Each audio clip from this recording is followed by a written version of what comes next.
CNN is now saying that we will pick up a net of 50 seats in the House.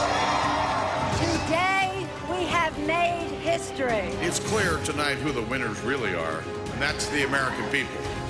Let's come together. We know what the issues are. Let's solve them. We will never let you down. God bless you, and God bless our country. This is CNN. Happening now, it's election night in America. The races couldn't be closer and the stakes couldn't be higher. Right now, it's America's choice.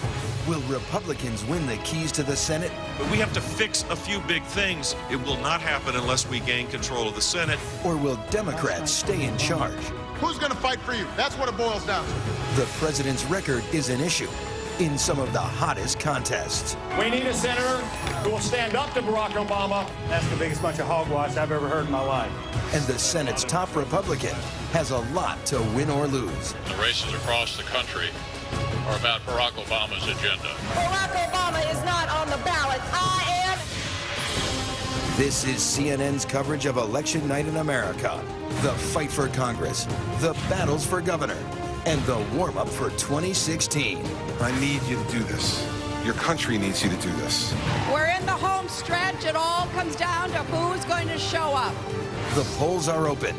The nation is choosing, and anything is possible until the last vote.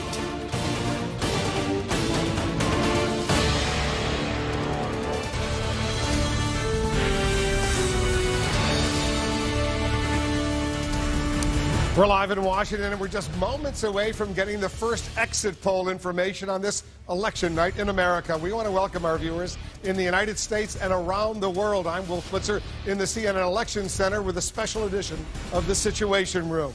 We're also counting down to the first real results in this fight for control of the United States Senate. Many polling places in Kentucky close in less than an hour. That state has one of the most high-profile Senate contests of the night. A young and charismatic Democrat named Allison Lundergan Grimes is challenging the most powerful Republican in the Senate, Mitch McConnell. If McConnell can hang on, he may also get a new title, Majority Leader, if his party wins control of the Senate. Kentucky is one of 13 states with key Senate races that will decide whether Republicans can take control away from the Democrats. These are the contests where the seat might flip from one party to the other. The best political team on television is covering all of the action in all the key states. We have more than 24 correspondents in the field. Let's check in with some of them right now. First to Brianna Keeler. She's over at Mitch McConnell headquarters in Kentucky. Brianna?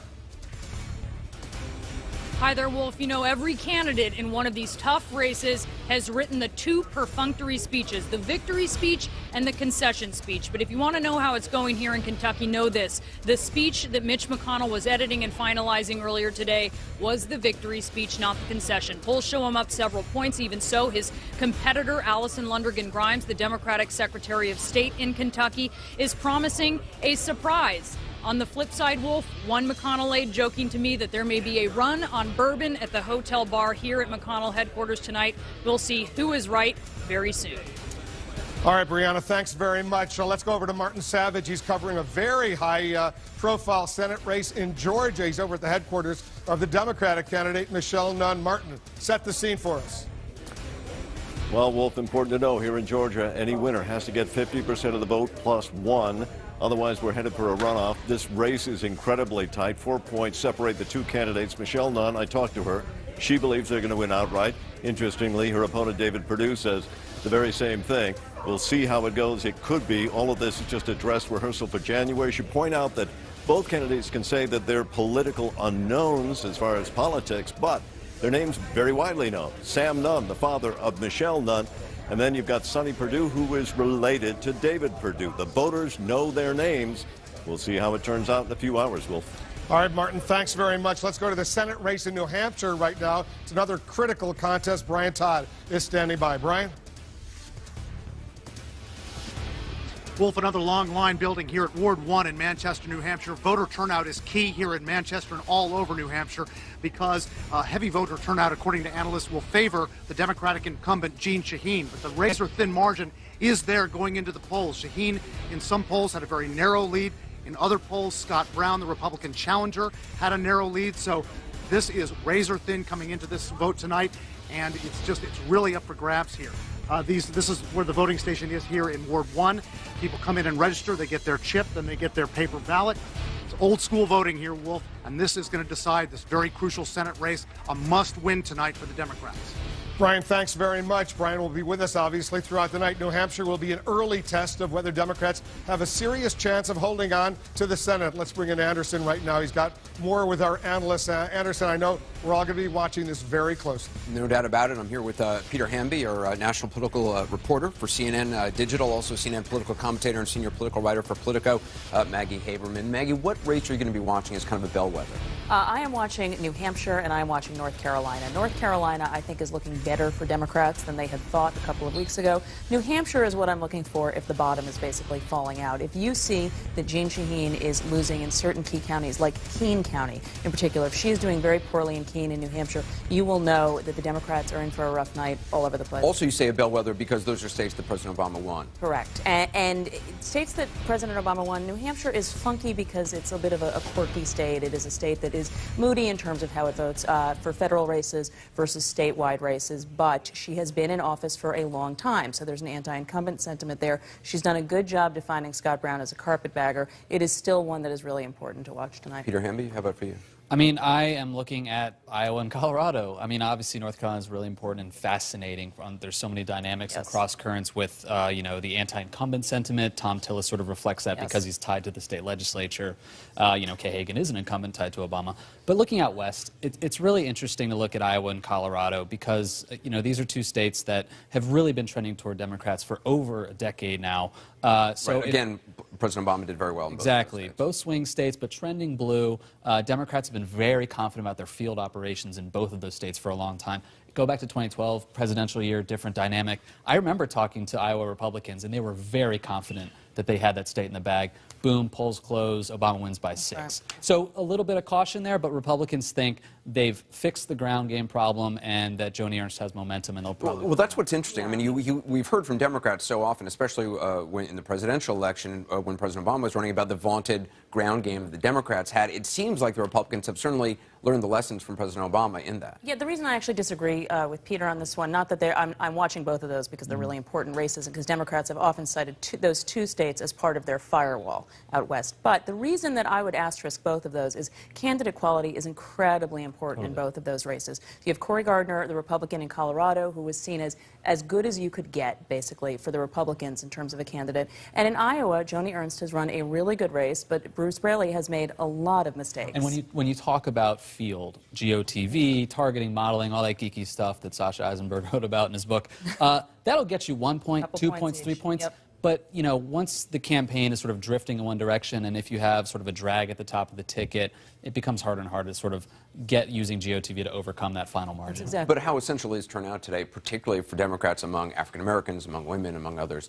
It's vital. I mean, both sides. I hate that it all comes down to turnout, but it all comes down to turnout. Realistically, this is going to be who gets their side out. Democrats are working very hard to make this an unusual midterm year. Democrats don't vote as well in midterm years when there's not a presidential at the top of the ticket, and so they are trying to use their data advantage and their GOTV advantage to try to outweigh what Republicans have. We'll see in races like Iowa and in Colorado if it works. But it will really be tested in North Carolina, where they're trying to get African Americans and sporadic voters out early, and numbers show that Democrats are doing well there, but also in governor's races in Florida and Wisconsin, where it's a total jump ball. In Wisconsin and Florida in particular, very sort of polarized states, Wisconsin especially. So that's why it's completely about mobilizing supporters. Right. We're also going to start getting exit polling information relatively soon. Are there key questions that you're going to be looking at as sort of an indicator of how things are going to go? I think that what I expect it to be is going to be the economy is going to remain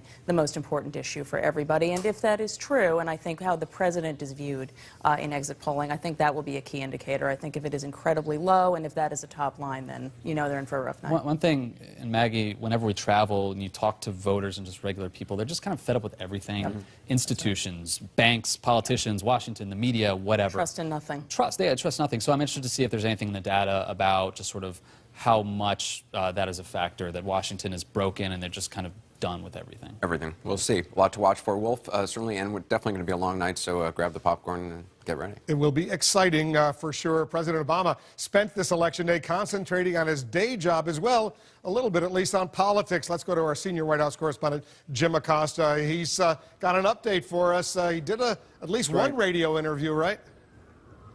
As it turns out, Wolf, he did a bunch. The president has stayed behind closed doors for almost 48 hours, but he's been quietly working on behalf of some Democrats, recording a radio spot that we know of for North Carolina Senator Kay Hagan. But he also did a dozen radio interviews over the last 2 days. That was just released by the White House, 4 of those in North Carolina.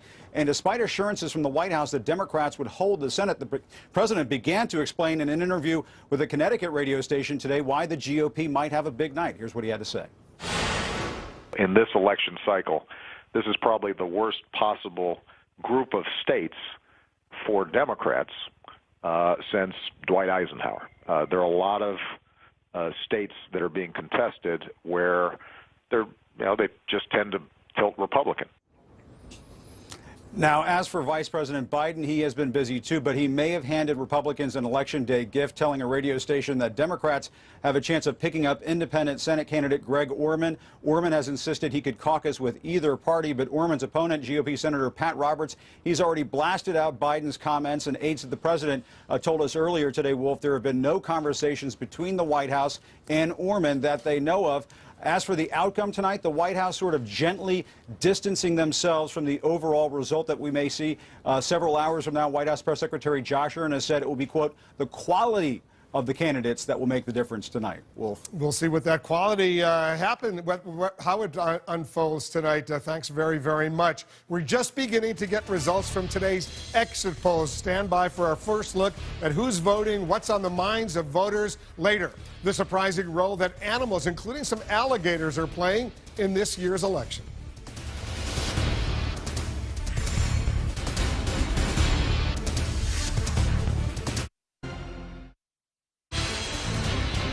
It's election night in America. Welcome back to the special situation room.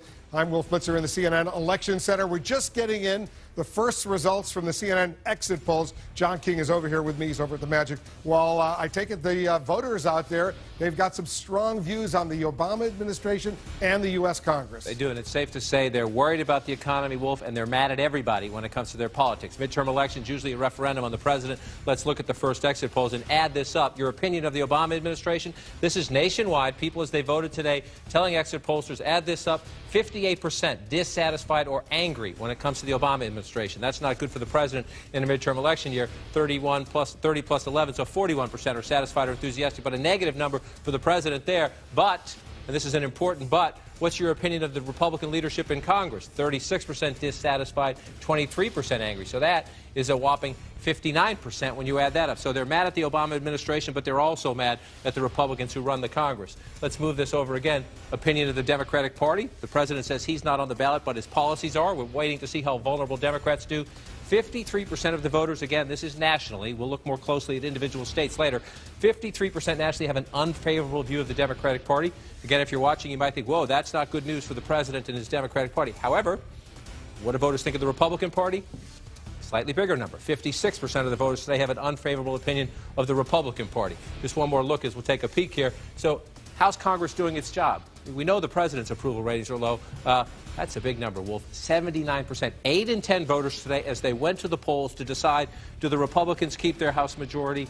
Will they grow the House majority? Will the Republicans get a Senate majority? As they answer that question, 8 in 10 of them are disapproving how Congress is handling its job. So we'll look at other numbers as we go. We got a lot of information about their views of the president, their views of the economy, their views of terrorism, Ebola, and the like. But you can say when it comes to their politics and what they think is happening in Washington, Anderson, the voters today, they're not happy with anybody. 79% disapproval, huge number here. Let's talk to our political commentators, Jay Carney, S.E. Cope, Cornell Belcher, and Alex Castellanos. Alex, what do you make of those numbers? I mean, 79%.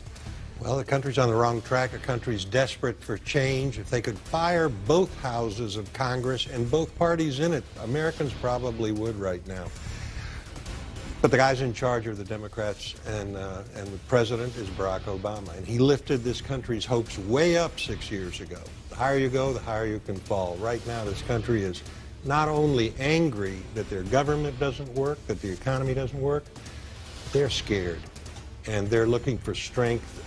I think the only problem is the Republican Party has disappointed them just the previous lap. So they've got to get out of where they are, but they have nowhere to go. Cornell, what are you reading those numbers? What I'm reading those numbers is I agree with Alex, but the problem is this is why the Republicans can't have a wave.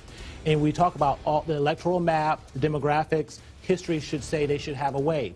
They should have a fantastic night. They're probably going to have a good night because they're lined up to do so, but they won't have a 94, and they won't have what we had in 2006. Because of the disapproval. Because of those disapproval numbers. And look, you guys talk a lot about sort of Obama's disapproval. Again, Obama's numbers are a lot better than Republicans in Congress and Congress overall. That's why you have such dissatisfaction, and that's why I don't think you'll see a Republican wave tonight. You know, there's actually good news to be talked about. I don't think Democrats have done a really good job talking about the good news. You've seen in states like Colorado, where Mark Udall is running a singularly focused campaign on women's issues, so much to the point that they've nicknamed him Mark Uterus. Almost at the exclusion of all of the male voters. It doesn't seem like Democrats have done a great job in talking up low gas prices, you know, better job economy. Amen, sister. And so that's on the Democrats. And Republicans, to their credit, have run very credible, disciplined, smart candidates. So they've exploited that weakness, and they've offered an alternative that I think a lot of people who are afraid of the incompetence and some of the failures of governments are seeming to tap into. Jay Carney, I mean, the Republicans are trying to paint this as a referendum on President Obama, is it? Well, in the way that 6-year elections and a 2-term presidency are almost always referendums on the incumbent, the answer is yes, of course. It's hard when you're president to see your party do well in the 6th year. History shows over the past 100 years, only 3 times has the incumbent president's party done well in these midterms, and tonight will be in keeping with past precedent and will not break any of those precedents. What I think we have to resist, and I think everybody here has been onto this, is reading a Republican takeover of the Senate, which is, I think, likely, as something historic, which is what the RNC chairman said earlier on the air on CNN tonight. It won't be historic if the Republicans pick up 6 seats, because the average number of seats that the out party has picked up in the 6th year of a presidency is 6. So instead it will be average. It won't be a wave. But Republicans, though, I mean, beating Democratic incumbents is very hard. It rarely ever happens, and tonight Republicans may beat as many Democratic incumbents as we've beaten in the last 12 years. So that's a big evening. But here's the problem with that, and here's a pushback on that. If it's all, the Washington Post did a poll a couple weeks back. 6% of voters said their vote isn't actually about Obama.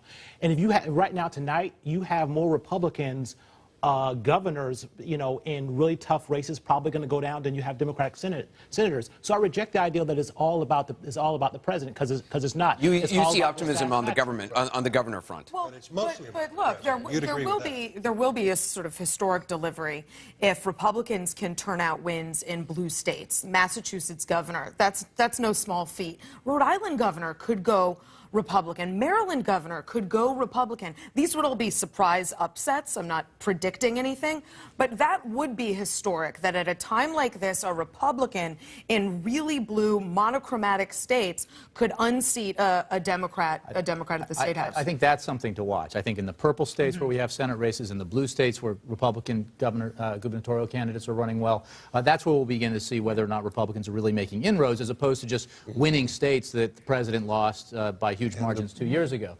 And I also think it is worth noting, as Alex did, that the Republican Party, unlike in the past 2 cycles, ran a really good cycle. They put up candidates who weren't crazy, who didn't say things that made them unelectable by and large. And having done, when they did that in the past, it really prevented them from making gains. We had a rule this year. You couldn't believe that trigonometry was evil and run as a Republican. You had to be a fairly normal person. But Jay, I mean, as someone whose job was a spokesman for the president, I mean, your job was to try to get the president credit for the lower gas prices, for unemployment numbers being down, for good news on the economy. Why do you think, I mean, I assume in your opinion he doesn't get the credit he deserves for it. Why? Well, I think there's one fundamental reason why, and that is that the economic anxiety that tends to dissipate when you see unemployment drop as precipitously as it has, when you see the economy grow as steadily as it has lately, has not diminished. And that's because median income hasn't gone up, that middle-class families and those striving to get in the middle class have seen their wages stagnate. So they may have more job security now. But they don't feel labor force? there's been a reduction in that. There are a number of reasons for that, though. But I think that there's an anxiety about the economic future that is born out of the economic collapse in 2008, and it hasn't been erased by even the positives that we've seen. Now, it is worth noting that Mitt Romney ran in 2012 promising to bring the unemployment rate down below 6% by 2016. It's below 6%, and it's November of 2014. A lot to talk about tonight. Let's go back to Wolf.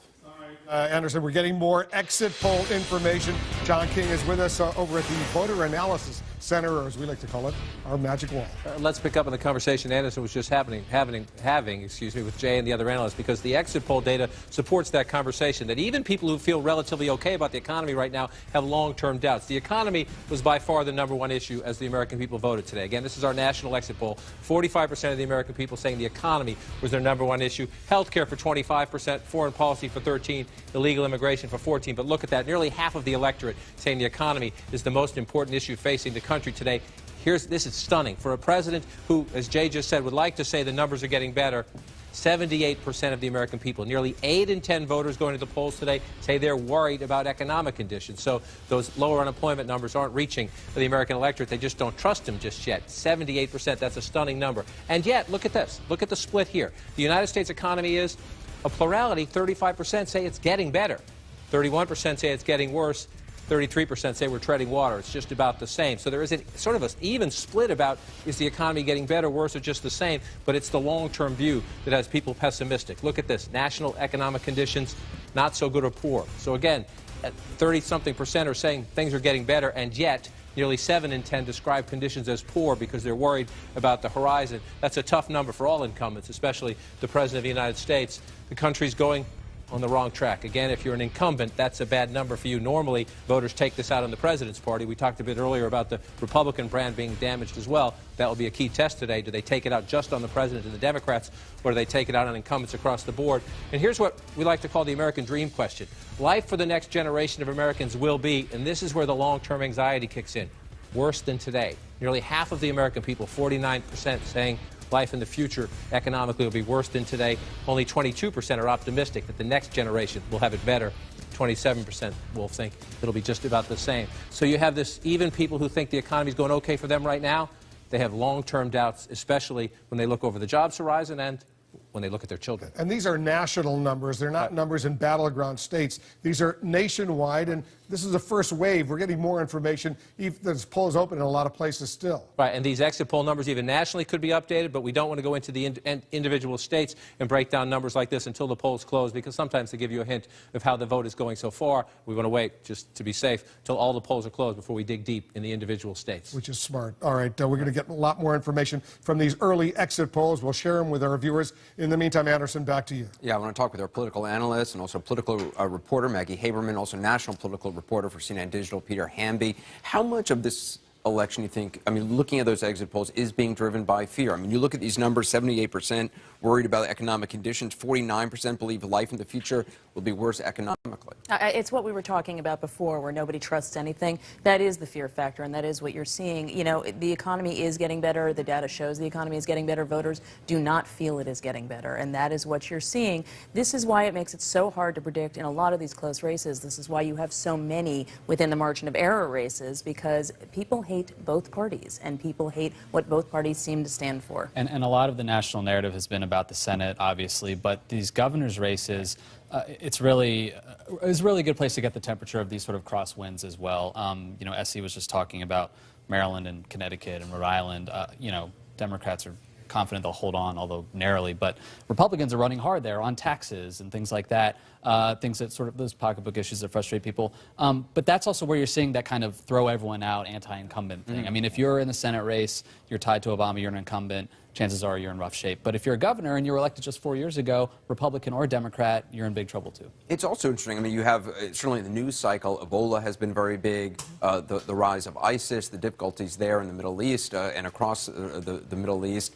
You don't see that necessarily in the exit polls, but it's got to contribute to that overall sense of fear and uncertainty. I think that's right, and I think if you look at it in a broad category of sort of fear of terrorism, something like that, you are going to see a higher number as we get along further in the evening and you start seeing more individual states especially coming in. You've had a couple of races where you have had people tie all of this together. Scott Brown is particularly who I'm thinking of. Yeah, and there are a lot of factors. I mean, look back to 2006, which is kind of remembered as, you know, the Iraq War. That was sort of driving a lot of anger. But it was a lot of things. It was Dubai ports, and it was, you know, scandals in Congress, and it was Katrina. All of these little things sort of build up to just a general kind of permeating anxiety. And that's, I think, what's driving things other than one single issue. I think that's right. I think that there's a general sense of it's anxiety and also disgust, and that is why you can see to your point about why governors are in trouble. Everybody is in trouble. People who will be able to pull off, incumbents who can pull off staying in office are going to be the surprise. How did something like Ebola in the last couple of weeks, did you see it out there on the campaign trail? I mean, were people asking questions about it? They were. I mean, they certainly were much less so on the East Coast and on the West Coast, but in the middle of the country, especially when you had a lot of people listening to conservative radio, where there was a lot of discussion about it, a lot of discussion about how terrorists are going to sneak across the border and they're going to, you know, cough Ebola on you. I mean, this literally was some version of this.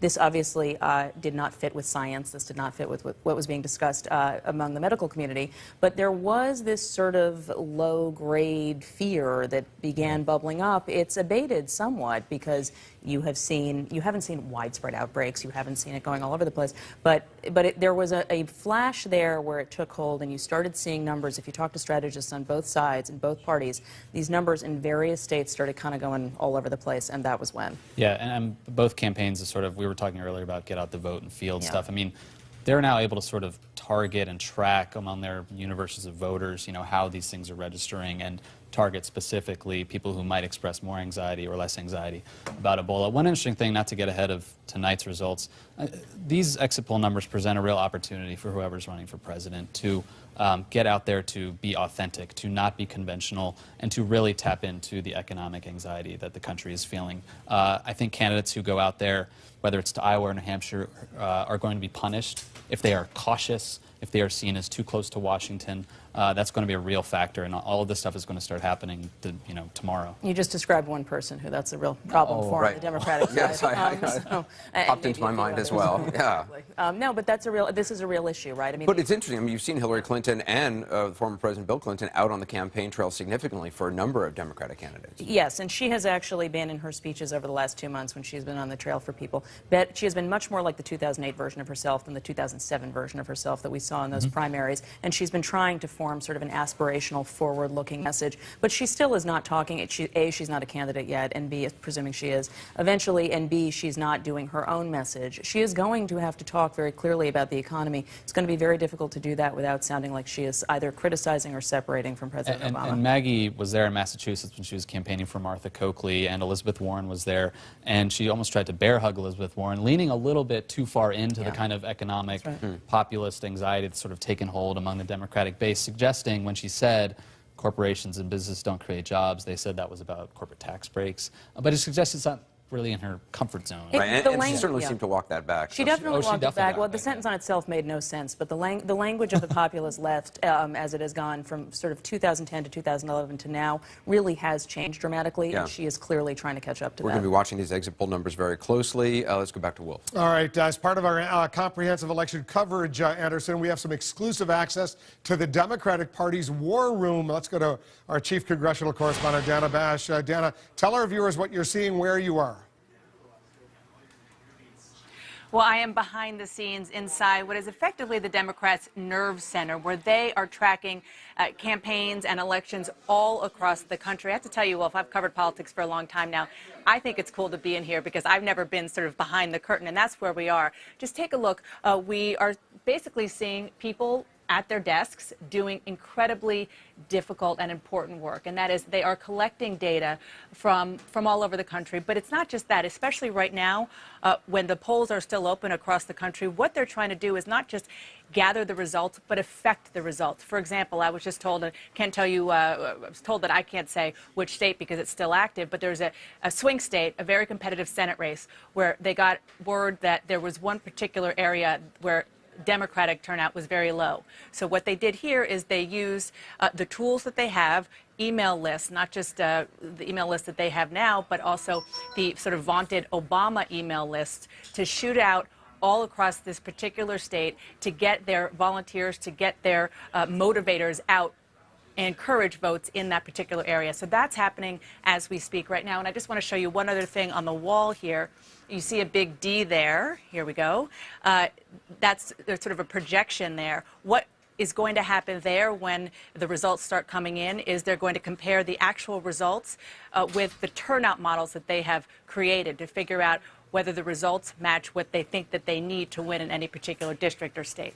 Well, it looks like they're watching CNN over there at the Democratic Party war room. I assume they're watching CNN at the Republican Party war room all over the country, as they should be, Dana. They were. Thanks very much. Let's go back to John. John, more exit poll information coming in nationwide. Nationwide, let's look at two big questions in the electorate right now. Their trust in government and their fear about some major issues in the news. And again, remember, this is our national exit poll. We'll go through some individual battleground states as we go. National numbers for now. What's your view of government? We asked voters this as they entered the polls. They exited the polls. Excuse me, 53% say the government is doing too much.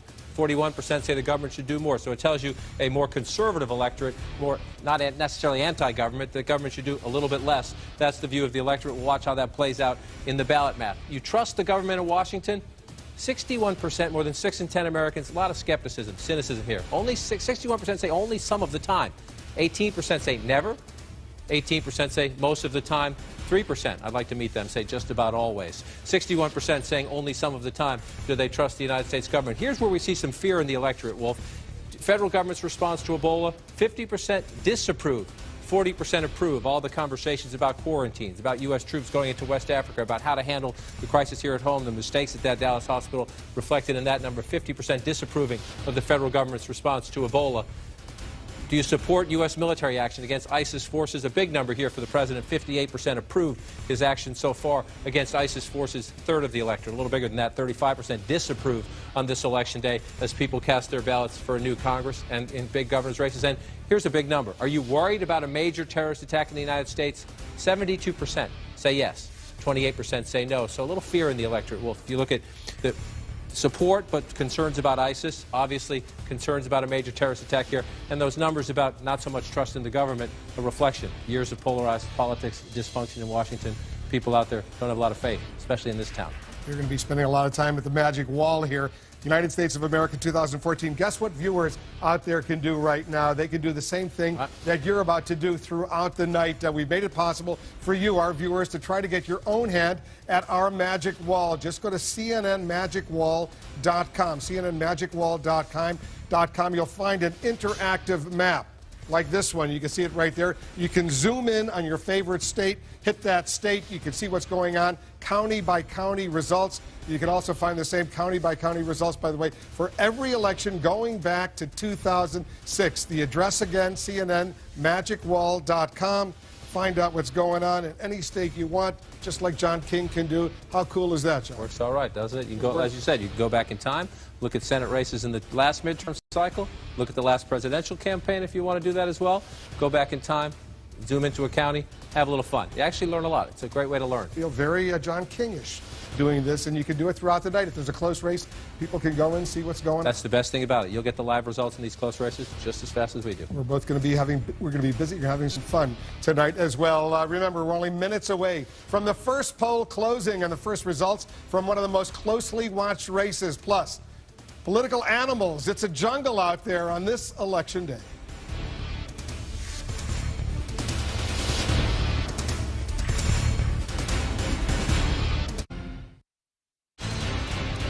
Welcome back. We're getting more exit poll results here at the CNN Election Center.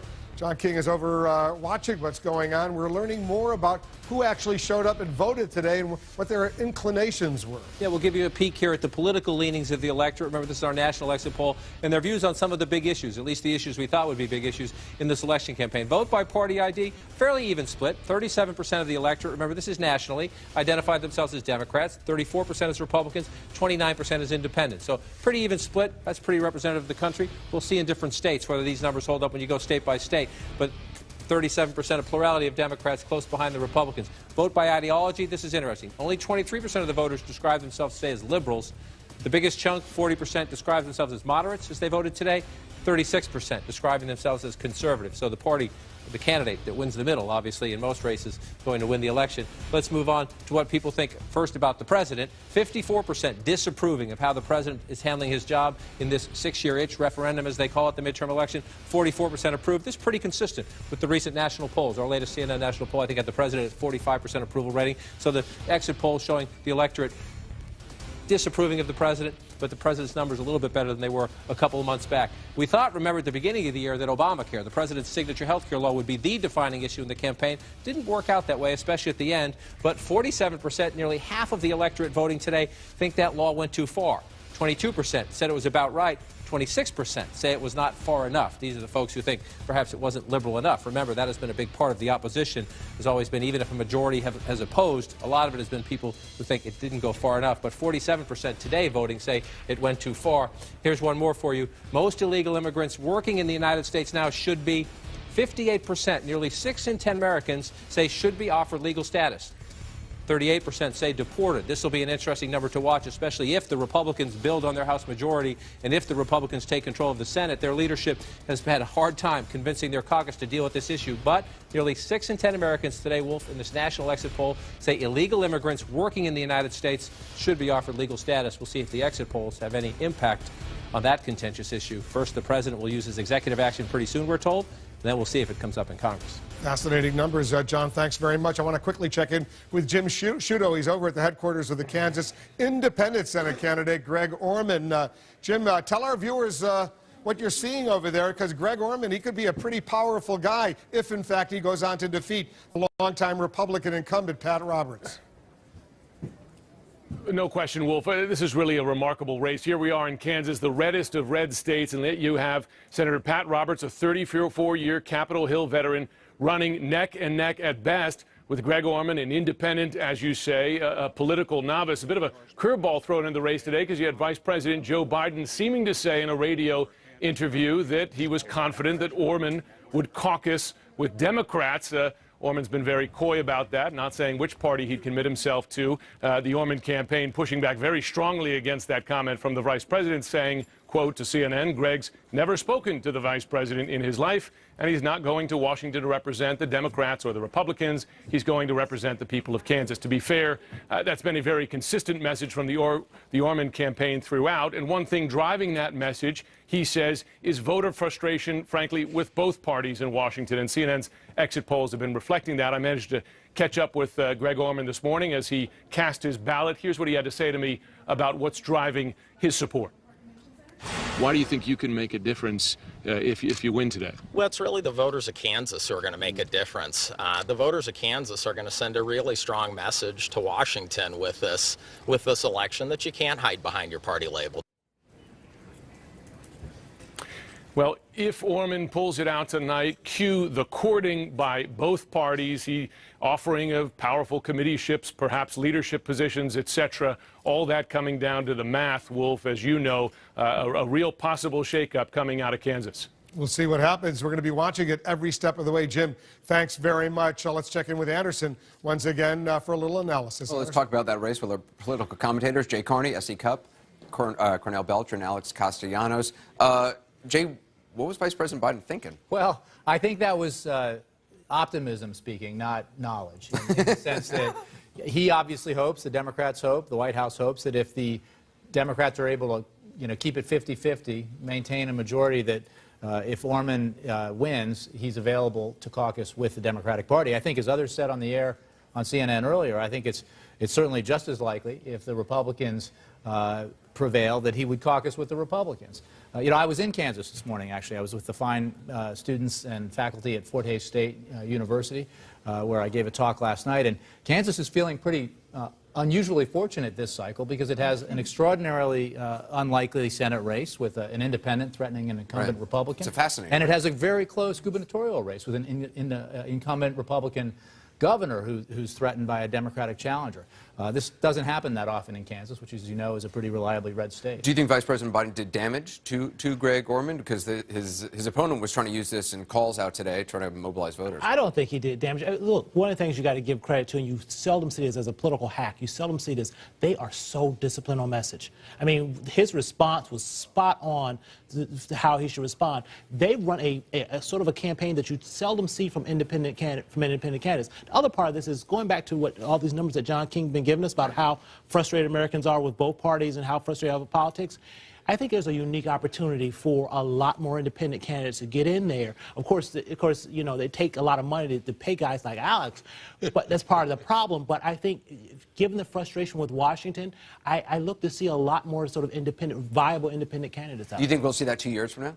I think you might. The problem is people like me, and the Democratic Party and the Republican Party, there's such strong infrastructures that it makes it real hard, unless you're rich, like you're Bloomberg, it makes it real hard to get in there and spend that sort of money and generate that infrastructure. I doubt you'll see many more independents. The country's so polarized. You know, you're either wearing a Redskins jersey or a Dallas jersey. There almost is no in-between. What we're seeing, though, is both parties moving forward a bit. The Democratic Party is becoming, I think, moving to the left. It's losing moderates like tonight, maybe like Pryor in Arkansas. So it's going through what the Republican Party went through a few years ago. It's distilling into a very But to left of Cornell's center. point, I mean, you look at those exit polls, the majority said that they were moderate. The majority said, and both parties are going to the ends. And both parties are now fairly much at the extremes. That really doesn't leave voters. You know, voters have very stark choices. Well, up the middle. I think which party, there isn't a new Democrat left in the Democratic Party. But that goes even Hillary Clinton is pretending she's Elizabeth But if that Warren. goes to the point, if both parties are moving to their ideological corners, I think it is. We know most Americans are, in fact, in the middle ground. And don't give this. I mean, what's happening in Kansas, an incredibly red state among an independent, is kind of important. And what will happen is that someone like Cory Gardner in Colorado will smile and paint a vision of the future, and one of these two parties will seize that future in that middle. That's your candidate. I actually think that the lesson of this election for Republicans is going to be sort of the resurrection of the establishment Republican candidate. I mean, with the exception of Dave Bratt in Virginia, you saw establishment candidates in Thad Cochran and Mitch McConnell swat away Tea Party candidates, and I think Pat Roberts is going to hold it out in Kansas as well. So, I mean, I think You think Roberts will be? I do. I do. It's going to be tight, but I think he's going to pull it out. So I think while the ideologue was important in 2010 for sort of course-correcting the GOP, I think what the GOP is looking to do now is prove it can govern again. And so I think that's why you're seeing high turnout among Republican voters voting for moderate Republicans. Here's the problem. I think that is the goal, and it would be a good goal and a wise goal for the Republican Party. What is true still about the House of Representatives is what Alex said. It's less true about Senate races and gubernatorial races. But essentially, if you're a Republican, your only fear, if you're an incumbent, comes from your right, which encourages you to be more conservative and more beholden to the right wing. Same if you're a Democrat. You're looking to your left all the time because you're generally safe. This is the biggest problem in our politics, I think, and it cries out for political reform. And already you're hearing from... In Ohio, think about this. In 2012 in Ohio, 52% of voters voted Democratic for the House of Representatives. Republicans won 3 seats for every 1 seat the Democrats won. And already in the House. you're hearing That's from, because of gerrymandering. That's because of the way the districts are drawn. You're hearing from some very conservative Republicans already talking about hearings on the president, hearings on Obamacare. Ted Cruz. Ted Cruz, primary. Well, you're hearing from one. Ted Cruz. He's very loud. And who I think, in my view, understands very clearly what he's doing and how it benefits him, but maybe not at the cost of the party. Here's good news for Republicans. presidential race starts right after this commercial break, and that leadership is going to dwarf, I think, the noise coming out of the House. All right, we'll see about that. A lot more to cover, Wolf. And I want to check in with CNN Politics executive editor Mark Preston. He's over at our CNN decision desk. Mark, explain to our viewers out there how we're making these decisions, when to project, for example, when I'm going to be able to project a winner in Kansas or Louisiana or North Carolina or any other state. Well, Wolf, as you know, the most important thing is getting it right, not going too early, and making sure all the information is lining up correctly. You know, off to my left here, we have our exit poll desk right now working. They're crunching the numbers. These are the numbers that John King was just talking about sentiment right now in the country. I'm surrounded right now by the decision desk. These are all the professionals, mathematicians who are crunching all these numbers. They're looking at over 12 different mathematical models right now to try to make sure that they get this information correct. Now, Wolf, let me tell you how we call the race. We could call a race, or rather project a race, just on the exit poll data. When the exit poll data starts to come in, it comes in different waves. We could use the exit poll data and start to match it up with the raw vote. That is the real vote. Those are people actually casting that at their polling places. Or we could just call it basically on the raw vote, because we feel like that is the most important and the safest thing to do. Or, Wolf, as you know, we might not call it at all. The races might be so close. There are so many races out there right now that are razor thin at this time. We might not be able to call it at all. And Wolf, last polls close at 1 a.m. in Alaska. Looks like it's going to be a long night. It certainly will be. We're getting closer and closer to the first polls closing in Kentucky, at least some parts of Kentucky, right at the top there. We'll get those numbers. We'll report those numbers to our viewers, Mark. But at the same time, we won't report the exit poll numbers, the specific numbers in a state, till all the polls in that specific state are closed. Correct, Wolf. And we do that because we don't want the vote to be stifled. We want people to go out there and continue to vote. And we want to make sure that the waves that are coming in are strong enough for us to actually talk about the sentiment of how people voted, as well as who did they vote for. That's really important. So when people are leaving the polls, we're using this information. People go up, they're asked surveys, ask specific questions. We peer that with telephone polls that took place before Election Day. We crunch all that data together, and that's when we start to release it and talk about it, Wolf. That's because a lot of people voted in advance, early voting by mail or whatever, and as a result, we want to be precise when we finally release those exit poll numbers. Stand by, Mark. We're going to have a lot more on this story coming up as we project winners and losers in the hours ahead. I want to also take a look at some of the ads, the commercials during this midterm election. You could say that the election has gone to the dogs and the chickens and the alligators. Here's CNN's John Berman. Hollywood pachyderms. It was a famous doctor, Dr. Dolittle, who once wondered what might happen if you could walks with the animals, talks with the animals.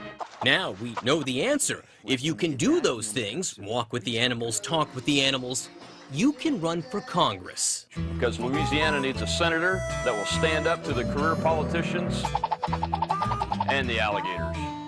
Because judging by the ads, animal management is a big issue in this year's campaign. I'm Joni Ernst. I grew up castrating hogs on an Iowa farm. Call it the midterm menagerie. Alligators, hogs, and dogs. I'm John Barra. Somebody once said, if you want a friend in Washington, get a dog. You know, maybe this isn't such a bad idea. I'm Mitch McConnell, and I approve this message. Maybe not such a bad idea, Senator Mitch McConnell. After all, with congressional approval at 13%, animals can only help. Creatures have been around campaigns for a while, the donkey and the elephant political symbols since the 1800s. In 2010, there was California Senate candidate Carly Fiorina's demon sheep, and maybe the most famous, 1984, and Ronald Reagan's bear.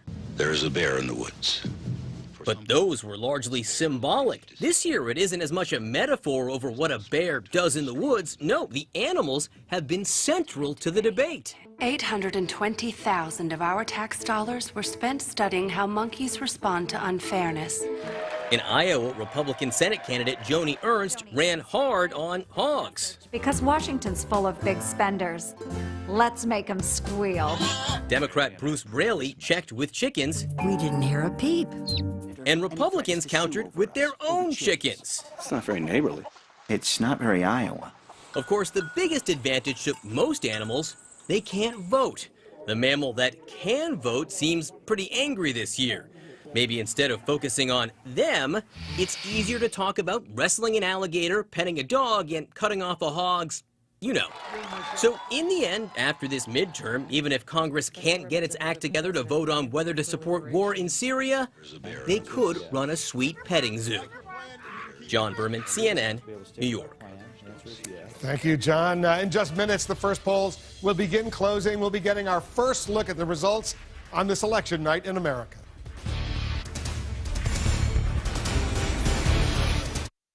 CNN is now saying that we will pick up a net of 50 seats in the House.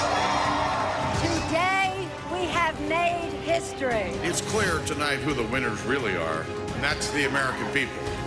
Let's come together. We know what the issues are. Let's solve them. We will never let you down. God bless you, and God bless our country. This is CNN. And this is it. Voters are casting ballots all across the country, and we're getting close to the first midterm election results. Which party will win control of the U.S. Senate? Right now, it is America's choice.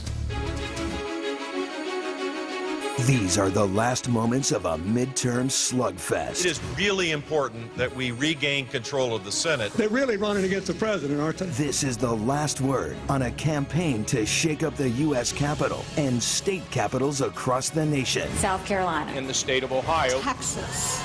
This is the last election to shape his final 2 years in office. And they will try to divide us, and they'll try to distract you. Don't buy it.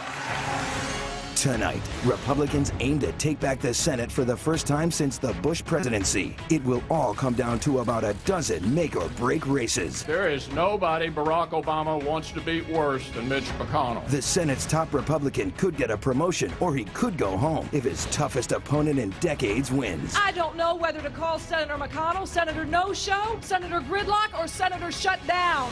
It's a night of razor-close contests. I don't think Scott Brown really understands New Hampshire. You see on her sign, she's putting New Hampshire first. Since when? Colorful personalities. I grew up castrating hogs on an Iowa farm. Bitter grudge matches. This guy ran away from the state, and he wants his job back? We want to make Florida scot-free. And some of the biggest names in politics poised to run for the presidency. I believe with all my heart that this midterm election is a crucial one. The good thing about this election is it's a really clear choice. This is CNN's coverage of Election Night in America. The fight for Congress, the battles for governor, and the issues Americans care about most. These races are going to be unbelievably tight. The people are choosing, the world is watching, and anything is possible until the last vote.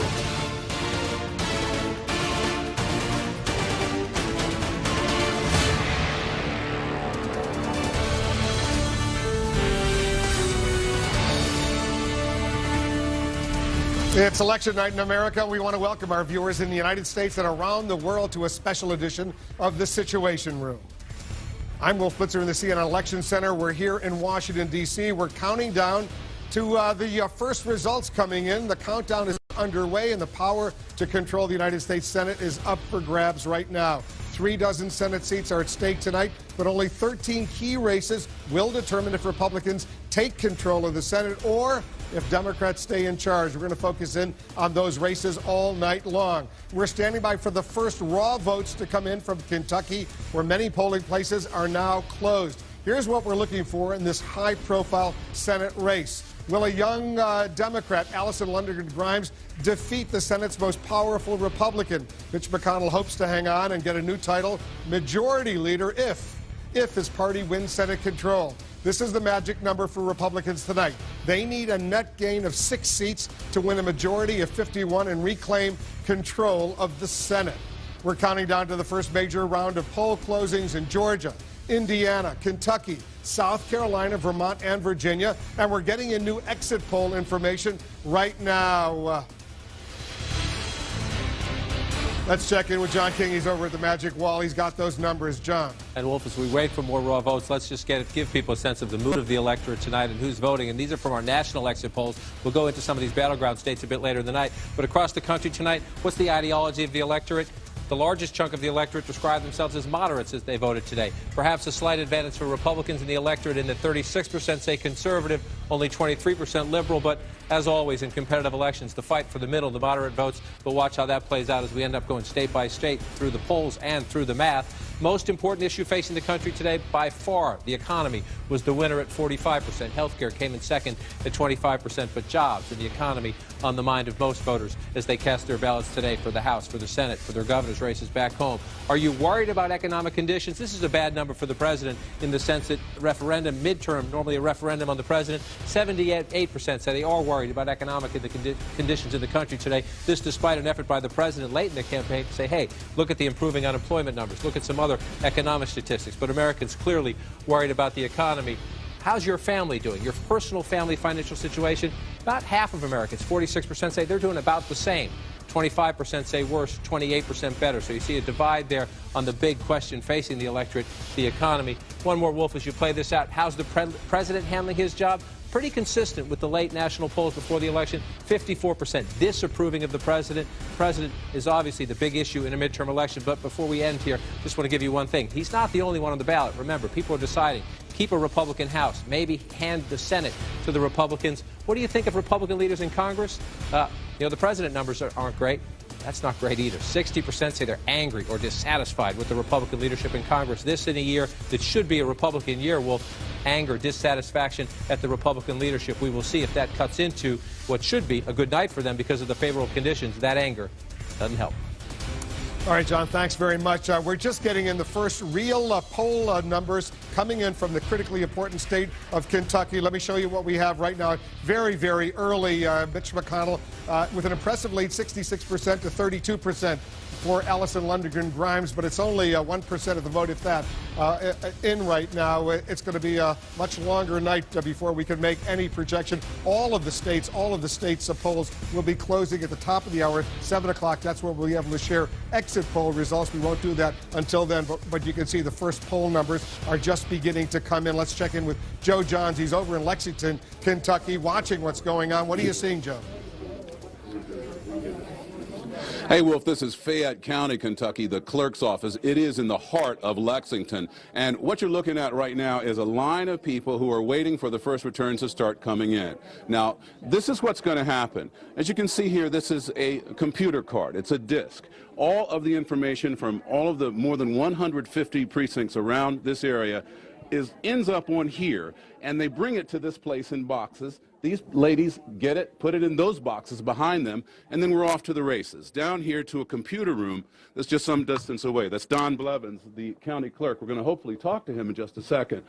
Around the corner here and to another office. Interesting about Lexington, in 2008, 2012, it went for President Obama. The last time Mitch McConnell ran for the Senate, he actually lost this county. This is the computer where the disk actually goes in. These folks are sitting at the computer where it's actually plugged in. They download the results from all the different voting places here around Lexington and then take it to another room just across the way. And what they do is upload that to the state mainframe. With me right now is Don Blevins. He is the county clerk. I guess the first question for you is, have you seen any results yet? Not yet. We're waiting any second now. We'll have the absentee results, and we'll be able to give you all some numbers. How many people voted absentee, Don? About 2,200 in office and another 1,300 mail-in.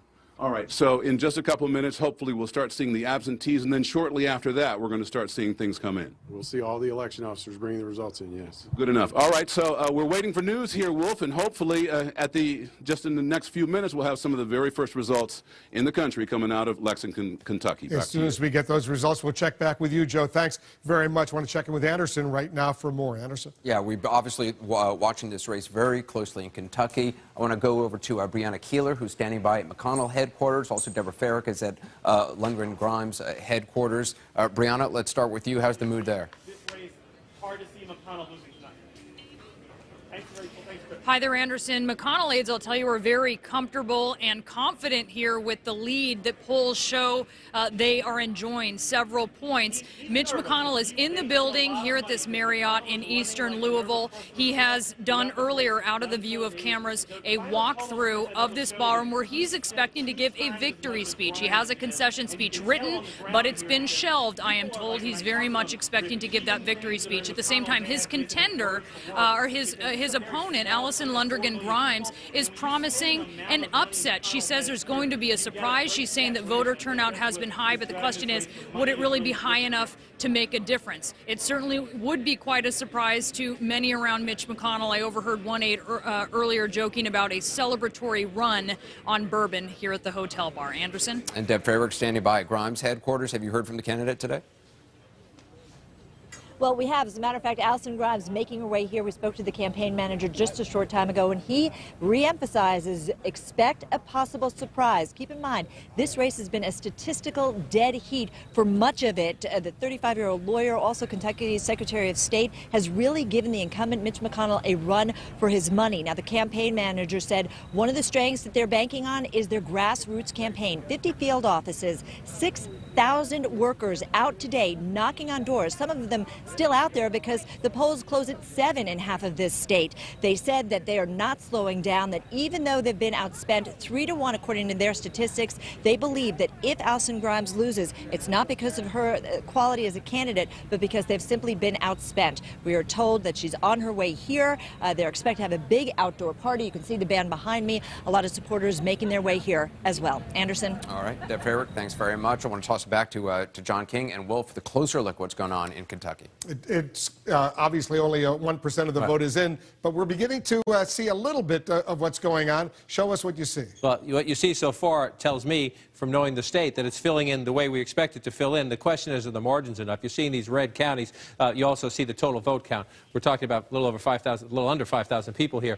Mitch McConnell running ahead so far, but hold the phone. The people live in where Joe Johns just was in Jefferson County. You have him here in Fayette County down here. These are the two big places for Allison Grimes. She has to run it up in Jefferson County and Fayette County. That's where you have large population centers, the big cities, also the African-American base of the party. But what Mitch McConnell needs to do, he likes to tell people the smaller the town, the better I do, and that's what he's talking about, little places like this. You go out to Floyd County, it's only not even 1% of the state population. See, that's a pretty close race right now, right there. So in these small towns, he needs to run it up. That's the big one. There'll be some where Allison Grimes does okay out here in coal country, but this is more what Mitch McConnell wants. Again, I know it's only 100 votes, right? But this is what he needs in small towns like this as you get into the hundreds and higher up into the thousands. Let's go back in time. Mitch McConnell always has close races. Always has close races. This one, 53% back in 2008 against Bruce Lunsford at 47%. And let's just take the map. Let's just take this and draw. Look at where he has to be red. He has to be red all down in here. And it's got to be that way. It's got to be this way. In the rural Kentucky, he has to run up huge numbers because the Democrat will get big numbers here. I just want to show you. I'll come off this and show you here. We just talked about Jefferson County. Bruce Lunsford at 56%. Allison Grimes has to match or better that number. And not just the percentage. She's got to turn out the vote when you get to that county. Where I just talked about down in here in Fayette County, Bruce Lunsford at 54%. Allison Grimes probably even has to do better than that. But she has to, not just the percentage, Wolf, she has to run up the math. And Mitch McConnell has to, in these rural areas, not only win them all, but win them by good margins because they're relatively small. Let's just go back and look where we are. Again, we got a long way to go, but these places are filling in as you would expect. And if these ones over here, there's been a big fight down here. Eastern Kentucky, the coal country here. The unions are for Allison Grimes. The McConnell campaign has said Allison Grimes would come to Washington and help President Obama hurt the coal industry in the energy fight. So watch these small counties down here in coal country in the east. See if Mitch McConnell can run it up in these tiny counties here. The key for Allison Grimes, if she is to have a chance here, is to run it up big in Louisville and Lexington. We don't have any votes there yet. As we come back to 2014, long way to count. Just starting to get, there's your first blue county starting to come in the Frankfort area, Franklin County, but just a tiny percentage of the vote. We're going to be at this a while. Yeah, the numbers are just coming in from those polls that are closed in Kentucky. All of the polls will be closed in Kentucky at the top of the hour, 7 p.m. Eastern. Then we'll have a better sense of what's going on. We'll also have some exit poll information we'll be able to share with our viewers as well. In the meantime, Anderson, let's go back to you. Well, let's talk more about Kentucky with our panel. Jake Tapper, also David Gergen, and chief political analyst Gloria Borger. Why has this race been close? I mean, if this is a Republican year in a Republican state. A red state. Well, it's anti-Washington versus anti-Obama. I mean, Mitch McConnell has been a fixture in Washington for 3 decades. People hate Washington. And it's the same in Kentucky as it is everywhere else in the country. And the question is, between, Grimes, he's attached her to Obama at the hip. So it's kind of the lesser of 2 evils for these voters. And he could just survive it also because he's going around the state saying, look, I'm going to have a lot of authority. I'm going to have a lot of power, particularly if we take over the Senate. I can do things for this state. But he did have very high negative ratings in the state. This is not a really well-liked fellow. Do we know which is a more powerful sentiment, anti-Obama or anti-incumbent? That's the question. That's the question of the whole night, right? Yeah, I mean, the question of the evening, right? But the anti-incumbent sentiment is real, and I've been talking to consultants on the ground who say the anti-Obama thing is very real, but there's also an anti-incumbent sentiment out there. But you have to also keep in mind how good Mitch McConnell is at winning elections, even though he's not particularly popular in his state, not particularly liked in his state. He's usually actually such a negative attacker as a candidate. I believe it's something like 4 out of his last 5 opponents never ran for office again. They were so damaged. Now, he had a different challenge with this because Alison Lundergan Grimes is a likable young woman. It posed some challenges, but he has been effective at tying her to Obama, who is very, very unpopular. Well, she wouldn't say if she voted. She wouldn't even say for this. Obama. She voted for Remember Obama, that? right? Yeah. Kentucky is also an unusual state, and it's not unique, but it does have a strong progressive tradition as well as its conservative tradition. There is a Democratic governor there, for example, who really was very aggressive about putting Obamacare into place, had more success than almost any other governor in the country. It's pushed education reform, and both left and right have pushed education reform there in various ways. So there are additional elements that weigh into this. One has to be in Kentucky to get it. It's a little bit like North Carolina. You can find both traditions in the state.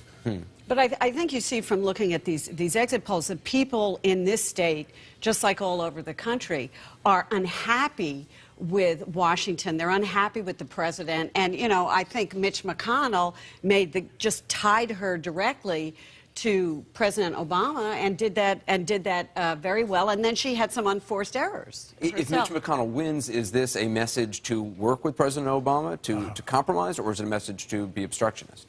I think he has I a don't think we larger. know yet. I think there are 2 or 3 big questions that hang over this election, and that one of them is how do both parties frame it after it's over? How do they frame the next 2 years? What are their commitments? What do they decide the dynamic is? It a lot depends on how this comes out tonight, and we'll know a lot about. By the end of the night, you're being optimistic that it's going to come out tonight, by the way. Right. That's probably right. It could be a very long. It could be a long but fascinating But we heard Joe Biden yesterday in his pre-buttal say, we want to compromise. We want to work with. I like that word. Our first pre-buttal. Our first chance to make a projection in Kentucky is coming up soon as we count down to the top of the next hour. We're looking ahead also to possible roadblocks for Republicans. In Kansas, a veteran senator is threatened. We'll tell you why his opponent could be the decider in the battle for Senate control. We'll be right back.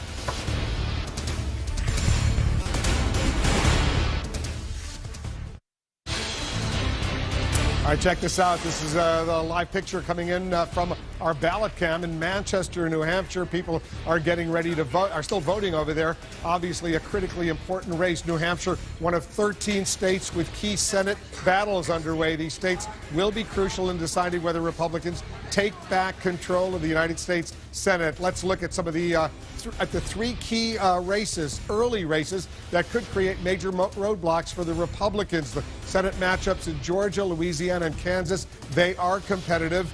And Anderson, they may take some unusual turns. No doubt about that. Wolf, I want to talk about that with the best political team on television. We have correspondents spread across the entire country tonight. The key Senate races. Kira Phillips is in Georgia. She's at the headquarters of the Republican Senate candidate, David Perdue. Kira, what are you hearing about the possibility of a runoff? Well, let me tell you, if you talk to the communications director for David Perdue, she says no way there's not going to be a runoff. She believes they can take it 50+1, and it will not get to that point. But I got to tell you, this race, there's a slim lead in the final stretch. And according to David Perdue's communications director. He has been working the phones today, making personal calls to voters to get out and vote. He's been thanking people personally for already voting for him. And within the past 2 weeks, within 10 days actually, he's hit 65 cities in Georgia, Anderson. Now, as you know, Michelle Nunn has been very competitive, hammering him on outsourcing, and that's where we really saw a change-up in this race. I mean, Republicans thought they could win this easily, and now it's in play, and we're talking, of course, about the control of the Senate here. Former Governor Mike Huckabee from Arkansas said if he doesn't get this Senate seat, not just bad for Georgia, but America. And with an unemployment rate of 8%, nearly 8%, jobs is everything. It's changing the face of this race. We'll see what happens. Anderson? Right. Kira Phillips, thanks very much. Obviously, the other state where runoff is very possible and very likely is Louisiana. Ed Lavandera is covering the Republican Senate challenger, Bill Cassidy. What are you hearing today? Hi, Anderson. Well, everyone here at the Cassidy campaign in Baton Rouge, Louisiana, bracing for a possible runoff that will be needed a month from now in early December. Let me explain to you why. There's actually a third candidate, a Republican candidate, a man by the name of Rob Maness. He has garnered the support of the Tea Party and Sarah Palin and has really taken away some of the votes from Bill Cassidy. According to the latest CNN polls in the state, Mary Landrieu, who's the three-term incumbent senator from the state of Louisiana, who is in a very close fight here, obviously, no one here doesn't think they're going to break that 50% mark here tonight. So that is what people will be watching very closely. You have to get 50% plus one vote to avoid the runoff. And at this point, all of the polling and a lot of the conversations I've had with several Republican folks around here in Baton Rouge think that this will be headed to a runoff in about a month. All right, most likely. Ed Lavandera, thanks very much for that. We're going to go to Kansas, a fascinating race in Kansas. Jim Sciutto is at the headquarters of the independent Senate candidate, Greg Orman. Jim, a tough day for Greg Orman. You had Vice President Biden indicating that perhaps Greg Orman would caucus with Democrats if, in fact, he is elected to the Senate. Orman's campaign very quick to respond to that. You're right, quick to respond, quick, Anderson, to dismiss it, saying in a statement to CNN that Greg has never, in fact, spoken to the vice president before, and then returning to a consistent message from the Orman campaign throughout, saying that he's not going to Washington to represent Democrats or Republicans, but the people of Kansas. And that message, frankly, has had some resonance here with voters in Kansas, like many Americans. The CNN polling showing 6 in 10 Americans dissatisfied with Congress, even angry with Congress. That dysfunction feeding his campaign. On the other side, Senator Pat Roberts being fed by that other big number we're seeing in CNN polling. That's in that 6 in 10 Americans dissatisfied or angry with President Obama. And it's Senator Pat Roberts' argument that Greg Orman is, in fact, a closet Democrat, and those comments from Vice President Biden today not helping that argument. But I'll tell you one more thing here, Anderson. Being in Kansas, this is normally a redder than red state. Now you have really a remarkable race here, an independent taking this 34-year Capitol Hill veteran Roberts to the wire here, in a sense from voters here that they know that their voice is being heard tonight. They're making a difference, and that turnout, both sides hoping the turnout is going to help push them over the wire. Anderson. Races we're going to be watching throughout this very long night. Indeed, Jim Sciutto, thanks for that. Let's go back to Wolf, looking at some of the scenarios that could play out over the next several hours. Wolf. I want to go to Tom Foreman, Anderson. Tom Foreman's in our virtual Senate studio right now, taking a close look. This could be exciting, could be wild indeed, what we're about to see, Tom. It really could, Wolf, because of these wild cards you're talking about. We just mentioned Louisiana down there. That could push us into a runoff. It could make it impossible to know who's really in charge of this chamber for a while. Same thing in Georgia. Add in what Jim Sciutto was talking about, Kansas, the sunflower state. There, of course, you do have the incumbent, Pat Roberts, in the fight of his life against an independent when you look at Greg Orman. And Orman, indeed, has not been willing to say whether he would caucus with, vote with the Republicans over here, or jump across the aisle and vote with the Democrats over there. Another independent to keep in mind, Angus King from Maine. He's not even up for election right now. And he's voted with the Democrats in the past, but he has suggested that if this dust settles after all of this and he feels it's better for Maine, he could jump over to the Republican side. All of which could make it very hard, even when the voting's done tonight, Wolf, to know which party's in charge of this chamber. It's amazing, Tom. This could also come down to a 50-50 tie, 100 members in the U.S. Senate. Explain to our viewers what that would mean. In one sentence, it means the Democrats win. Republicans have to have 51 to control this chamber. Democrats only need 50 because of that man. Joe Biden. Remember, by law, if you have an evenly divided Senate, the vice president can cast the deciding vote. That means he could help push legislation the White House wants. He could help push issues that Democrats care about. And frankly, he could put himself in a very powerful position heading into the 2016 presidential race, Wolf. And as you know, the Republicans, they're almost certainly going to be holding on to the House, maybe even gaining some seats in the House of Representatives. So why do so many political analysts call that such a very, very sure or safe bet?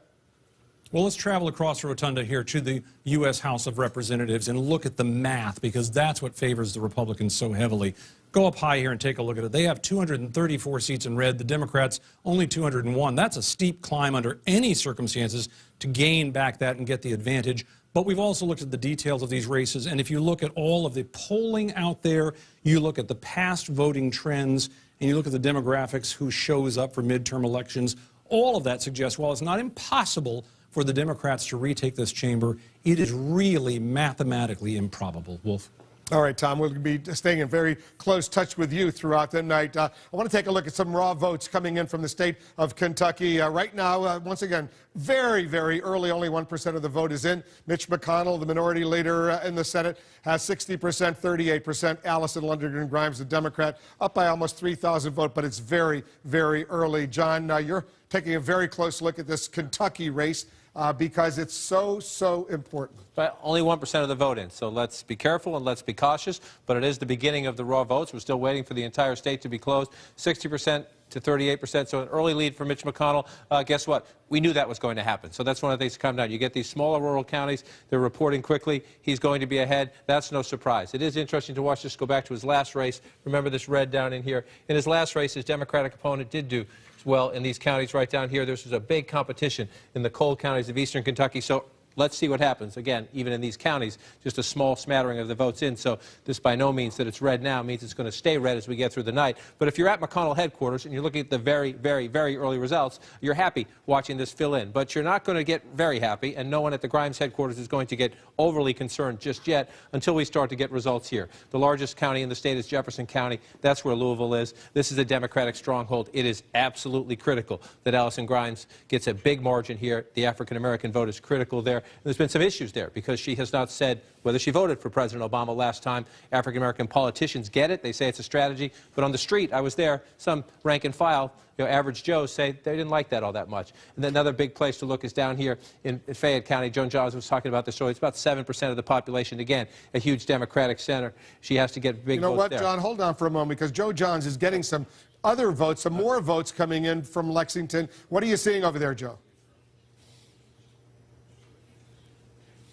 Don Blevins, the county clerk here at Fayette County in Lexington, Kentucky, has just gotten the absentee ballot results in a bit of a surprise. All right, hold on a second. We're having trouble connecting with Joe Johns. We'll reconnect with him. He's going to be getting some more votes even before we get the official votes. He's going to be getting those votes in from Lexington. But this is we can't overemphasize how important Kentucky is tonight. Right, and these two cities, Joe is in Lexington, Louisville's the other one. Let me just show you. I want to go back in time. Mitch McConnell, again, normally has close races. He won 53% statewide.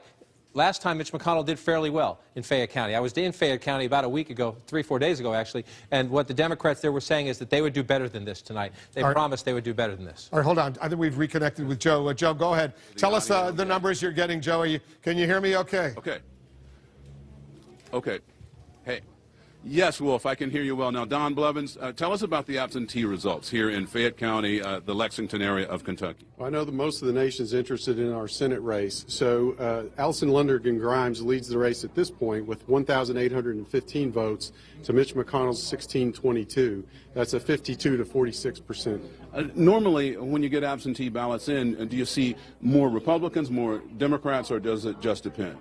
Historically, we tend to see more Republicans turn out for absentee votes. This election, it appears like Democrats have turned out stronger.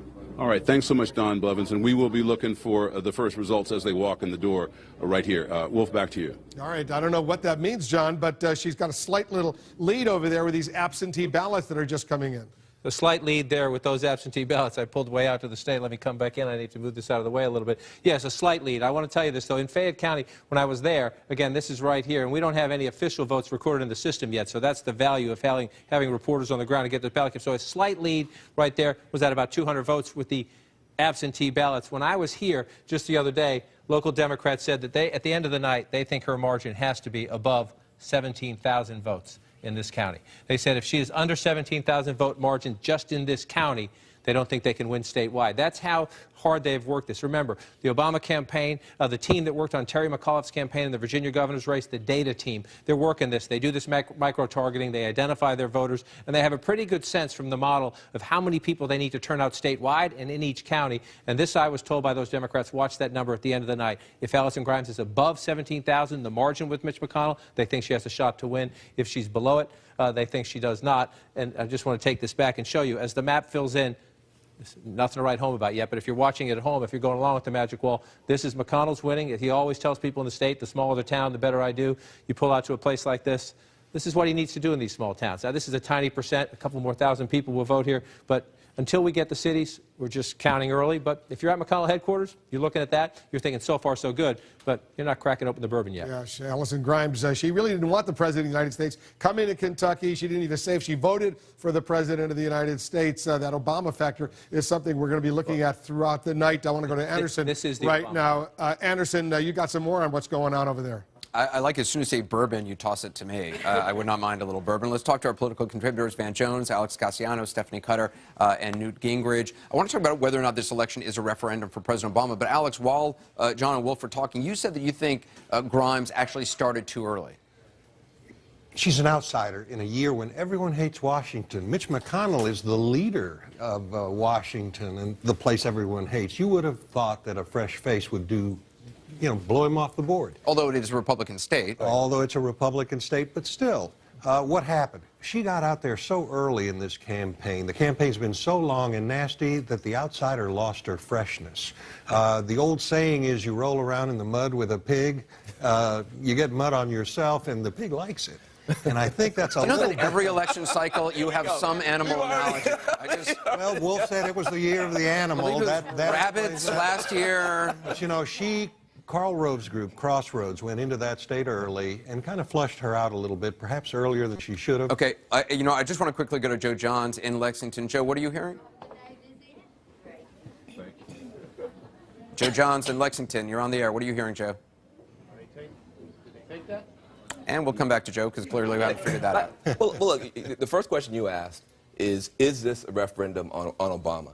And yes and no. The Republicans want it to be, national media wants it to be, but if it's really just a referendum on Obama, then why are we in a fist fight in Kansas? Why are we in a fist fight in Georgia? Why haven't they swept North Carolina? It's a double referendum. On the ground, you talk to people on the ground, they are saying, listen, we saw what happens when the Tea Party takes over in Kansas, and we don't like it. We saw what happens when the Tea Party takes over in North Carolina. They went after voting rights. They went after women's rights. They fired teachers. So when you say it's a double referendum? It's a referendum on Tea Party governance at the local level. The national conversation is all about Obama. You get down on the ground. People are talking about what these Republican governors and legislators did to them. And that's why you've got to fight. And in Kansas in particular, you have a fight because they did not like what they saw when the Tea Party took over. And nobody's talking about that. Newt, do you agree with that? Well, look, I think there are some states where you have unique local things. But overall, you're not getting all of these states simultaneously moving in this direction just by accident. The fact is, in any off-year election, the president is inevitably a polarizing force, and inevitably the country has to make a decision about the president. I think this... And as you know, President Obama gave an interview today on the radio saying, essentially blaming the map on this, saying this is probably the worst possible group of states for Democrats since Dwight Eisenhower. There are a lot of states being contested. They just tend to vote Republican. Stephanie? Well, that's true. Of the Senate races that are up, the president lost 79% of them in 2012. And that means something. These are deeply red states. This is not Democratic territory. You know, as Newt said, sitting presidents tend to lose in the 6th year of their presidency a whole number of seats, both in the Senate and the House. That, combined with the Senate map that we're dealing with, makes it very difficult. But I think it's remarkable that we're talking about competitive races in these deep red states, and that there's a reason for that. More to talk on this subject in a moment. We could make our first projections very soon, just minutes from now. The polls close in Kentucky, the race we've been following the last couple of minutes very closely. Can a rising political star help Democrats beat the odds and bring down the Senate's top GOP leader? Stay right here for up-to-the-minute results in the battle for control of the Senate. We'll be right back.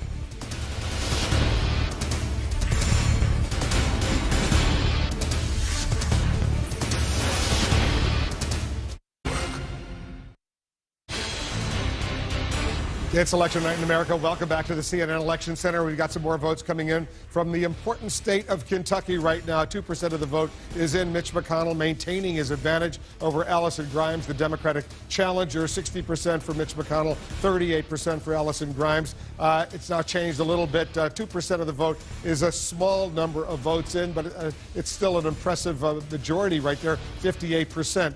Versus 40%. John King is taking a closer look at Kentucky. We're beginning, even though it's only 2%, we're beginning to get a little indications from some key areas of that state. Beginning. If you're the first state to close your polls, you're the first state to fill in some colors on our brand new magic wall. So that's good. We'll get to the math in a minute, but let's look at the mood of the Kentucky electorate, because as the folks were talking about earlier, this has been a nasty race. 45% of those voting today in Kentucky have a favorable opinion of their Democratic candidate, Allison Grimes. More than half, 52%, have an unfavorable opinion. So you might think, well, there's a clue. Mitch McConnell's doing pretty well, right? Well, not exactly. Exactly the same. 45% have a favorable view of Mitch McConnell. 52% have an unfavorable view of Mitch McConnell. So somebody who they view unfavorably is going to win an election tonight in Kentucky. Now, we don't know how this breaks down, but this has been a huge fight. Mitch McConnell would be the majority leader if Republicans take control of the Senate and he wins. Allison Grimes has been saying, no, send a Democrat to Washington. Mitch McConnell, she calls Dr. Gridlock. 88%, nearly 9 in 10 of the voters today said control of the United States Senate was important to their vote. Once all the polls close, we can show you how this breaks down, how they voted. But that's a fascinating number there, Wolf. And let's just come over and look at the map as it fills in. Again, we are very early on here, and I'll bet you whatever you want to bet, Mitch McConnell's not going to win, if he wins, by 20 points. This will be a close race, regardless of who wins in the end. 2% of the votes coming in so far. Again, if you're the McConnell campaign, this is not definite. This is not final. This is just 1 or 2% of the vote in these small counties. But if this area of the state fills in red and stays red, Mitch McConnell will win the election. She needs to do some damage down here in coal country in eastern Kentucky. This has been a major fight. They're small counties, but they matter because Mitch McConnell's going to win out here. I'll go back in time to show you his 2000 race to show you what I mean. 2008 race, excuse me. Mitch McConnell's going to run it up across here in the center part of the state. What Allison Grimes has to do, and we're beginning to see some of these votes come in, she has to run it up here. This is Fayette County, about 7% of the state population. She probably needs to do a little better than that percentage-wise, but the early numbers, just the first votes coming in, Joe Johns just brought us these. These are the absentee votes, 52-47. She needs to stretch that out there. The next key place for her is over here in Louisville, a big county, it's a little more than 17% of the state population. She needs to be 55% or above there, plus the math, not just the percentages, run out the math. The president was the defining issue in this race. I just want to show you why Mitch McConnell campaigned so aggressively on the theme a vote for Allison Grimes is a vote for Barack Obama. That's what he said over and over again, because look at this. This is the 2012 race. 1, 2, 3, 4. 122 counties in the state of Kentucky. 122. The President of the United States in his re-election campaign carried 4. So that Mitch McConnell is in a close race even is why Democrats are saying he's unpopular too. Yes, the major issue was the disapproval of the president, but Mitch McConnell had a very stiff headwind of anger, dissatisfaction with the Republican leadership in Congress, of which he is one of them. In 2012, the president was reelected, but in Kentucky, not so much. It didn't look like he had a close race, 61% over there. Is for Mitt Romney. Explains why she, Allison Grimes, running away from the president into this election cycle. John, stand by. Once again tonight, you can keep tabs on the control of the U.S. Senate in a very, very cool way, and only here on CNN. It's back. We're talking about the Empire State Building. This year, in honor of Election Day, the top of the building will resemble an American flag. Now, take a close look at the top, the mast. It will be following CNN's official Senate count. As we make projections, those red and blue columns will rise throughout the night. Blue for the Democrats, obviously, red for the Republicans. Check this out. If the Democrats maintain their majority in the United States Senate, the building will flash in blue. If the Republicans take control, it will flash bright red. New Yorkers will be able to look up and see the results throughout the night. The rest of the nation can see it only here on CNN. Anderson, you're a New Yorker. How cool is that? That's not one of those virtual reality things. No, that's actual reality? That's the real thing. Wow, that's cool. Yeah. I want to know how we arranged that, but I guess that's a longer story. A lot to talk about. Why tonight matters, how important, and actually what might change in Washington. Let's talk about that with Jake Tapper, David Gergen, Gloria Borger. David, before we get to that, though, you took issue with something that President Obama said today in an interview, essentially blaming the map for the challenges the Democrats are facing. Well, I was surprised with some of my Democratic friends about supporting the president, saying, look, is it a bad year for that? Yes. But every president goes through this. I think it would be just really wrong and very, very discouraging if the message that President Obama takes out of this tonight has nothing to do with his governance, has nothing to do with his performance, this team around him, but rather it's just bad geography. So what message do you think he should take? I think he needs to take what realistic presidents do, and they sort of say, hey, I got some problems here. I need to see if I can get a new dynamic with the Republicans. They control the Senate. Let's test them out again on immigration. Let's test them on tax reform. Let's test them on trade and see if we can make some deals. That's what they did with Newt Gingrich. You'll remember that well with Bill Clinton. They tested things out. They got some big things done. But the other thing is, you know, he's got to look at his team too. He's got to think about the resetting. We're hearing a lot of stories about extension right there, Jake. But 2 points. One is you can make that argument about some of these states. Certainly Alaska is not a friendly state to Democrats. Certainly some of the other states, Montana, West Virginia, South Dakota, not friendly to Democrats, in generally speaking. But look at a state like Iowa, right, or a state like New Hampshire, or a state like Colorado. These or are Arkansas. states. These are states that President Obama won twice.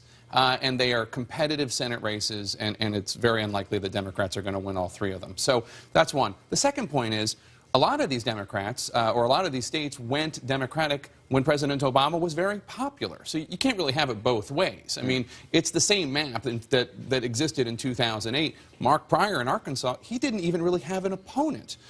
President Obama was a big help at the top of the ticket, but Mark Pryor was also very successful in his own right in Arkansas. And it was interesting, we heard earlier today from Josh Earnest, White House spokesperson, saying essentially, you know, it's the map, you can't read too much into this. But then at the same token, he said, but these midterms are incredibly important. I mean, you sort of can't have it both ways. Right, and you can't just blame the map. And yes, the midterms are incredibly... What will change in Washington? Well, we don't know yet. That's the answer. If the Republicans control the entire Congress, it's a whole new world order. What does that actually mean? Well, we have to see by how much they control the Senate and what they decide to do and what the president decides to do. What message they take away from As David was saying, you know, I was talking to a senior administration official the other day who said, we are not going to sign their bad bills.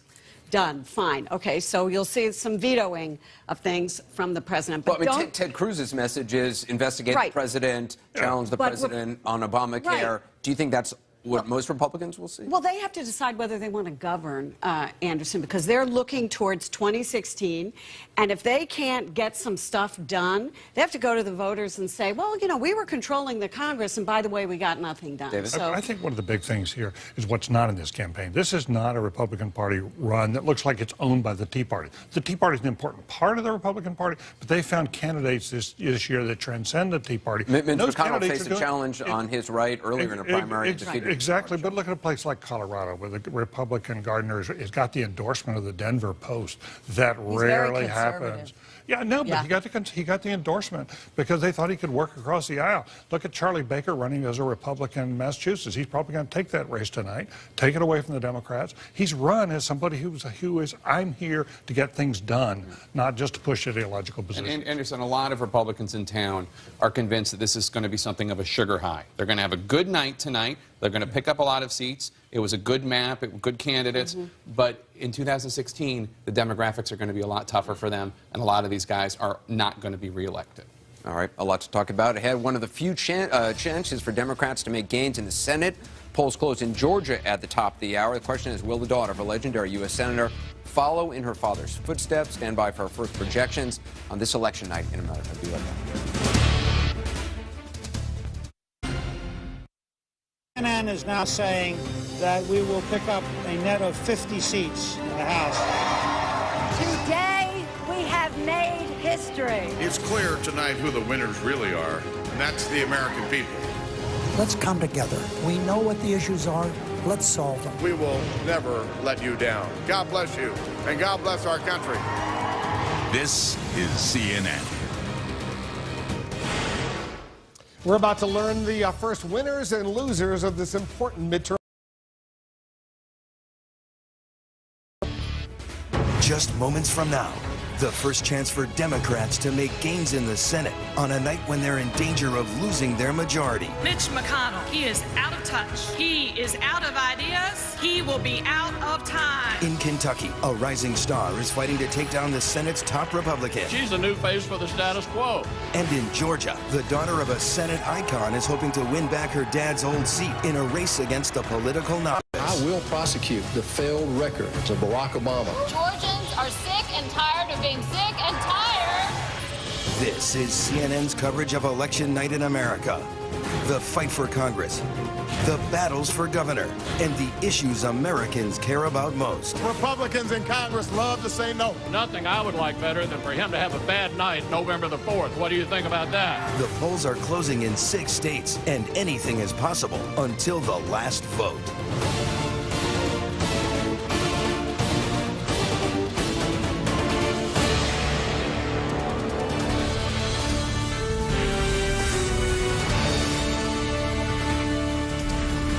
Live from Washington, it's Election Night in America. We want to welcome our viewers in the United States and around the world. I'm Wolf Blitzer in the CNN Election Center. We're counting down to the main event tonight, the battle for control of the United States Senate. All night long, we'll be watching key races in 13 states. Those races will decide if Republicans take back the U.S. Senate or the power stays with the Democrats. Polling places are about to close in Kentucky and Georgia, 2 states where Republicans are on the defensive. Here's what we're looking for right now in Kentucky. Will Democrat Allison Lundergan Grimes bring down the Senate's top Republican? Mitch McConnell hopes to survive and be promoted to majority leader if his party wins Senate control. In Georgia, a win for Democrat Michelle Nunn would be an early setback for Republicans unless David Perdue keeps the seat in GOP hands. Republicans need a net gain of 6 seats to win a majority of 51 and take back the Senate. It'll be tougher to reach that goal if they lose in Georgia or Kentucky. We'll get results very, very soon when the polls close in Georgia, Indiana, Kentucky, South Carolina, Vermont, and Virginia. As we count down to the top of the hour, let's bring in Anderson Cooper. Anderson? Yeah, well, we've got more correspondents, more journalists in the fields than anyone else, following all the key races throughout the night. They are covering the candidates and taking us behind the scenes as the votes are tallied. As we said, polls closing in Kentucky in just a few minutes. CNN's Brianna Keilar is there. She's at Senator Mitch McConnell's headquarters. Are they very optimistic tonight? They are very optimistic. That is exactly the word to use, Anderson. I'm told by an aide who is up, has been up in the suite with Mitch McConnell.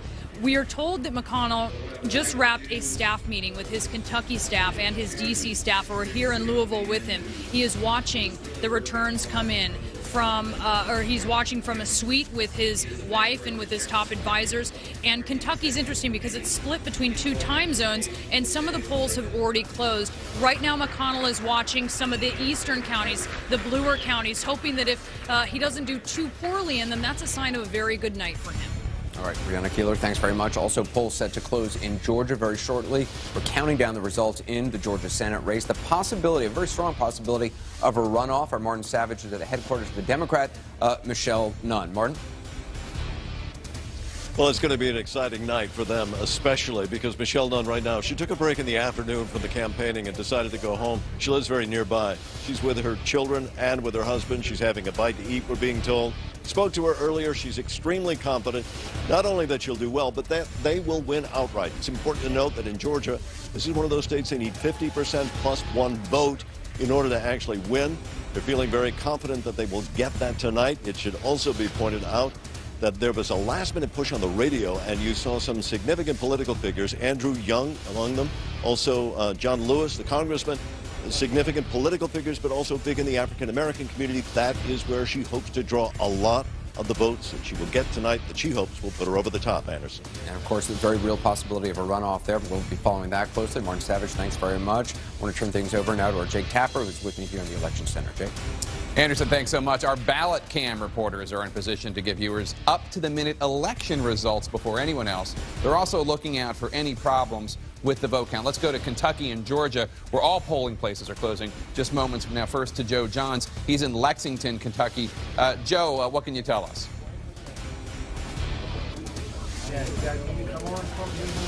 Well, looking at what we've got right here, you can see a large crowd of people coming into the Lexington, Kentucky precincts. They have the votes in these boxes. The most important thing here is this. It's just a computer card. What we're told right now by the Fayette County folks is that about 35 precincts have been counted so far. And so far, Allison Grimes is ahead, the Democrat, 58% to 40%. Nonetheless, this is Allison Grimes' hometown, and there are a lot of votes that have not been counted yet. Back to you. All right, Joe Johns in Kentucky. Now let's go to Georgia and Nick Valencia. Nick. Hey, Jake, this is the first step in the ballot counting process. Behind me, you see these poll workers were just here a little while ago getting ready for that process to happen. All 156 precincts around Gwinnett County will show up here with these electronic cards. Those cards will then go to the election center here. Well, they'll start to get tabulated. Joe Sorensen, the Gwinnett County spokesman, says we'll start to see the first precinct show up here around 8 p.m. And once that happens, let me bring you over here. This is the Georgia Board election results. And virtually, Jake, in real time, we'll start to see these results show up. And with this close Senate race between Michelle Nunn, the Democrat, and David Perdue, the Republican, expected to be down to the wire, we're looking at a very exciting night here in Georgia, Jake. All right, Nick, thank you so much. As we get closer to the results and to the top of the hour, we're getting an early read from voters about what exactly is on what exactly is on your minds. Let's go to John King. He's at the Magic Wall. John. Jake, let's take a quick look at the mood, both in Kentucky and Georgia, as we wait for the polls to close. The president was a big issue in Kentucky. 63% of the voters today in that Senate race say they disapprove of how the president is handling his job. Now, you would think that's a big benefit for Mitch McConnell. He said his opponent was too close to the president, but 54% are also angry and dissatisfied with the Republican leaders in Congress and their incumbent senator. Well, he just happens to be one. So Kentucky divided. The president's an issue, but so is Mitch McConnell's leadership. The Kentucky electorate, it's a bit older than it was the last time Mitch McConnell ran. That was in 2008. The electorate's a bit older. That tends to favor Republicans, older voters, and it's a bit whiter. That tends to favor Republicans as well. A slightly smaller non-white population than when Mitch McConnell ran back in 2008. Now let's skip over quickly to the state of Georgia. Are you satisfied? Do you think government is doing too little or too much? 55% in Georgia today, a conservative state. Even when they vote for Democrats, say government is doing too much. 55% disapprove of how the president's handling his job. So that's the mood of the electorate. When we look at the math, the votes coming in Kentucky are the only votes we have so far. As we pull that up and take a look, we're up to 5% reporting in the state of Kentucky. Mitch McConnell with an early lead. Again, it's quite early on. The thing the McConnell campaign will be most happy about is this area down here. This is normally Democratic areas. You'll see a lot of blue in statewide elections. Mitch McConnell lost a lot of these counties 6 years ago. It's early, but if those hold up, Mitch McConnell will be having a solid night in the state of Kentucky. And we're getting ready for the first polls to be about to be closed in two key states that the Democrats desperately want. That would be Georgia and Kentucky. Stand by. And we have a major projection right now. CNN projects Mitch McConnell, the Republican leader in the United States Senate, will be reelected for another 6-year term, defeating Allison Lundergan Grimes. We make this projection not only based on the real votes that have already come in. You see he's up 55% to 42%. Also on exit poll results. This is a surprise. We were expecting that Mitch McConnell would win. We were not necessarily expecting we'd be able to make the projection as soon as all of the polls in Kentucky are closed. Let's go to Brianna Keeler. She's in Kentucky, where I assume the folks are about to hear, if they haven't heard yet, what's going on. They're probably pretty happy over there. A big win for Mitch McConnell, Brianna. Yeah, a big win. They haven't heard yet, Wolf, so actually our viewers are getting the news before even Mitch McConnell's supporters here at the headquarters in the Marriott in eastern Louisville. When they do find out, this place is going to go crazy, and certainly there's already optimism. This is a bit of a foregone conclusion, I guess you could say. A lot of the folks here, this is what they've been expecting, but they certainly want to hear it officially. I'm told that Mitch McConnell is upstairs. He's been watching, presumably has watched this announcement with his wife and with his top advisors. It's been a very good night for Mitch McConnell as he retains his seat in the U.S. Senate, Wolf. Yep, Mitch McConnell, we have projected, will win. He will be the senator from Kentucky, and he hopes, obviously, he will also be the majority leader in the United States Senate. We have some other key race alerts to go with right now. We cannot make a projection in Georgia between Michelle Nunn, the Democrat, David Perdue, the Republican. We don't have enough information yet to make a projection in Georgia. Similarly, in Virginia, Mark Warner, the incumbent Democrat, being challenged by Ed Gillespie, the former chairman of the Republican National Committee. We don't have enough information yet to make a projection in Virginia, but we can make some other projections. Take a look at this. South Carolina, for example, Lindsey Graham easily gets reelected for another 6 years. Lindsey Graham beats Brad Hutto for another 6 years in the United States Senate. South Carolina stays with the Republicans. Also, Tim Scott. He will have now a 6-year, actually won't have a 6-year term. Tim Scott wins a special election. He won, and he will fill out the term left by Jim DeMint, who resigned to become head of the Heritage Foundation here in Washington. Let's take a look at where it stands right now with the Mitch McConnell win that we're projecting. Right now, 34 Democrats at least will be coming back to the United States Senate, 33 Republicans. Lots of votes remaining outstanding. You need 51 to be a majority, 51 if you're a Republican. You need 50 if you're a Democrat, because according to the U.S. Constitution, the Vice President of the United States, he breaks a tie. He's the President of the United States Senate. As we wait for more real votes to come in, we want to share with you what our exit polls are revealing. Remember, these are estimates based on interviews with a sampling of voters today and during early voting processes.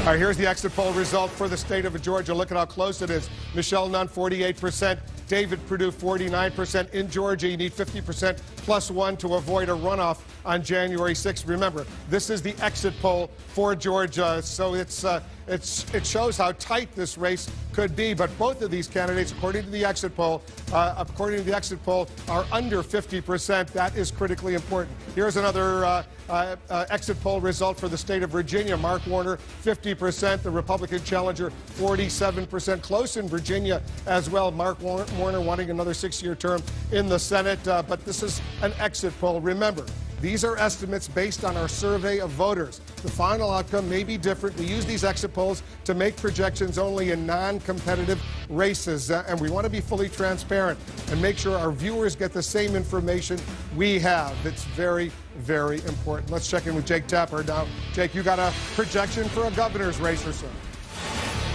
That's right, Wolf. CNN is projecting that Nikki Haley, the incumbent Republican governor of South Carolina, will be re-elected to a second term, beating Vince Shaheen, the Democratic state senator that she beat 4 years ago. Nikki Haley re-elected. That is the CNN projection. Some talk of her speculation that she might be a good vice presidential candidate for the Republican Party in 2016. CNN does not yet have enough information to make a projection in the contested Georgia governor's race with incumbent Republican Nathan Deal facing off against State Senator Jason Carter, the grandson of former President Jimmy Carter. Not enough information to make a projection there. Likewise, not enough information to make a projection in the Vermont governor's race, where the Democratic incumbent governor, Peter Shumlin, is facing off against Scott Milne, the Republican. Not enough information. Now, Wolf, I understand you have some key races to tell us about. We certainly do. I want to go to John King over here. John, it's Kentucky. Mitch McConnell, that's a projection we made right at the top of the hour. Mitch McConnell re-elected, beating Allison Grimes. And if you fill it in now, we're up to 10% of the vote coming in. You see Mitch McConnell with a 13-point lead. Again, most encouraging. And we're still waiting. Allison Grimes is going to do better when we see the votes come in. These are early votes in Louisville. I don't expect this will stay red throughout the night. Jefferson County, we have only 2% of the vote count in, and it's essentially tied, 50% to 49. I expect that will turn blue by the end of the night. But what the McConnell campaign is most happy about, Wolf, is it's a big battleground down here. A lot of nasty direct mail pieces, a lot of other campaigning down in eastern Kentucky. If you go back in time to Mitch McConnell's last race in 2008, you'll see he lost some of these counties down here in eastern Kentucky. So far tonight, these early results here, he's winning them, which means even if some of these counties change as more of the votes come in, he's holding his own in the part of the state that he struggled in when he ran 6 years ago, and we expect very much he'll run it up out here. So Mitch McConnell doing what he needs to do. Now he has to wait. Mitch McConnell wants to be the Senate Majority Leader. Now he has to wait to see the rest of this map fill in as these other states close. Can the Republican candidate Scott Brown win in New Hampshire? Can the Republican candidate Tom Tillis win in North Carolina?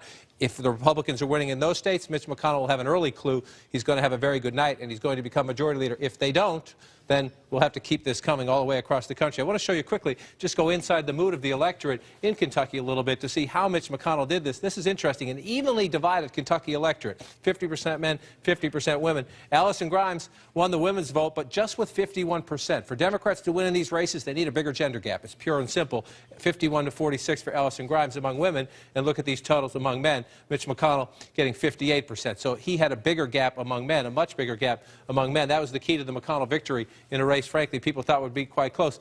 Democrats were the biggest group of the electorate, 42%. Ellison Grimes won them. That's why it's blue, with 82% of the votes of those who identify themselves as Democrats. But look at this. Mitch McConnell swamped her among Republicans, getting 90% of the votes there. And again, people will dissect this. Among those who describe themselves as independents, I suspect there are some Tea Partiers in this group as well. They don't want to be identified with the Republican Party, calling themselves 54% for McConnell there. So he won among independents. That was key to his victory. And we'll just show you one more about the state of Kentucky as we move on. Your opinion of the Obama administration, 62% of those voting today say they're dissatisfied with the way the Obama administration is going. No surprise, 7 in 10 of them, almost 8 in 10 of them, 77% voting right there for Mitch McConnell in that race. So dissatisfaction with the president and a key factor there. And this was a big issue in the race, right? 86% of the voters in Kentucky said control of the Senate was important to their vote today in the Mitch McConnell-Ellison Grimes matchup, and more than half of them voted for the Republican leader, their Republican incumbent senator, who, if the night goes the way he expects it to go, he would be the majority leader. But we got a lot of counting to do before we get to that. Long way to go to see if he becomes the majority leader, but we do know he will remain in the Senate for another 6 years. Big win for Mitch McConnell. Big win. The Democrats wanted to take that state away. They need some takeaways tonight. They especially wanted to take away the leader. Strike that one off the list. Not happening for the Democrats in Kentucky. Let's go back to Anderson for some analysis. Anderson? Yeah, let's drill down on this race in Kentucky. What went right for McConnell, what went wrong for Grimes. Newt Gingrich, was it a mistake for Grimes to run so far away from President Obama and to not even say whether or not she voted for him?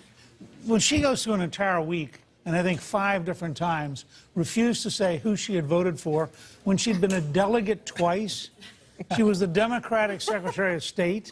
I mean, there's a point where it crippled her believability. It did, yeah.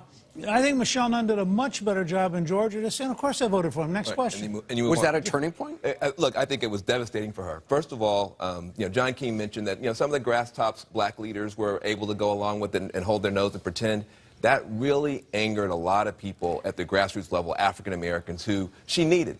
But more importantly than that, much beyond the African-American community, she looked like a laughingstock. She looked like somebody who she came on as somebody who was this firebrand, this tough talker. She's believable. She's authentic. She's going to take on the establishment. And then she can't even tell you who she voted for. I think it totally wrecked her. It was political malpractice. Yeah, and let's give Mitch McConnell a little credit, too. I know he's not entirely popular, but he took this race seriously from the beginning. And he had a conservative opponent in Matt Bevin early, so that sort of tried him early.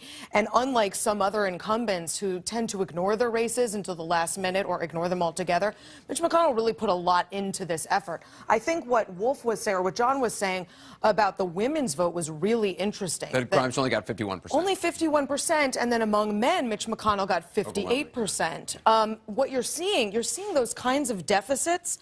Democrats down among men at far greater numbers than Republicans are among women. In Colorado, for example, Cory Gardner was up among men by 21 points, and Mark Udall was only up among women 6 points. So I think there's been a sort of a willingness to ignore men in this electorate. It's coming back to haunt some of these candidates. Was it a mistake for Democrats to put so much money and attention into this race? Well, I don't think it was a mistake to put the money in, although I never thought that it was likely that Mitch McConnell was going to lose. He's an incumbent Republican senator in a red state. He's the leader of Republicans in the Senate. But Ellison Grimes, in the end, started strong but ran a very poor race. I think it was probably a done deal even before she refused to say whether she had voted for the president. But that put the nail in the coffin. She made one more mistake that hasn't been talked about enough.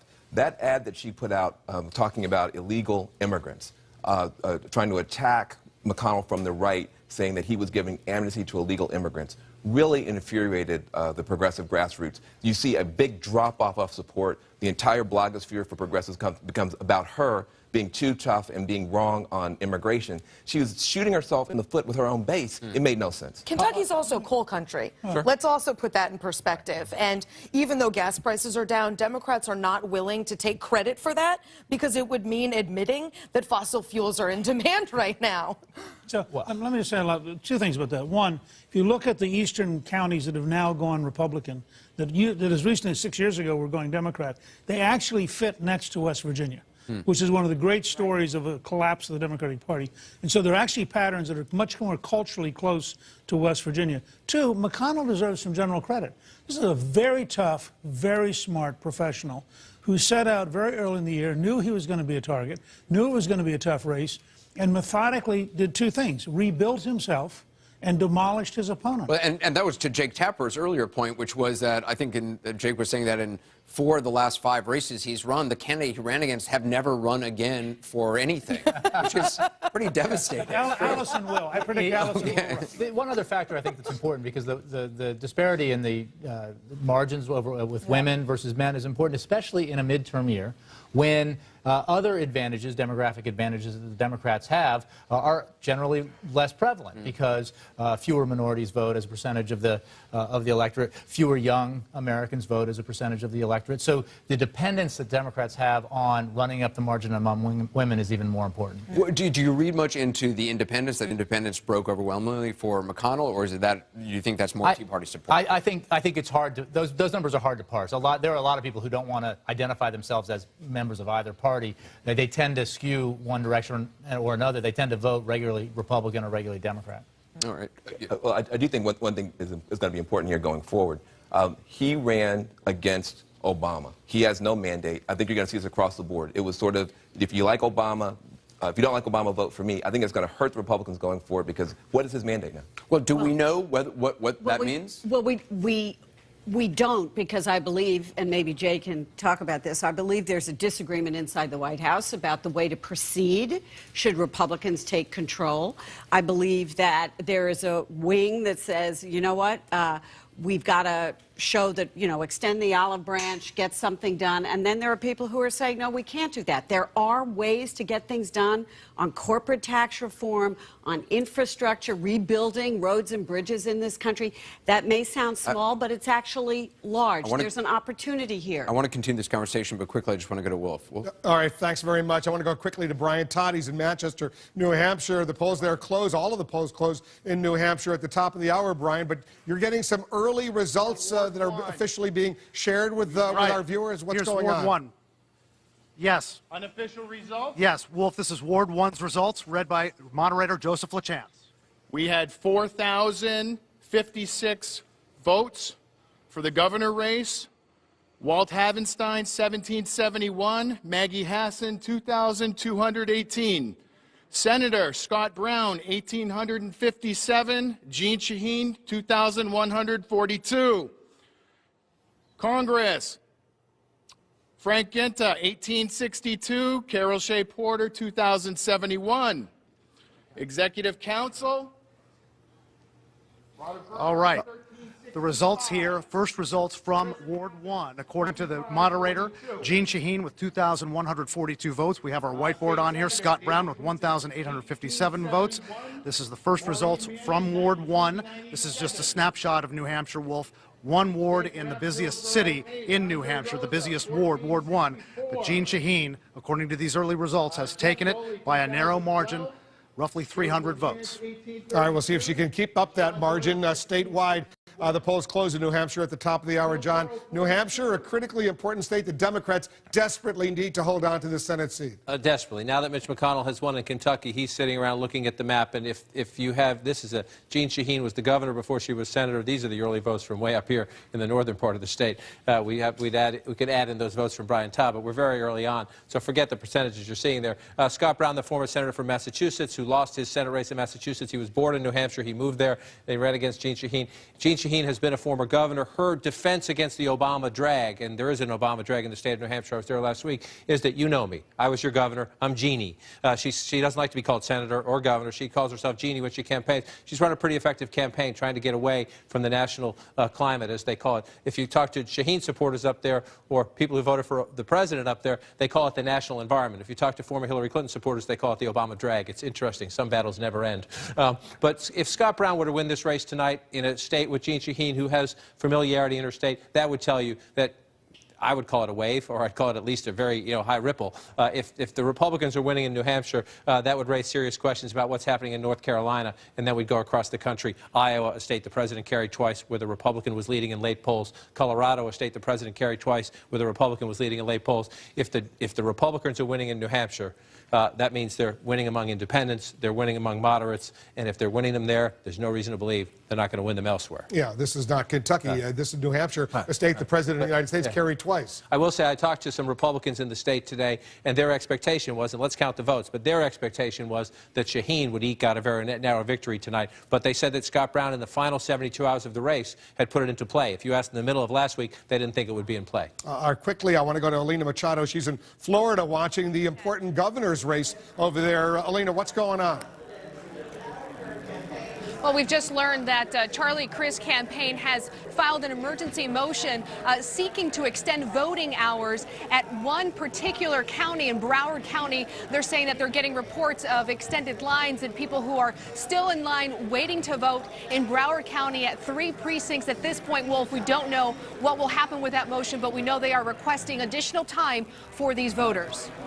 Well, that would be amazing if there's a problem with the voting in Florida. A lot of us remember what happened in the year 2000. Alina, we'll stand by. We'll hear if they get some extra time for people in Broward County. That's Fort Lauderdale, some of the other cities in Broward County, if they get some extra time to vote. Meanwhile, a critical win for Republicans with Mitch McConnell's projected victory in the state of Kentucky just moments ago. Now, will Democrats pull off an important early win as well? We're just minutes away from the next poll closing in West Virginia and North Carolina, and the fate of the embattled Democrat could be decided, get this, by a pizza delivery man. First, a look at the big winner this hour, Mitch McConnell. It may be the night's most important victory for Republicans. My race is the only one in 2014 that has any national significance. Senator Mitch McConnell could emerge from tonight as one of the most powerful men in Washington.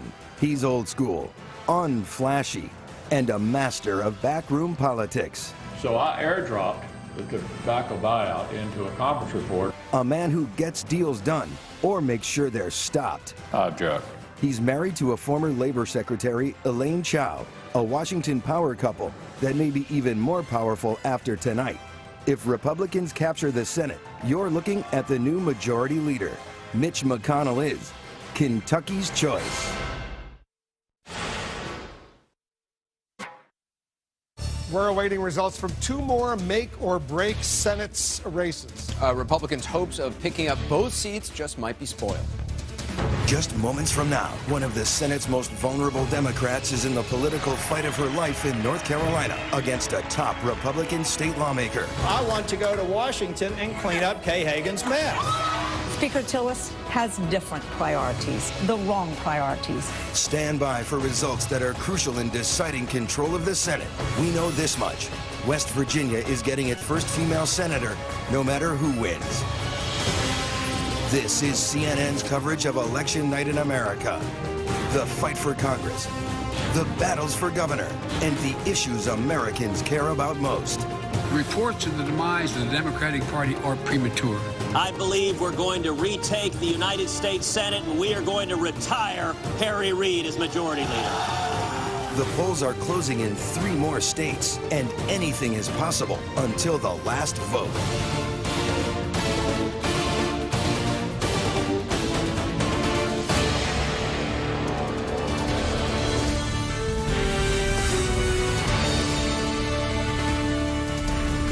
It's election night in America. We're focusing on the fight for power in the United States Capitol. Welcome back to the CNN Election Center. I'm Wolf Blitzer. We're counting down to the next round of poll closings and the possibility of a dramatic save for the Democrats in the battle for the United States Senate. We're standing by for results from more key Senate races. We're watching 13 states where the Senate seat might flip from one party to the other. Polls are about to close in West Virginia and North Carolina. Here's what we're looking for.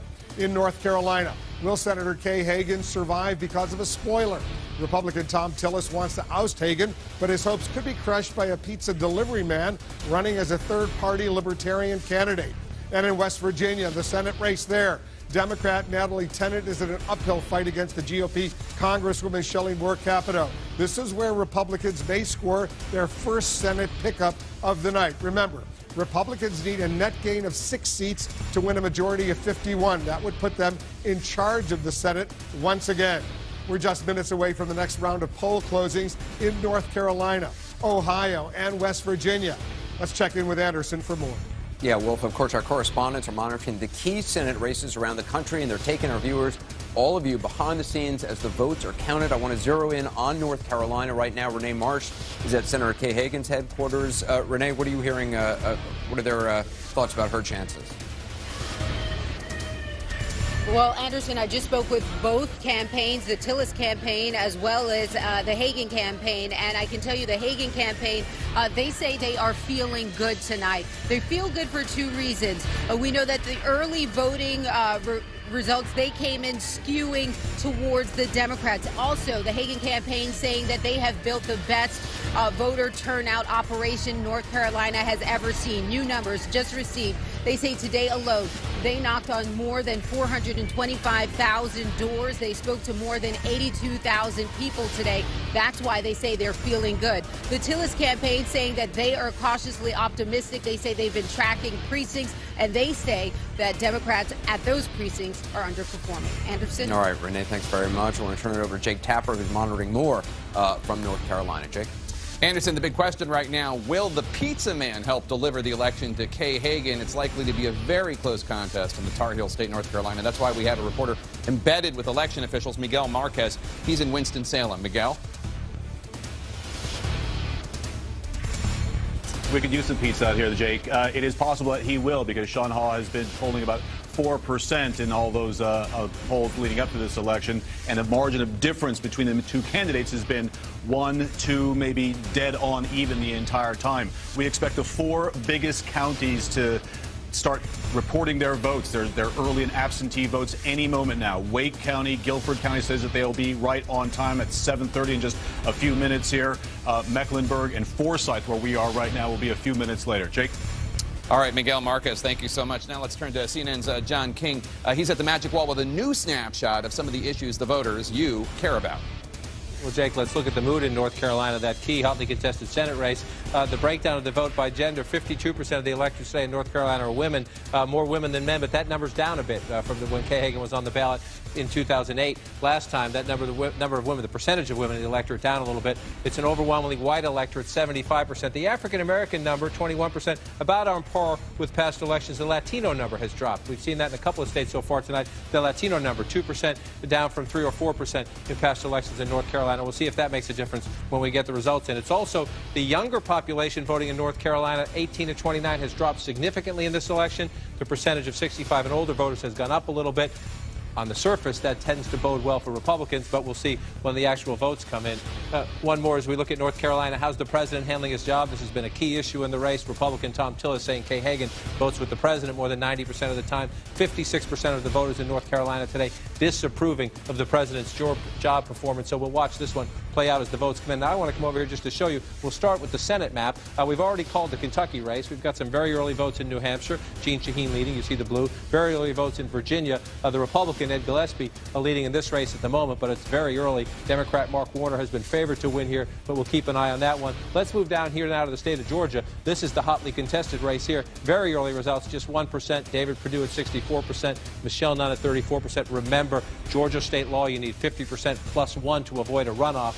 We'll show you some exit poll numbers interesting on that question a bit later in the night. Now I just want to switch. We heard a bit earlier about a potential controversy brewing down in Florida. Charlie Crist wants to keep the polls open. He's asked to keep the polls open down here in Broward County. That is a key Democratic stronghold, a place where he needs to run it up big. Very early results in from Broward County. Charlie Crist at 71%, the incumbent Republican Rick Scott at 27%. This is absolutely critical territory for Republicans to run it up big down here in South Florida. The Crist campaign apparently trying to keep the polls open. They believe there are lines out there. So if you look at the overall numbers statewide, it's too early to make much of a guess. But this is the most critical part of the state right down here. These three southernmost counties, absolutely critical: Miami-Dade, Broward, and Palm Beach County for the Democrats. And again, if you look, we're in very, very early counting territory. But at the moment, that's Palm Beach County. Charlie Crist ahead 62%, Broward County 71%. Obviously, he would want to keep the polls open a little bit longer because those votes, Wolf, are so critical to him. Charlie Crist, to win, needs to run up everything he can get down here and then hope he can offset conservative strength up in other parts of the state. Yeah, we're watching that Florida race very, very closely. But guess what? We're watching two states where the polls are about to close right now. We're talking about West Virginia. Will the Democrats lose in West Virginia? That would be a pickup for the Republicans if that were to happen. And we're also watching North Carolina, where Senator Kay Hagan, she is fighting right now desperately. Stand by. All right, take a look at this. We could make our first projection at 7:30 p.m. Eastern. We project a Republican pickup, the first Republican pickup of the night, the Democratic seat that used to be held by Jay Rockefeller, who's retiring. Shelley Moore Capito, she will be the next United States Senator from the state of Virginia, defeating Natalie Tennant. That's a big win. That's a big win for the Republicans in West Virginia, because that now reduces that magic number for the Republicans from net 6 to net 5 to become the majority in the United States Senate. We cannot make a projection in North Carolina right now. Kay Hagan, Tom Tillis, we don't have enough information to make a projection in North Carolina. Let's show you what we can as a result of what's happened in West Virginia and Kentucky earlier. So far, there will be 34 Democrats in the United States Senate, 34 Republicans, still a lot of races outstanding. You need 51 to be the majority in the U.S. Senate if you're a Republican. You need 50 if you're a Democrat, because Joe Biden is the president of the Senate. He would break that 50-50 tie. But remember, with West Virginia now going Republican, the magic number for the Republicans is down to 5 from 6. As we wait for more votes, real votes to come in, we want to share with you what our exit polls are revealing. Remember, these are estimates based on interviews with a sampling of voters as they left select polling stations. And look at how close it is in North Carolina based on the exit poll results. 49% for the incumbent Democratic Senator Kay Hagan, 46% for Tom Tillis. 3-point advantage for Kay Hagan. But remember, exit polls are estimates. They're based on interviews with voters. The final outcome may be different. We want to be fully transparent with you, the viewers. Make sure our viewers get the same information we have and that they hear it directly from us. So let's go to Jake. He's got a governor's projection right now as well. That's right, Wolf. CNN is projecting that in Ohio, Republican incumbent Governor John Kasich will be re-elected. CNN projecting Kasich will be re-elected governor of Ohio. It looked as though earlier in his term he might have a tough time, but ultimately Ed Fitzgerald, the Cuyahoga County executive, didn't pose that much of a threat. Democrats basically threw in the towel after Labor Day. Kasich, we are projecting he will be reelected. We do not yet have enough information in Florida, where the votes are still open in some places. I want to talk about some of the vote coming in right now. 36% of the vote. Charlie Crist is up by 103,000 votes. He has 50% of the vote of what has come in so far over Rick Scott, the incumbent Republican governor. But as we know in Florida, this is going to be very tight, and it's going to go all the way to the end. Of course, as we've discussed already, Charlie Crist has filed a motion, an emergency motion with the circuit court there, because he feels that in Broward County, that's where Fort Lauderdale is, there were too many problems with polling issues, too many problems with lines. He wants the polls kept open 2 extra hours till 9 o'clock Eastern. It's already been denied, this motion, by the Broward County Supervisor of Elections, but is now going to circuit court. We're going to keep an eye on that and watch the vote in Florida come in. Right now, 99,000 seats, already going down a little bit as the vote comes in. 36%. Charlie Crist up 50% to Rick Scott, the incumbent governor's 45%. Wolf? All right, Jake, thanks very much. We've got some real numbers coming in. Also, some key races that we're watching in Georgia. We have not been able to make a projection. Very early. Right now, only 1% of the vote is in. David Perdue, the Republican, he's ahead of Michelle Nunn, the Democrat, by about almost 6,000 votes, 64% to 34%, but very early. Similarly, it's early in Virginia. 6% of the vote is now in. The Republican challenger, Ed Gillespie, is ahead by 21,000 votes over Mark Warner, the incumbent Democrat. 56% to 41%. Ed Gillespie ahead right now over Mark Warner, but only 6% of the vote is in. Nick Valencia is watching what's going on in Georgia for us. You got some votes coming in over there, Nick. Yeah, hey, Wolf, just still very preliminary numbers. These are the first votes that we're actually seeing here on the Georgia Board of Elections. As you mentioned, it's still less than 1%, about 0.41% with 21,000 votes cast. And these numbers, again, very early on, unofficial results. We want to stress that. David Perdue, the Republican candidate here for U.S. Senate, up against Michelle Nunn. This is expected and projected to be a very tight race. And with these 18,000 votes cast, you see these numbers, 65% to David Perdue, 65.02% to be accurate, and 33.38%. You come down here for the governor, Nathan Deal, the Republican incumbent, going up against Jason Carter, who is a very familiar name here in Georgia politics. Deal ahead 64.01%, receiving just over 13,100 votes, and Jason Carter with 34.18%. Behind me, you see the poll workers just showing up here a little while ago, getting sworn in. We still have yet to see the first precincts from Gwinnett County, where we are, show up. That's expected to happen here within the hour. And you're just outside Atlanta in DeKalb County, right, Dick? That's exactly right. It's Gwinnett County, actually, Wolf, and it's one of the 10 battleground states in the United States. It's counties like this that the Democrats are hoping will help them be competitive and have a victorious night here in Georgia. All right, Nick Valencia, thanks very much. I want to go back to John to take a closer look at these two battles that are underway in Georgia and Virginia right now. Let's talk about Georgia first. Very early. Let's just pull it out, though, and take a peek. 61% to 37%. Not vital to the conversation now because we're at only 1%, but as we get closer, remember this is one of the two states where you need 50% plus one to avoid a runoff. As you look at this fill-in, I'll just go back in time and show you another race here. Come back to the 2010 race won by Johnny Isakson with 58%. This was not a competitive race, but you see how much this is not atypical. Republicans run it up in the small counties, Democrats, Atlanta, Augusta, Columbus, Savannah do a little bit better in the rural areas. So we got to look here. This is the biggest place in Clayton County, Fulton County. These are the places where Michelle Nunn has to run up the vote and run it up big. We have nothing there right now, absolutely nothing. But Atlanta in the suburbs, Columbus in the suburbs, Augusta in the suburbs, critical to the Democrats. Let's do a quick look at Virginia right now. Again, very early here. Mark Warner heavily favored in this race. Ed Gillespie ahead at the moment, 56% to 41%. We don't have much of the key votes. I want to come up here to the Washington suburbs and pull out here, see where we are. Loudoun County. This is a contested battleground. This is a place where Republicans can be competitive. 2% right now. Let's see if that one holds. That would show Ed Gillespie running more competitive than most people thought. This race will be won or lost right up here. This is where the major population growth has been in the D.C. suburbs. And again, if you want to go back in time and look at a race, here's Mark Warner's last race. Jim Gilmore was a former governor. Mark Warner won in a cakewalk, but this was not a not serious candidate. But you see the Washington suburbs, and you see that. So the question will be, just give you a look at a presidential race, a competitive presidential race, 51 to 47.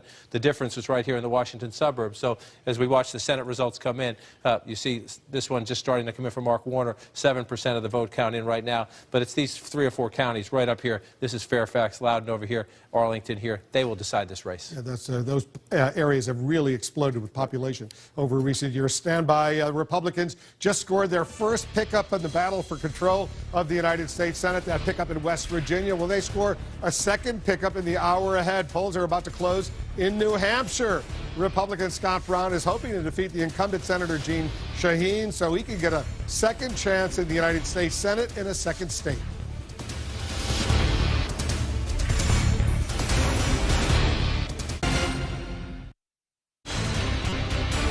We've got a key race alert. I want to update you with votes that are actually coming in to the CNN Election Center in Georgia. No projection there yet. Still very early, but David Perdue, the Republican, holding on to his lead over Michelle Nunn, the Democrat, 60%, 38%, about almost 7,000 vote advantage, but only 1% of the vote is in. In Virginia, 8% of the vote is in. Look at this. The Republican challenger, Ed Gillespie, ahead of Mark Warner, the incumbent Democrat, 56%, 41%. He's up by about 27,000 votes. In North Carolina, also no projection there. Very, very early, about 1% of the vote in, if that. Tom Tillis, the Republican challenger, 55%. Kay Hagan, 41%. The incumbent Democrat, Tillis up by about 3,144 votes. Very, very early. No projections in any of these three states. I want to check in with Brian Todd right now. He's in New Hampshire. Their polls are about to close there in New Hampshire. Very tight race. What numbers are you getting over there? Are you getting some more information, Brian? Wolf, we got early results in from Ward 1 just a moment ago, and Jeanne Shaheen took that ward by about 300 votes. We have just gotten results brought in with the tabulators of 3 wards total, including Ward 1 in Manchester. They were just brought here on a case with the tabulator. They come through here in this door at City Hall. Our photojournalist Rick Shine is going to go ahead of me here and show you where they're going to go. They've just been brought up to the office on the 3rd floor where there's a big board with results on it. They go up in this elevator, Wolf. So we're about to head back up there. They're being tabulated now, put in the database up there, and there's a big board up there with the final results from all the wards in Manchester. And only 3 wards have come in. So this is just a snapshot of Manchester so far, but taking you through how the ballots come in, how they're processed, how they're tabulated upstairs. We're about to go up to the big board and show you that in just a minute. Yeah, this is a state the Democrats desperately need to hold on to. Jeanne Shaheen, the incumbent Democrat, if Scott Brown were to beat her, that would be a huge, huge setback for the Democrats' hope of holding on to the United States Senate. Let's go to Florida right now. Aaron McPike is joining us. Aaron, I think you're in Tampa. That's where you are. What are you hearing over there? There's obviously a very important governor's race.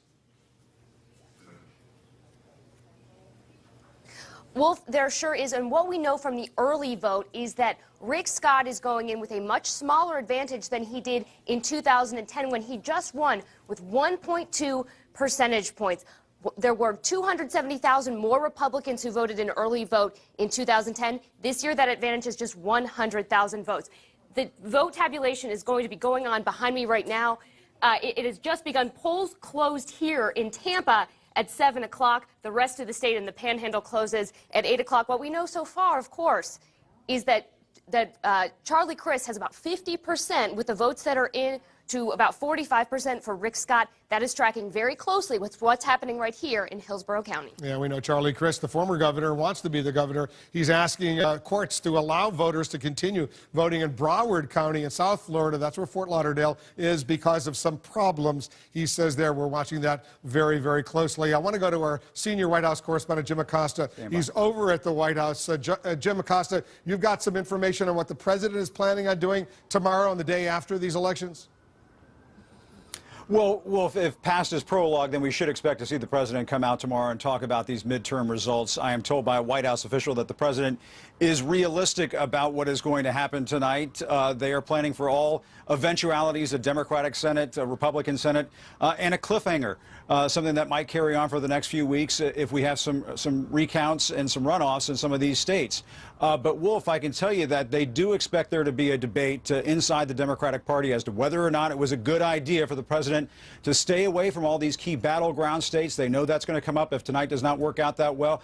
The other thing they do expect to hear is these questions about whether or not the president with a Republican Senate will take on a more conciliatory tone, want to compromise on a range of issues. And what I heard from one White House official is that the better question is whether the Republicans want to compromise with him. A very pugnacious tone over here at the White House tonight. We're not getting any signs of an administration shakeup. And one White House official said you can bet that the president is going to take executive action on immigration. They say John Boehner had his chance and he blew it. And so the president is going to move forward forward and keep that promise, Wolf. All right, Jim Acosta, thanks very much. I want to go back to John King. We got three really important races. We're getting more votes, real votes coming in. We've seen the exit polls, North Carolina, Virginia, Georgia. Let's go to North Carolina first. Let's take a peek. This is the hotly contested race. Not much in so far, just 1% of the vote. Thom Tillis ahead in the early count, 52% to 45%, but it's too early to make any leaps there. So you look at what's important.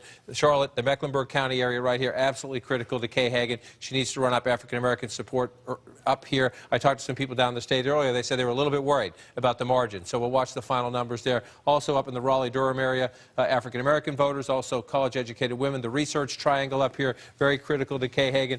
Thom Tillis has to run it up out in the rural areas, hope to offset her in the urban areas. We'll watch this one, hotly contested. Again, I think the exit poll showed a slight edge for her, perhaps, but we're going to have to count the votes. That one way too close to call. Virginia is the surprise of the night so far. Only 16% of the vote in, but Ed Gillespie, who just kept running a determined campaign, even though Mark Warner was well ahead in the polls throughout. At the moment, 16% of the vote in, giving Mark Warner more of a race than Mark Warner thought was coming tonight. How's he doing it? Ed Gillespie, this is out in rural Farm, Virginia. Ed Gillespie running up numbers. Hold on one second, because I want to just show our viewers what's going on in Florida right now. Take a look at these numbers that are actually in Florida. Charlie Crist, 47.5%. Rick Scott, the Republican governor, 47.4%. Nearly 3 million votes have already been counted, and Charlie Crist is ahead of Rick Scott by 3,421 votes, 54%. More than half of the vote in Florida is already in, but this is such an incredibly close race right now. We're waiting for another update on an emergency request for extended voting in one Florida county. That would be Broward County. The last polls are scheduled to close there at the top of the hour. Can Florida's former Republican governor make a comeback as a Democrat? We just saw how close this race is. Stand by. Will the current governor stay in charge? More results, more suspense. That's coming up.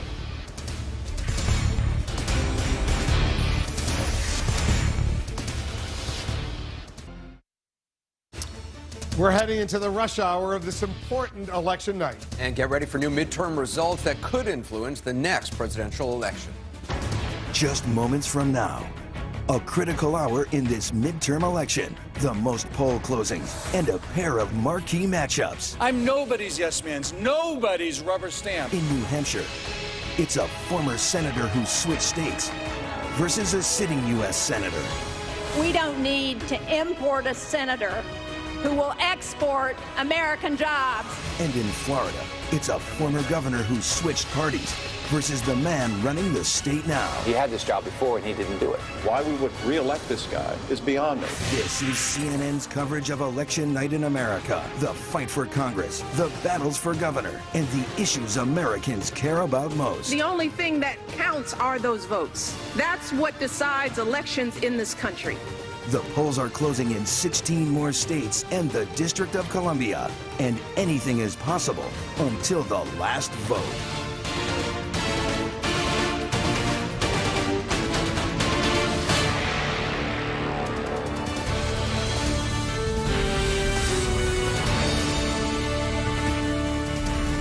We're live here in the nation's capital, waiting to learn which party will be in charge of the United States Senate.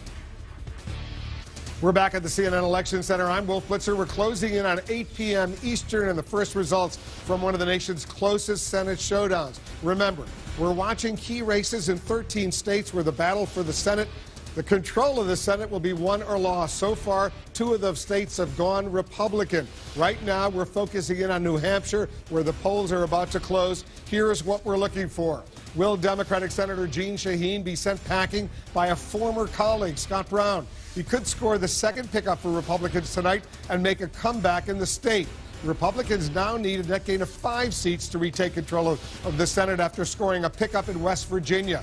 But that number could go back up if they lose any seats in the hours ahead. And we're counting down to a very busy hour with polls closing. Get this, in Alabama, Connecticut, Delaware, the District of Columbia, Florida, Illinois, Maine, Maryland, Massachusetts, Mississippi, Missouri, New Hampshire, New Jersey, Oklahoma, Pennsylvania, Rhode Island, and Tennessee.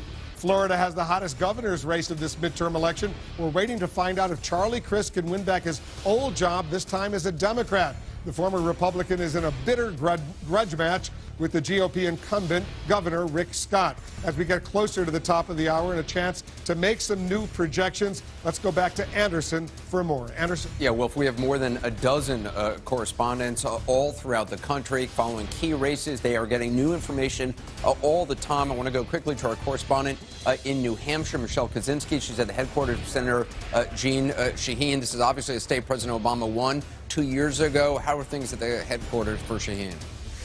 Anderson, we expect to see them arriving soon, just after polls close. And they tell me that tonight they're not doing any internal polling, but they're eagerly watching those numbers start to come in. What we just saw was with Jeanne Shaheen, pretty healthy lead over Scott Brown. But granted, that was only 3 wards reporting. That was in a heavily Democratic area. And what we've seen in the last 24 hours in polls was Scott Brown closing that gap significantly. One poll even showed him leading by 1 percentage point, Anderson. A very close race indeed. We'll continue to follow Michelle Kaczynski all throughout the evening. Now I want to go to Alina Machado in Florida. She is covering the governor's race, and she's at Charlie Crist headquarters. What's the latest there? And do we have any more information now on this, on the Crist campaign trying to get a court to extend the hours for voting in Broward County? Yeah, Anderson, we're just waiting right now for the results, the decision in terms of that emergency motion that was filed by the Crist campaign asking to extend voting hours in Broward County by 2 hours until 9 o'clock Eastern. Now, Broward County is just north of Miami. It's also the home to Fort Lauderdale, and it is a Democratic stronghold. The campaign says there are long lines outside several precincts and that several voting problems were reported, and that's why they made this request. The polls in Broward County closed at 7 o'clock Eastern, and we are told that everyone who was in line will be allowed to vote, but we are all anxiously awaiting to see what happens with this emergency motion, Anderson. All right, a lot developing there in Florida. Jake Tapper, we expect a lot of these races are going to go late into the night. That's right, Anderson, and they certainly know from cliffhangers in Florida. So do we, of course. Our ballot correspondents, our ballot cam correspondents are taking us behind the scenes as the votes are counted. Let's find out what's going on exactly in Florida and New Hampshire. First, let's go to Brian Todd. He's in Manchester, New Hampshire. Brian?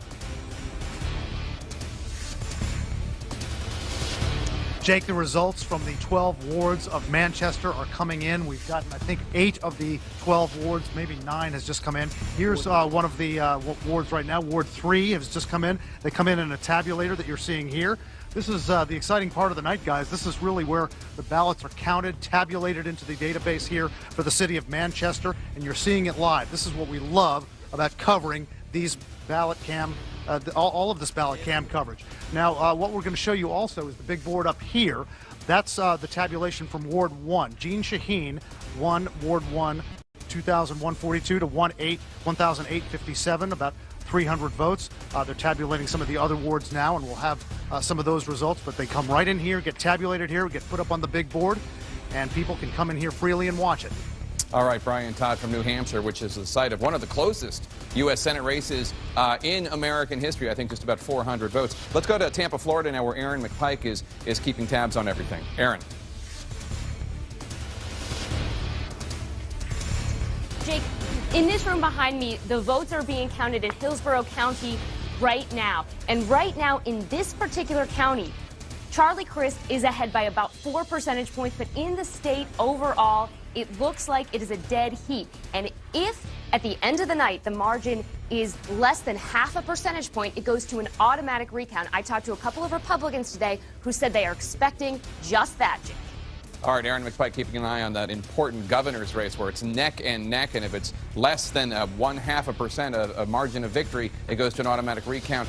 Florida and New Hampshire, of course, both incredibly pivotal battleground for races, battleground states for presidential races. Let's find out exactly what the voters in those important states are thinking. John King is going to handle that for us at the Magic Wall. John. Jake, thanks. Let's go into the mood, and we'll start in the state of New Hampshire. Interesting here, 29% of the voters in New Hampshire are Democrats, 27% say they're Republicans. This is one of those states where the unaffiliated or the independent population has always been big, and it's growing. 44%, a plurality of the voters in New Hampshire describe themselves today as independents. How's the president handling his job? This has been a big issue in his race. Scott Brown has said Jeanne Shaheen has voted with the president 99% of the time. Well, 56% of the voters in New Hampshire disapprove of how the president is doing his job. Only 44% approve. So there's part of the opening for Scott Brown in this race. Does Jeanne Shaheen agree with the president too often or about the right amount? More than half of the electorate in New Hampshire today said too often. So again, that bodes in Scott Brown's favor. However, folks are familiar with Jeanne Shaheen. We'll see how it plays out. In Florida, the governor's race you just talked about, look at the even split here. 32% Democrats, 34% Republicans,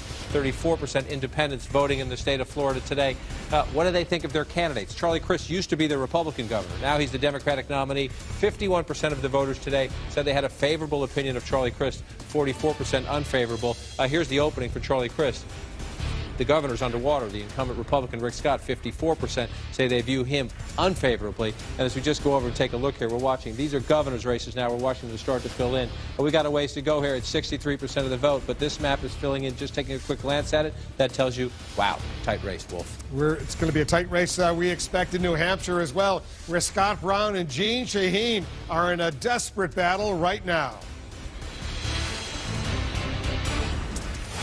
And take a look at this. We could not make a projection in New Hampshire right now. We don't have enough information, even though 9% of the vote is in. No projection in New Hampshire, but we can make several other projections. Susan Collins, she will easily become re-elected in the state of Maine. She beats Shenna Bellows, as is the case with Thad Cochran, another Republican. He beats Travis Childers. Thad Cochran easily re-elected in the state of Mississippi and Alabama. Jeff Sessions, I don't think he had an opponent. He will be in the Senate for another 6 years in Alabama. Jeff Sessions easily gets himself re-elected. Let's see some other Republican wins. In Oklahoma, James Inhofe, he comes back for yet another 6 years, beating Matt Silverstein. James Inhofe remains in the Senate. In Oklahoma as well, James Lankford, he wins in this special election. James Lankford easily defeats Connie Johnson, two Republican senators from Oklahoma, and Lamar Alexander gets himself reelected in the state of Tennessee, defeating Gordon Ball. So Lamar Alexander gets another 6 years in Washington. The Democrats did win in the state of Massachusetts. Ed Markey, who was appointed after John Kerry became the United States Secretary of State, he will now have his first general election win in the state of Massachusetts, defeating Brian Herr. Ed Markey wins in Massachusetts. And one more in New Jersey, Cory Booker. Cory Booker, who came in after the death of Frank Lautenberg, he now wins in New Jersey. Cory Booker will be the United States Senator in New Jersey. He gets that win. No projection, by the way, surprisingly, in Illinois, at least for now. Take a look at this. No projections in Delaware, Illinois, New Hampshire, Rhode Island. As it stands right now, 36 Democrats guaranteed to come back into the United States Senate. 40 Republicans. Republicans are ahead right now. They need 51 to be the majority in the United States Senate. The Democrats need 50 since Biden, the vice president, would break a tie. As we wait for more real votes to come in, we want to share the latest exit poll data with you as well. These are estimates. They're based on interviews with a sampling of voters today and during the early voting process. All right, here's the exit poll result for New Hampshire. 52% for the incumbent Democrat Jeanne Shaheen, 48% for Scott Brown. Close, but remember, these are the exit poll results. These are estimates based on interviews with voters. The final outcome may be different. We want to be fully transparent. Make sure our viewers get the same accurate information that we have right now. Let's check in with Jake. He's got an update on governor's races. Jake. That's right, Wolf. Take a look at Florida right now, okay? Charlie Crist, the Democrat, has 47.7% of the vote. Rick Scott, the incumbent Republican, has 47.4%. The difference is 0.3. And as we've mentioned already, if the difference is 0.5 or less, it goes to an automatic recount. An incredibly tight race, an incredibly exciting race. Nobody knows who's going to win this. That's been the case throughout this entire race between Crist and Scott. Grueling, expensive, nasty. That's going to continue, I suspect, until the last vote is counted. But we do also have some projections to make in some key governor's races. In Pennsylvania, a big upset benefiting the Democrats. Democrat Tom Wolf, a York County businessman, defeats the incumbent Republican Governor Tom Corbett, CNN is projecting. That is a big pickup for Democrats. In Alabama, the incumbent Republican Governor Robert Bentley easily dispatches with former Congressman Parker Griffith. And look at this in Tennessee. No surprise there. The incumbent Republican Governor Bill Haslam, good grief, he defeated Charlie Brown, an unknown 72-year-old hunter. Those are the projections we have.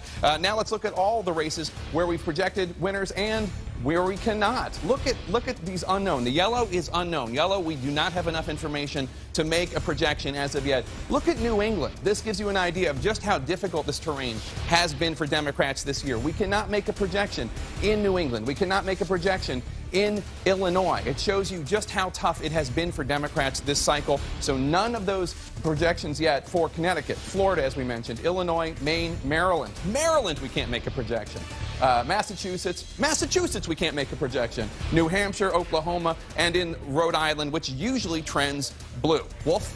All right, Jake, thanks very much. I got a key race alert. These are actual votes that have already been counted in New Hampshire. 10% of the vote is in. Jeanne Shaheen, the incumbent Democrat, she's got 56%. Scott Brown, the challenging Republican, 44%. She's up by 5,300 votes. In North Carolina, 15% of the vote is in. The incumbent Democrat, Kay Hagan, ahead by nearly 10,000 votes, 50% to 47%. Kay Hagan ahead, but only 15% of the vote has been counted, now 16%. In Georgia, no projection there. 61%, though, for David Perdue, the Republican, versus the Democrat, Michelle Nunn. 37% for her, only 3% of the vote is in Georgia. In Virginia, no projection there as well. The Republican challenger, Ed Gillespie, is up by about 50,000 votes over Mark Warner, the incumbent Democrat. He's the senator, 34%. More than a third of the vote is now in Virginia. Ed Gillespie slightly ahead, 52-46%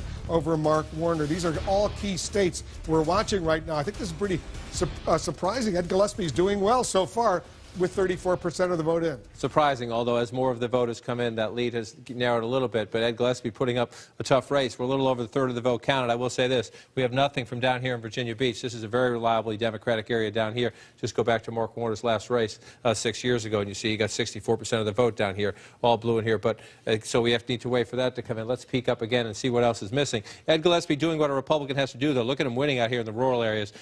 Mark Warner winning right in Roanoke City itself with 59%, but not in the county. Ed Gillespie winning in the county. So in the rural areas, once you get outside of the cities into the exurbs, Ed Gillespie doing very well. Here's where these races are won, and this is only 12%. But watch and see if this holds up. If he can hold on in Loudoun County, he's running a very competitive statewide race, excuse me. You come into Fairfax County here, though. There you see this is the Democratic advantage. Only 7% of the vote in here, Wolf. This is why this is a competitive race, but we need to wait on the count. This is where the people live. The populated areas of these Washington, D.C. suburbs have exploded over the past decade or so. Mark Warner winning big in Arlington County, winning big at the moment in Fairfax County. So if these margins hold up, as we get from 7% up to 50, 60, 70, 80%, that's where the votes are and the numbers are. So let's be careful as we look at this, but this is not what Mark Warner was expecting, I can tell you that. They thought the polls consistently showed a big gap. They did tighten in the last week or so. So we'll watch Virginia. That would be a stunning upset. I think you'd still have to say early on, let's wait. That would be stunning. Let's see what's happening in North Carolina. You see the Virginia here, North Carolina shaded blue at the moment. That's because with just shy of, there you go, 20% of the vote in. Kay Hagan at 52, Tom Tillis at 45. Remember, there is a third-party candidate in this race, the Libertarian Sean Hall. If you look at the race so far, again, in these very competitive races, you're looking for an anomaly, something that looks different than it should, something out of the ordinary. This doesn't. This looks like a very ordinary competitive race. I say ordinary. Let's go back and look at 2012, and you look at the Romney-Obama race. Remember, in 2008, the president carried this state over John McCain, but just barely. In 2012, Romney won the state, not by much, 51 to 48. Remember where this red is. We'll show you where the red is. This is where Republicans have to run it up. But more importantly for the Democrats, here's where the votes are.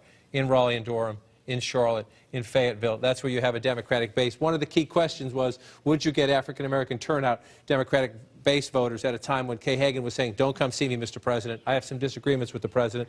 As we watch, we got a lot more to come in, but at the moment, she's winning where she has to win in places like Mecklenburg County. Let me get rid of the line so they don't confuse you. In Charlotte, 66%. Go back to her last race, which was not an easy race. She got 62% there. She won pretty big over Elizabeth Dole. Tom Tillis has proven to be a more competitive candidate, but she's doing the numbers she needs to do there.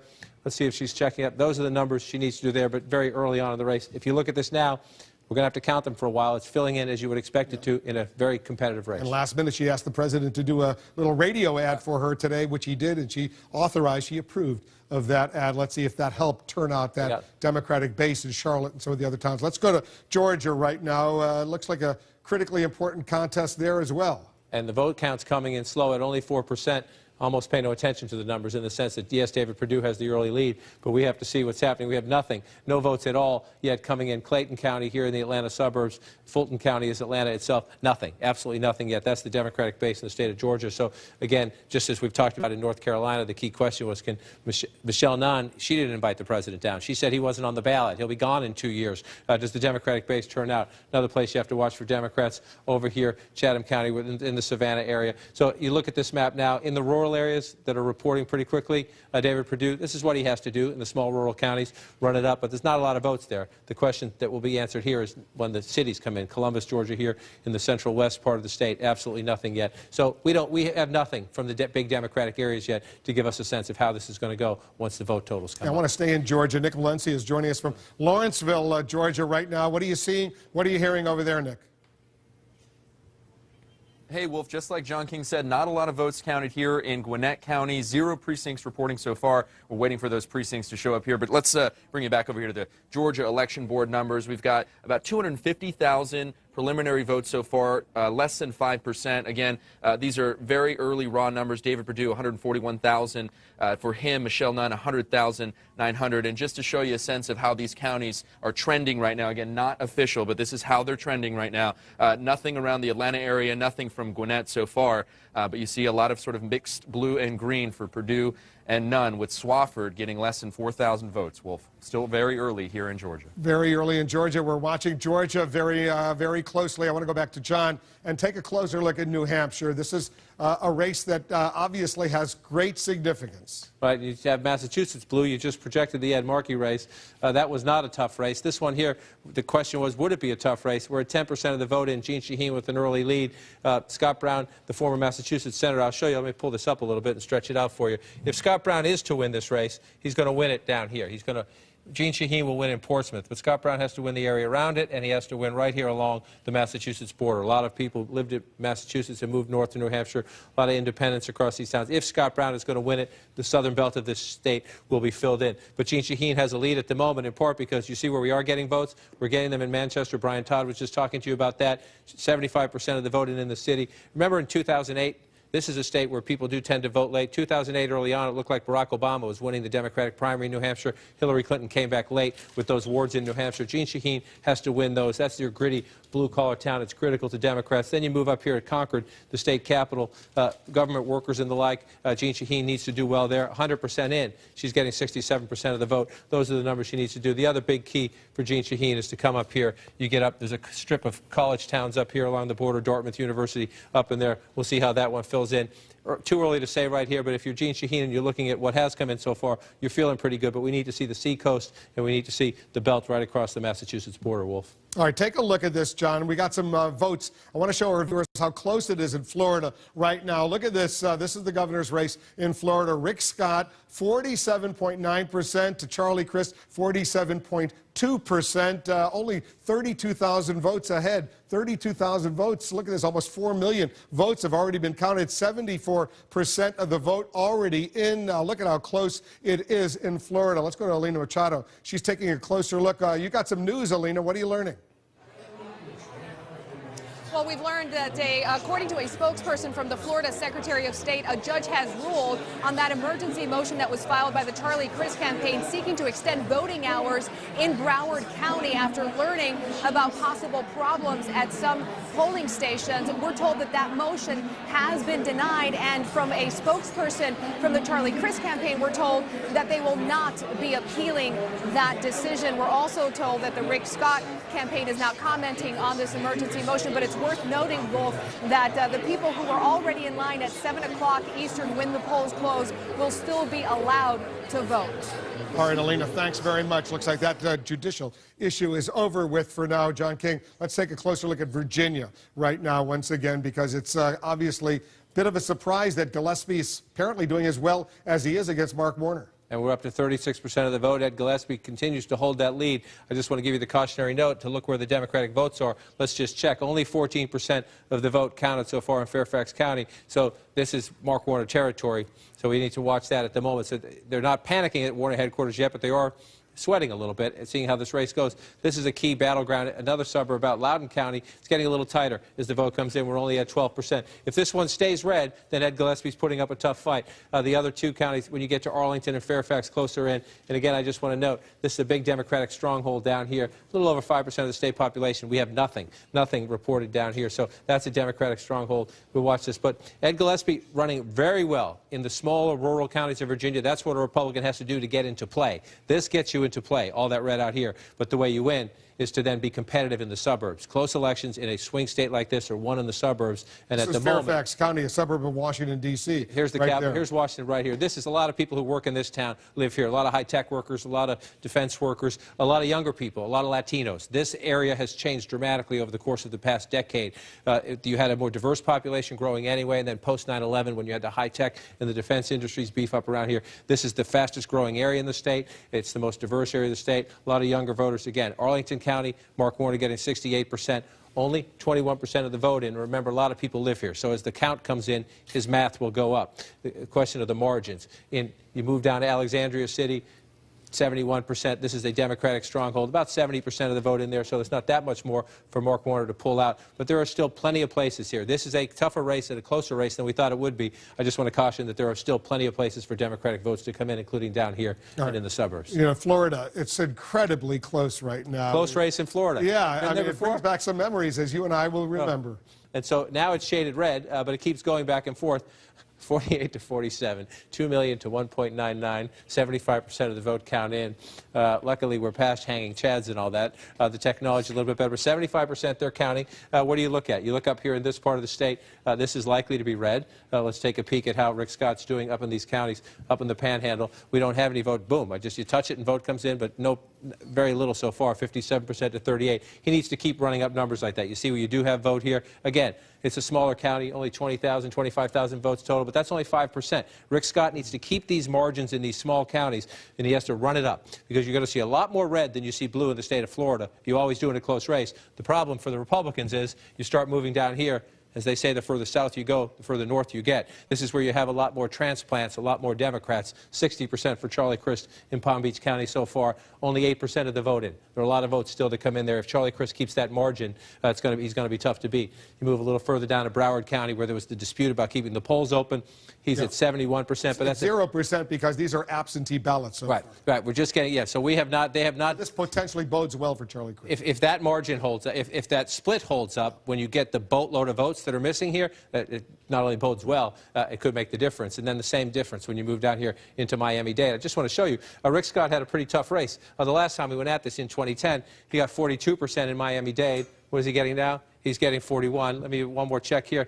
27% in the current race here. He got 33% last time. So those three southernmost counties could make the difference. Incredibly tight. Let's go back to Anderson. He's got more big surprises, Anderson, at least so far in Florida and Virginia. Florida, how close it is. In Virginia, Ed Gillespie doing well. Yeah, certainly potential surprises. Let's drill down on both those races with Jake Tapper, David Gergen, and Gloria Borger. Let's talk about Virginia first. Ed Gillespie, a strong showing at this point. Again, still a lot of numbers to come in.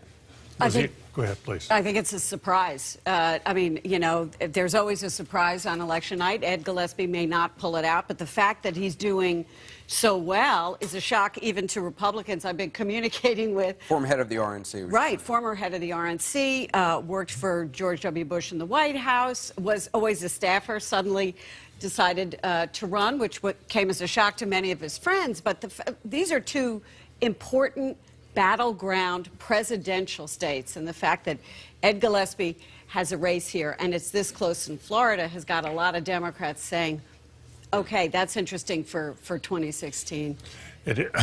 Mark Warner has long been a rising star among Democrats. He was seen as a vice presidential candidate. He's a guy who works across the aisle. This wasn't a battleground state. Virginia wasn't on anybody's radar screen officially, because Mark Warner was 7-10 points ahead. So it is a big surprise that it's this close. It looks like he may still pull it out, but it's a big I feel surprise. like there are a lot of political battlefields which are littered with the bodies of former rising stars. Yeah. like every year there's some rising star and then they disappear. And in Virginia, earlier this year, Eric Cantor, the House Majority Leader, defeated in a primary. Obviously, that's a much smaller group of voters in a primary than in a general election, but you're exactly right.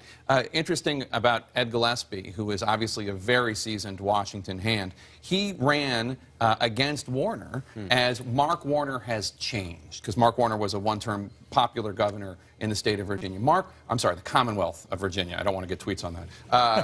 Mark Warner has changed. Washington has changed him. And Mark Warner ran after Ed Gillespie, ran after him, talked about the fact that he was a big, high-priced lobbyist. And so they really were tagging the other as being a creature of Washington. The other race that you've been following closely, Jake, in Florida, it's just fascinating. I mean, you look at those exit polls, it's basically evenly divided between Republicans, Democrats, and independents. One of the things about the Florida race that was so fascinating is that both of them were unpopular. Voters disliked both of them. Both of them were underwater. More people disliked them than liked them. And it was when I was down there moderating that last debate, I would hear from voters. They didn't like their choices. They didn't like their options. And that's one of the reasons this has been so close. And it looks like, what's the last number here? It looks like it's going to keep getting closer and closer. And talk about it. I mean, the debate you've moderated was fascinating. I mean, just the antipathy. They hate each other. Yeah. They really, really dislike each other. They are two very, very opposite guys. One guy, the incumbent governor, Rick Scott, perhaps not schooled enough in, like, trying to please people. The other guy, Charlie Crist, perhaps tries to please people a little too much. And that was one of the reasons, one guy too slick, the other guy not slick enough. And they really dislike each other. And it could be, I mean, a very late night in Florida. It will be, I think. And I was there over the weekend with Joe Biden. And one of the questions I think people are going to ask if Charlie Crist does not pull this out is whether the president should actually have been down there helping get out the vote. I mean, they had Joe Biden down there over the weekend talking to a largely African-American audience, getting them out to the polls. I got to show our viewers the numbers right now. Let's look in Florida, the governor's race. Rick Scott, 80,000 votes ahead, or 81,000 right now, 2,259,000 votes cast. Charlie Crist, 2,177,000, 48 to 47%. I mean, it is neck and neck. There's a heated battle ahead. Also in Clinton country, the polls close soon in Arkansas. The question is, can the former president, Bill Clinton, save an embattled Democrat in his own home state, or will Republicans get closer, winning Senate control? That is just ahead on this election night in America.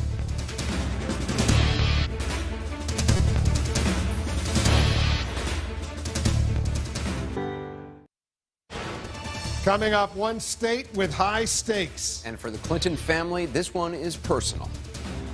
Just moments from now, Democrats on the defensive on Bill Clinton's home turf. This is not an ordinary election. In Arkansas, a senator from a popular political family is being linked by his opponent to an unpopular commander-in-chief. We need a senator who will stand up to Barack Obama. That's the biggest bunch of hogwash I've ever heard in my life. It's a high-stakes showdown in the battle for control of the Senate, and it gets even more intense in the coming hour with 3 more incumbents in danger, and they're not all Democrats. I will never give up. I'm going to take the hill and win. This is CNN's coverage of Election Night in America. The fight for Congress, the battles for governor, and the issues Americans care about most. Why would you not vote? It's your future. The polls are closing in Arkansas, and anything is possible until the last vote.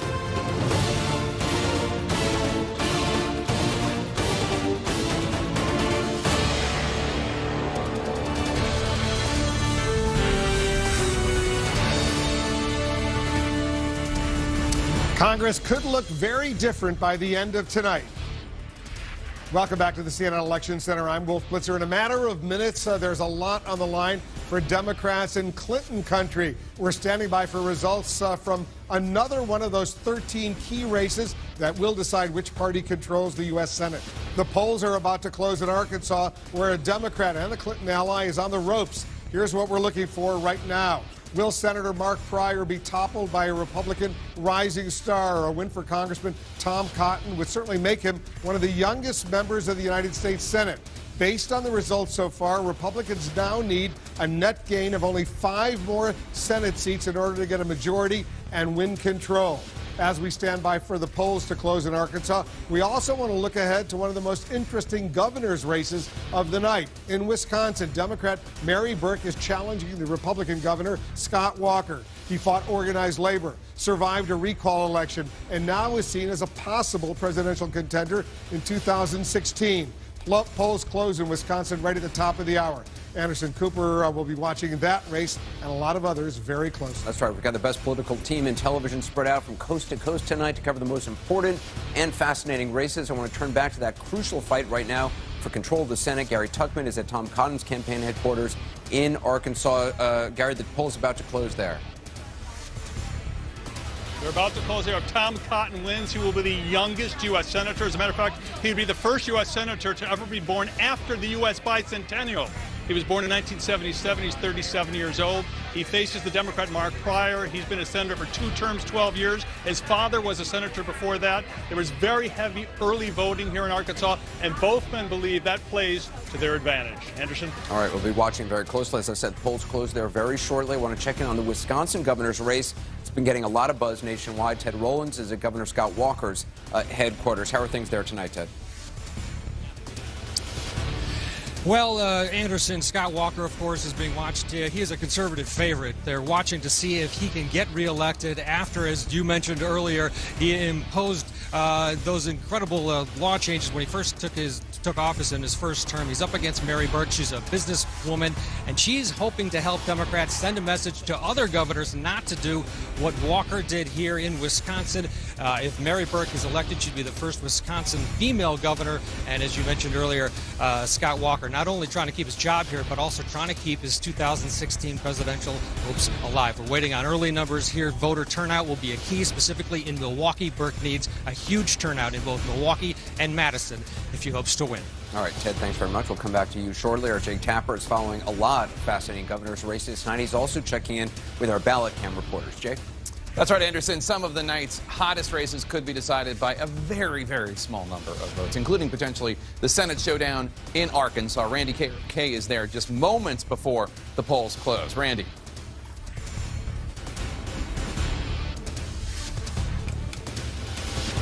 Jake, this is the room where it all happens. It's going to be very exciting in here tonight, and this is what we are going to be keeping our eye out for all night. This big blue bag, Pulaski County Election Commission. This is what the results come in, and what you're going to find in this bag when they open it here is going to be a plastic bag that is sealed, which will then have these memory cards and also this memory card, one that looks like this, from the paper ballots. And these will all be counted on machines called the M100. They'll be sliding them into a machine like this, and that information will go into the computer, and that will then be spit out to the Secretary of State's office. What we have right here, Jake, this is the early voting. This is all of it right here. It's going to be counted in just moments here in Pulaski County. Jake? Thanks, Randy. Wolf? All right, thanks very much. We're watching what's going on in Arkansas right now. Get ready for a projection. And look at this. Tom Cotton, CNN projects, will be the United States Senator from the state of Arkansas, defeating the incumbent Democrat Mark Pryor. A major, major projection. Now the magic number for the Republicans down to 4. They need a net gain of 4 Senate seats that were held by Democrats.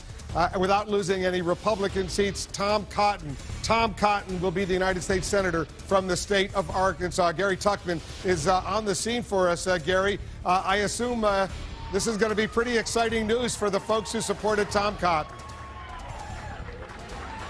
Well, if it already is, because the TV set is on CNN, everyone has just saw your projection. They're very happy people here. Tom Cotton's already in Washington. He's a first-term congressman. He's been there a year and 10 months. He will now be switching the size of the Capitol building to become one of Arkansas's 2 U.S. senators. As I said just earlier, he will be the youngest senator at the age of 37. He has quite an impressive resume. He's an Army officer. He graduated from Harvard Law School. He served in Iraq. He served in Afghanistan twice.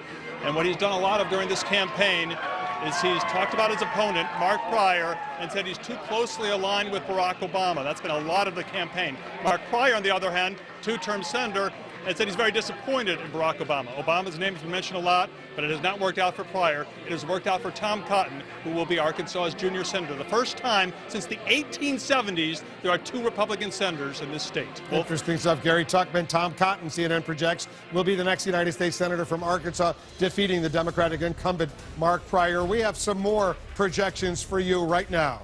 Look at this. In Rhode Island, we project Jack Reed as fully expected. Democratic incumbent will be reelected, defeating Mark Zakaria. Jack Reed gets another 6 years in the Senate. Dick Durbin in Illinois. He defeats Jim Oberweis as fully expected.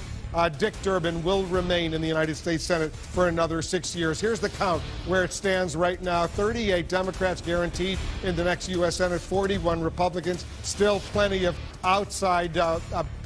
plenty of outstanding races. The magic number being 51. The Republicans now need a net gain of 4. They started the night with 6, then 5, now 4. They need 4 more wins, net wins, in order to be the majority in the United States Senate. As we wait for more real votes to come in, we want to share some new exit poll information with you. These are estimates based on interviews with a sampling of voters as they left select polling stations. We're going to get those exit polls in a moment, but let me go back to Jake for a moment. Jake, you've got a projection right there as well.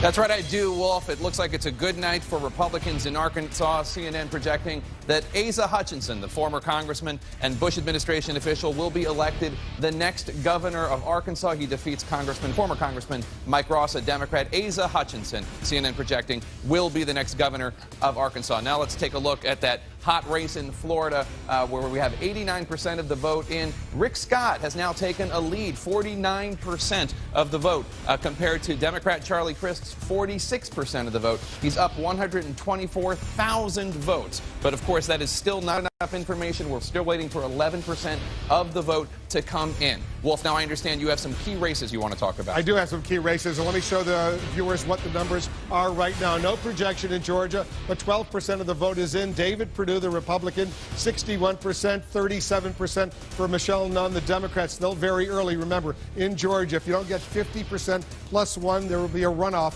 on January 6th. Right now, it's still early, but Perdue ahead. In Virginia, look at how close it is. 52%, more than half of the vote is in. 52% for the Republican Ed Gillespie. He's the challenger to the Democratic incumbent Mark Warner with 45%. Ed Gillespie doing very, very well in Virginia.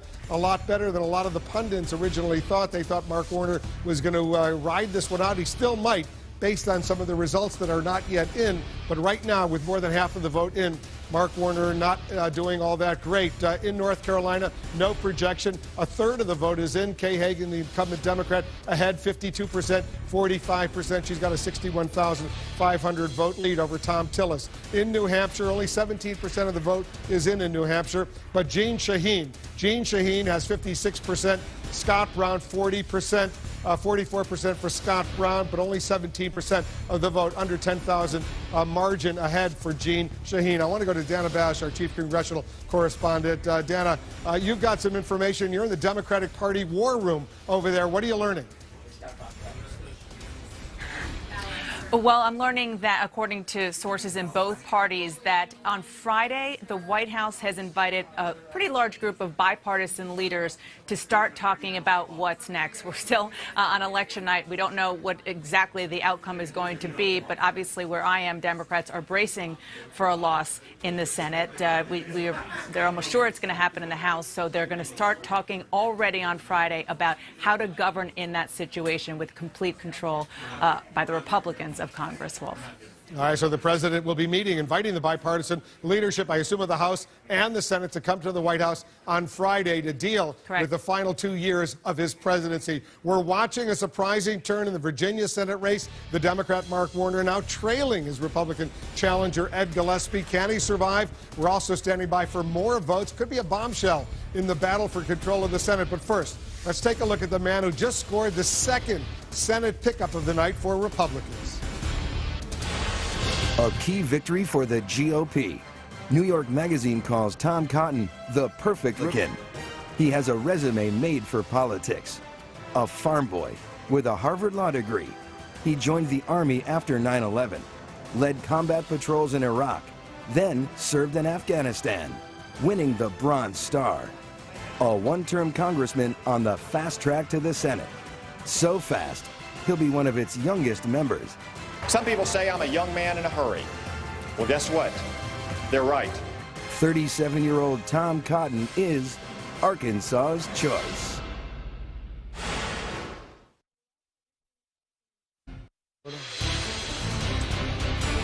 All right, let's go to Virginia right now, John King. This is a fierce battle underway in Virginia right now. Mark Warner, the incumbent Democrat, he was supposedly, you believe the polls going into Virginia, going to coast to a nice victory, but Ed Gillespie, the former Republican National Committee chairman and advisor to the former President George W. Bush, he's doing well in Virginia right now. Mark Warner, as Jake noted a while ago, a former governor. He was popular in his one term. Virginia, a state President Obama carried twice. It was not something. Ed Gillespie, a first-time candidate statewide, it was not something we had on our radar screen, but with 60% of the vote, just shy of that in, Ed Gillespie at the moment still running ahead. Now, there are still a lot of votes out from Democratic areas, so we don't know where this one is headed ultimately, but Ed Gillespie doing exactly what a Republican has to do, number one. Just look at this.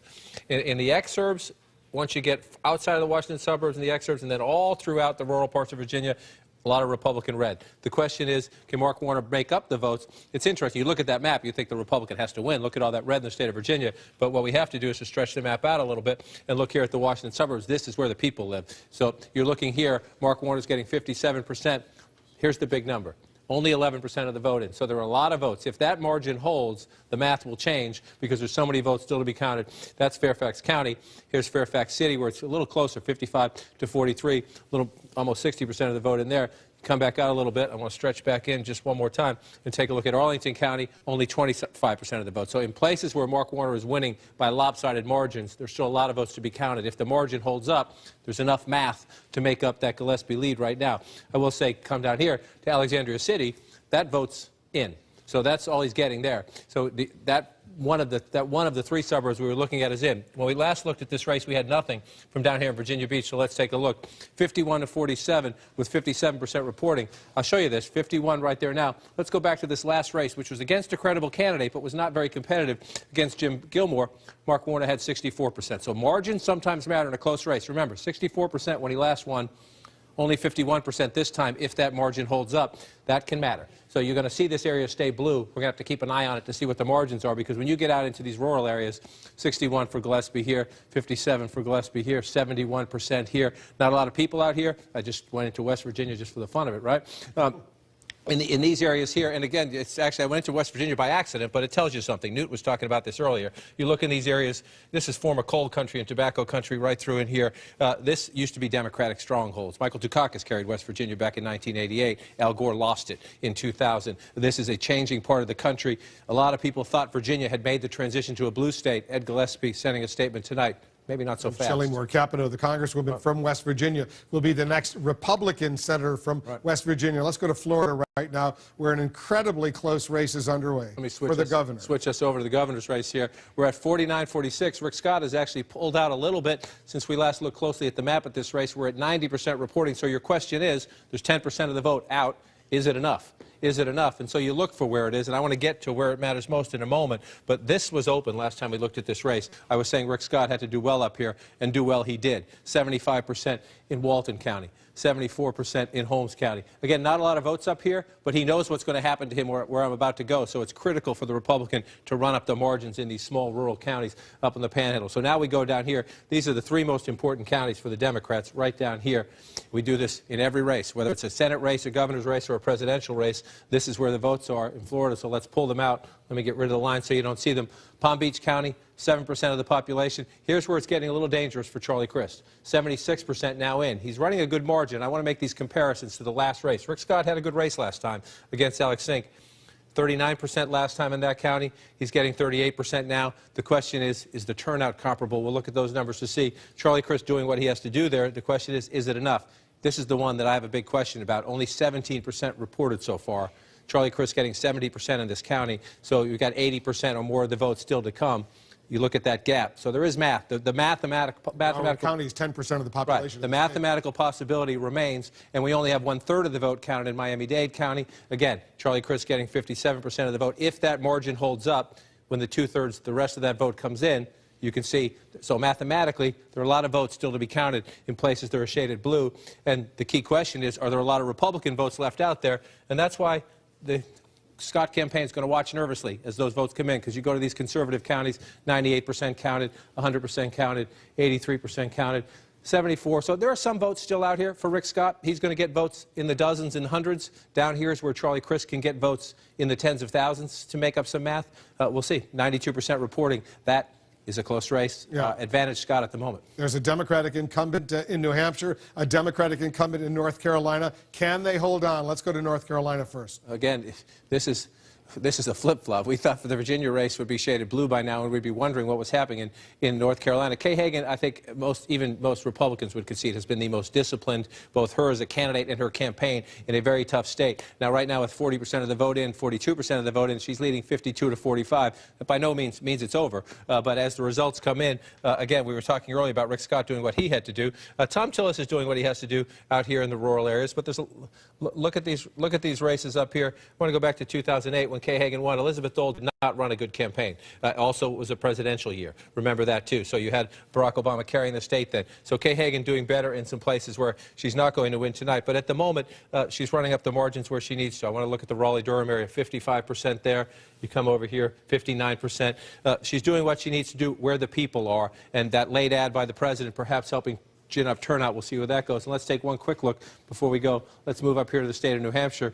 Not enough in yet to get conclusive here. 19% of the vote. They're counting a little slowly in New Hampshire tonight. Shaheen with the lead, though.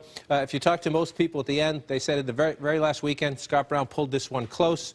The expectation, even for most Republicans, was that Shaheen would pull out a very close race. If you look at it at the moment, we don't have enough data to know. Again, I talked earlier tonight about how Scott Brown has to do critically well along here. We don't have enough data yet, but Jean Shaheen's doing well at Manchester, Concord, up in the college areas. The map and over in Portsmouth. We got to see what happens down here. That's the place where Scott Brown would have to come back. 80% of the vote in New Hampshire still out. All right, stand by. Republicans, they're making important gains in the battle for the U.S. Senate, but they could face a huge setback only minutes from now. The polls, they're getting ready to close in Kansas, where a longtime GOP senator is in serious danger. His opponent is a Democrat turned independent who might turn out to be a kingmaker in the battle for Senate control.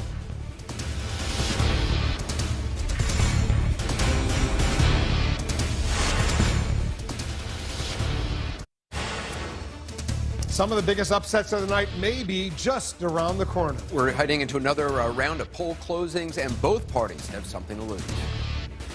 Just moments from now, 3 endangered senators await their fate, including a Republican who's surprisingly vulnerable. Every square inch of the Republican Party knows what's at stake. In Kansas, a powerful GOP incumbent is in unexpected peril against a Democrat turned independent. I've tried both parties, and like a lot of Kansans, I've been disappointed. Also in jeopardy, a pair of Senate Democrats with famous names, one in Louisiana, the other in Colorado. Both have an Obama problem. I've stood up to President Obama. And in South Dakota, Republicans are counting on a win, but this 3-way contest could be a wild card. South Dakota is a purple state. You take nothing for granted. This is CNN's coverage of Election Night in America, the fight for Congress, the battles for governor, and the issues Americans care about most. I'm not on the ballot this fall, but make no mistake, these policies are on the ballot. Polls are closing in 14 more states, and anything is possible until the last vote.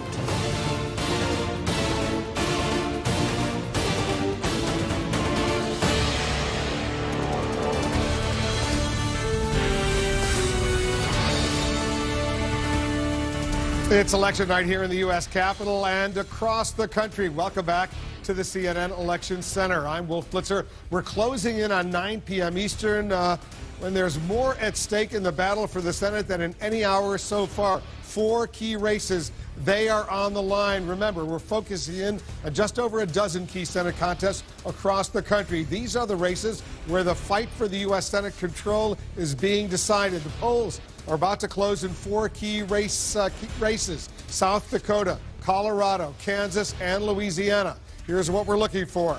In Kansas, will an independent candidate hand Republicans a painful loss and then put the fight for the Senate in limbo? Greg Orman is a serious threat to the sitting GOP Senator Pat Roberts. In Louisiana, Democrat Mary Landrieu will likely face a runoff that could delay a final decision on Senate control. In a state with an unusual election rule, she's facing 2 Republican challengers, Bill Cassidy and Rob Maness. In Colorado, another Democratic senator is in danger. Will Mark Udall be ousted by the Republican challenger, Cory Gardner?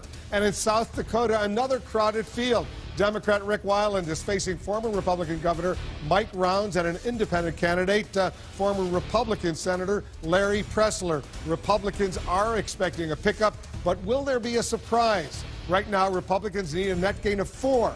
Repeat, 4 seats to win control of the U.S. Senate after scoring pickups tonight in West Virginia and Arkansas. But if they lose in Kansas, that number could go back up.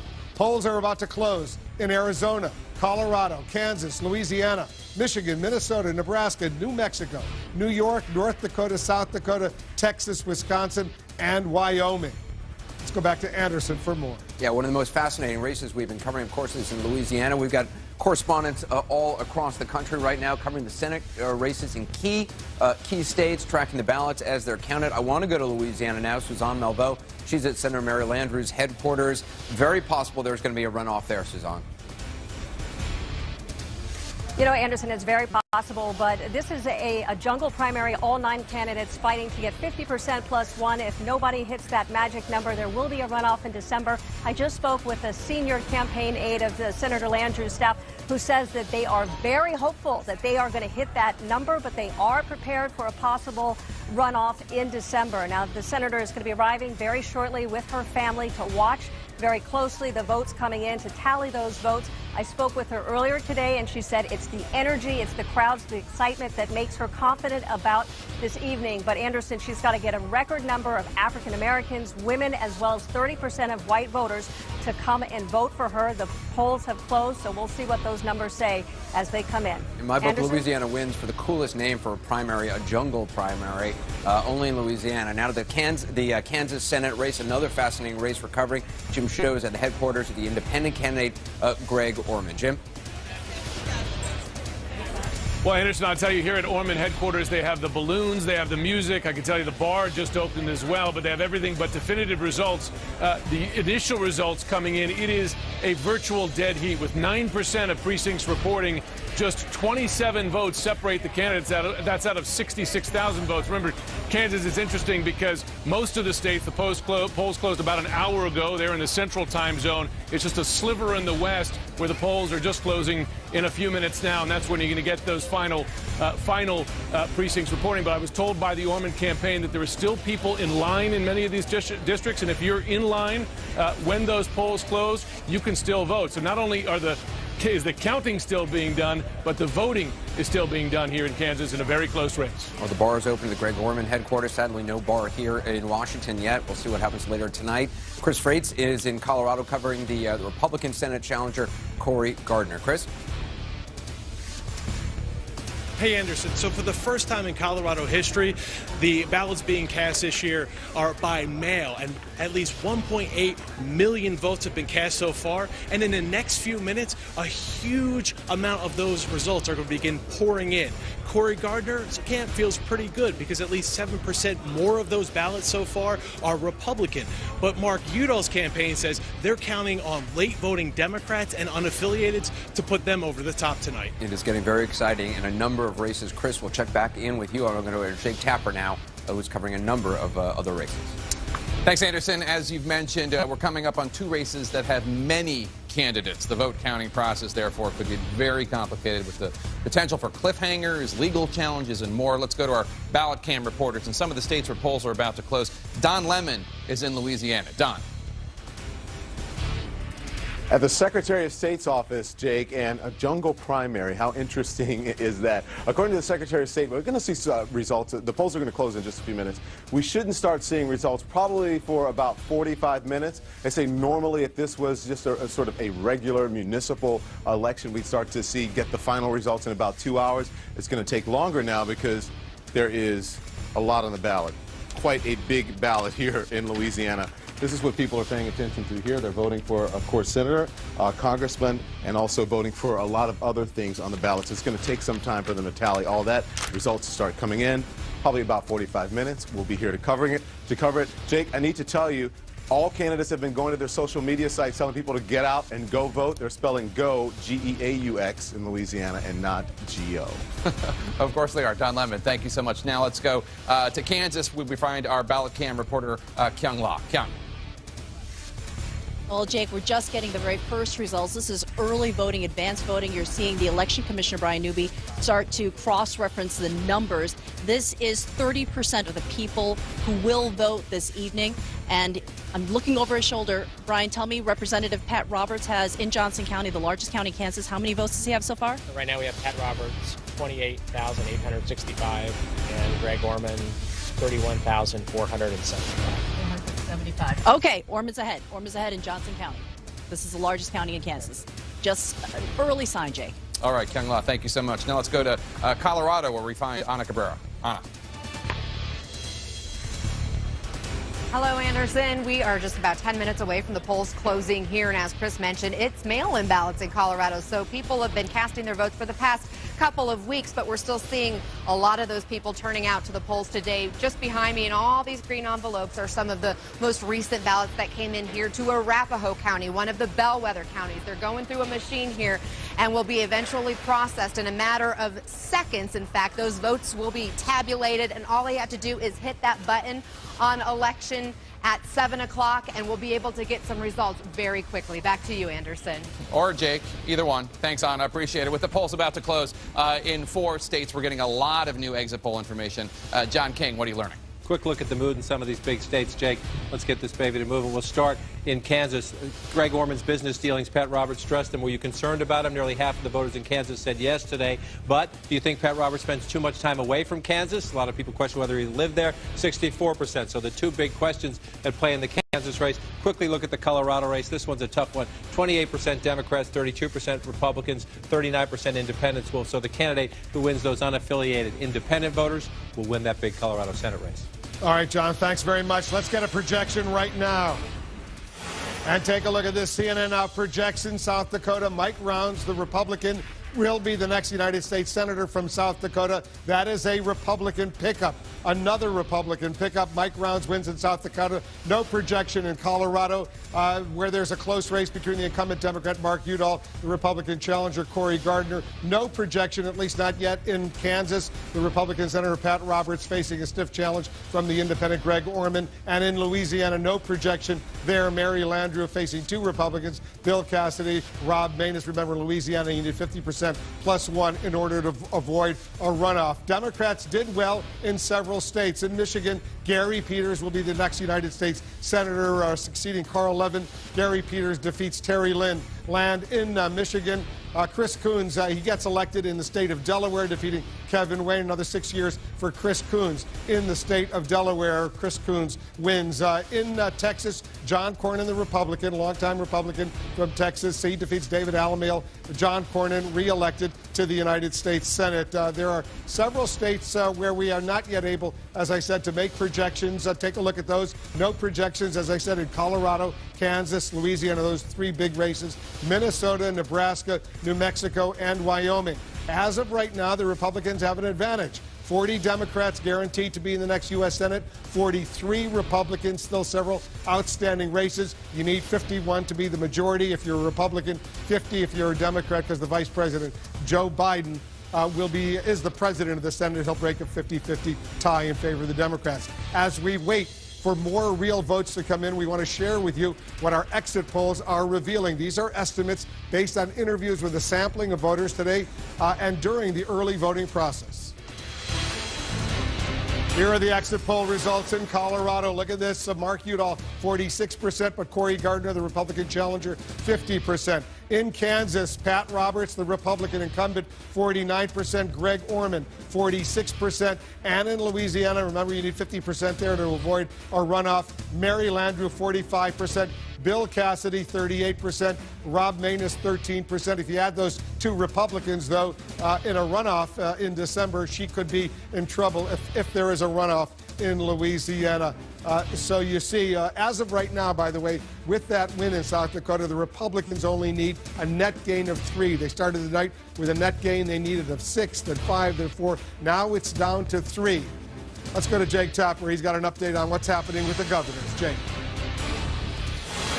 Thanks, Wolf. Let's take a look at two of the most hotly contested governor's races in the country. In Wisconsin, CNN is not able to make a projection as incumbent Republican Governor Scott Walker faces a tough challenge from Democrat Mary Burke. No projection yet in Wisconsin. In Florida, the vote's still coming in with 95% of the vote in. Incumbent Republican Governor Rick Scott is ahead of Democrat Charlie Crist, 49% to 46%, 120,000 votes ahead with 5% of the vote yet left. Let's now have some projections, though, from CNN. Two governor's races that are good news for governors who are Democrats. New York Governor Andrew Cuomo, CNN projecting he will be reelected in New York. New York Governor Andrew Cuomo will be reelected, CNN projects. In New Hampshire, CNN projecting that Democratic incumbent Governor Maggie Hassan will be reelected in the state of New Hampshire. Now we have some news from other states.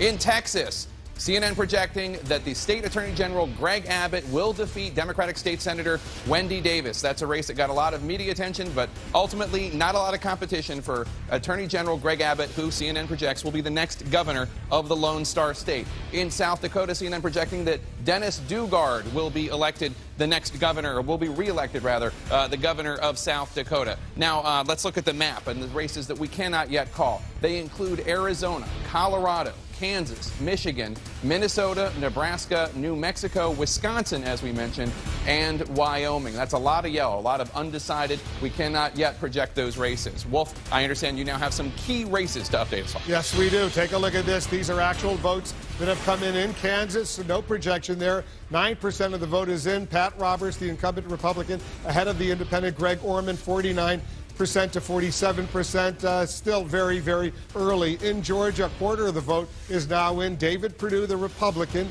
60%. Michelle Nunn, the Democrat, 38%. Remember, in Georgia, to avoid a runoff on January 6th, you need 50% plus one. Votes just changed, 61% so far for David Perdue. Michelle Nunn, 37%. In Virginia, 66% of the vote is now in. Look at this. This is somewhat of a surprise. Ed Gillespie, the Republican challenger, 51%. Mark Warner, the Democratic incumbent, 46%.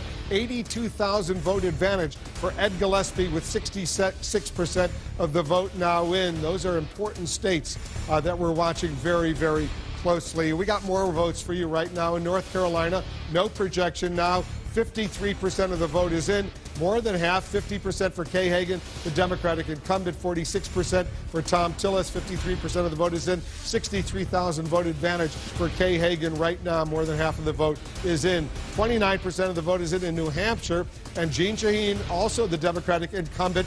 Jeanne Shaheen, 53% for Jeanne Shaheen, 47% for the Republican challenger, Scott Brown. She's got an 8,000 vote advantage, 29% of the vote in, still early in New Hampshire. Let's go to Anderson Cooper. Anderson, the Republicans now, their magic number is only 3, a net gain of 3, and they will be the majority in the U.S. Senate.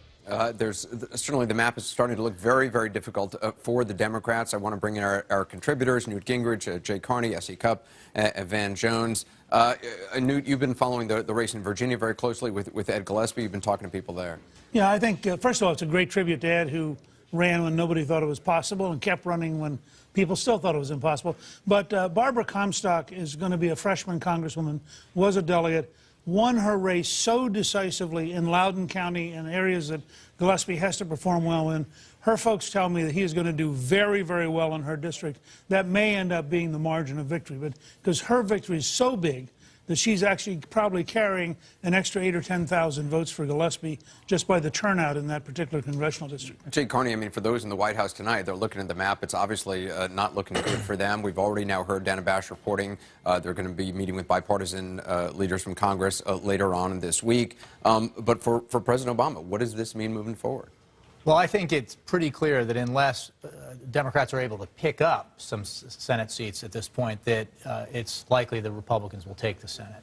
They would have to pick up a seat in Georgia, for example, or pick up a seat elsewhere in the nation, because they're going to have to offset some of these losses. We know some other states that Republicans are likely to win that will be pickups, and there are only 3 left.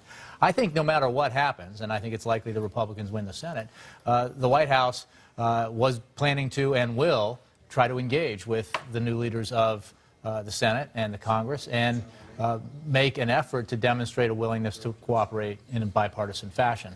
I think, you know, we saw reported earlier from the White House, one of the CNN correspondents saying that a White House official had said, we have to see whether the Republicans are willing to do the same. And, you know, one of the problems, I know we felt in the White House working with Republicans, John Boehner and Mitch McConnell, was that there wasn't ultimately the willingness to compromise on things where there should be areas of compromise available, on tax reform, on immigration reform, on infrastructure. I mean, this is an area where Democrats and Republicans have historically been able to find common ground.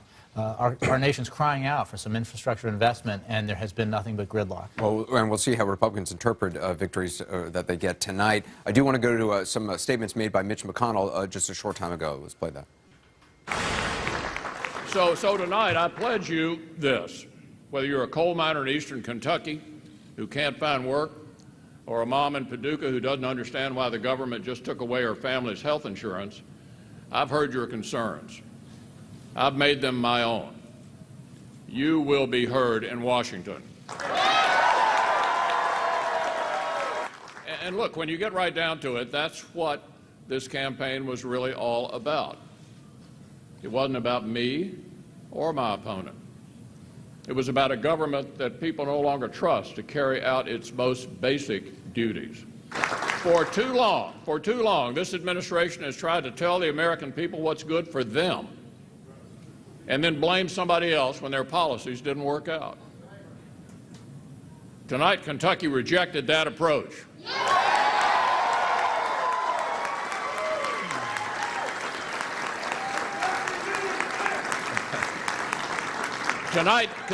Tonight, Kentuckians said, we can do better as a nation. You know, Jay, to David Gergen's earlier point, though, if President Obama, who gave an interview today saying that essentially this is a story tonight about a bad map that just kind of broke against the Democrats' favor, if that's the message the president has taken away, is that really enough? Well, I'd be surprised if that's the full message that's taken away. I think if you look back at the shellacking, as the president described it, that Democrats took in 2010, he emerged from that midterm that was probably even worse for Democrats than this one will turn out to be, and extended a lot of olive branches and negotiated furiously with Republicans to try to get some things done on fiscal discipline and the economy. And in the end, certainly this is, I'm giving you my perspective here, in the end, John Boehner, the House Republican leader, even though his intentions, I think, were there and the president believed he wanted to get a deal, walked away from a deal because he couldn't get House Republicans to go along with it. And I think that what we'll see, the real test will be, will Republicans pass the Paul Ryan budget and pass it through both houses, and will that become the governing document that they want to put forward? Because the Paul Ryan budget is not a workable document for, or budget for, the American people. It's just not popular. It was devastating for Mitt Romney. It rewards wealthy Americans over middle-class Americans, and it's a losing proposition. Well, another key question will be, will President Obama sign the Keystone Pipeline? I mean, I don't think there's going to be a shellacking tonight by Republicans, but I think Republicans are going to do well.